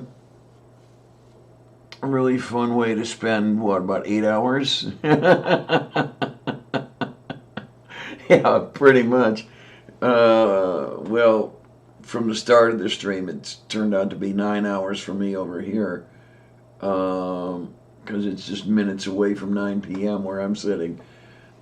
And, okay, so yeah, Kate, I take it you're not going to be coming back because you're taking care of the kitties, and you said you weren't going to come back after you fed them, so we're okay with that. And I just want to thank everyone who was here. I want to thank everyone who's not here. You guys are amazing. Yeah, too bad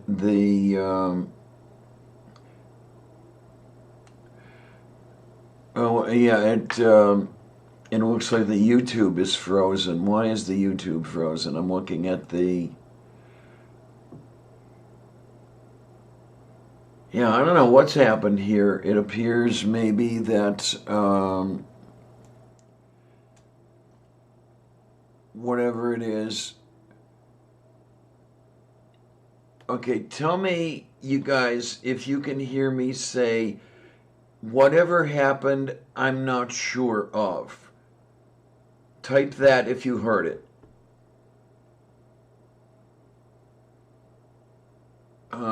And then, I don't know what happened. oh, My hi. computer- My computer decided out of nowhere to reboot. Oh my. Okay, because I didn't know if it was anything that was happening here.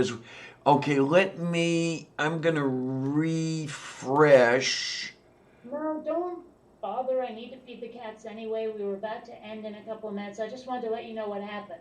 Okay, fine. Yeah, because what happened here, the YouTube is frozen at the point it was when you dropped off. Well, I wouldn't know. Anyway, Okay. I'll catch you later. I gotta go feed cats, so. Okay, hon, take Okay. care. See you Tuesday, if not sooner. Yep. Yay! Okay, yeah, I'm gonna try just to satisfy my own self here. Okay, here we go. It was me over here. Something froze it, and when I refreshed the YouTube, now I got it back. Now we're okay. Yeah. So, as I say, I want to thank everybody who's here. I want to thank everyone who's not here. I know it sounds trite. I do this for you folks. We do this for you folks.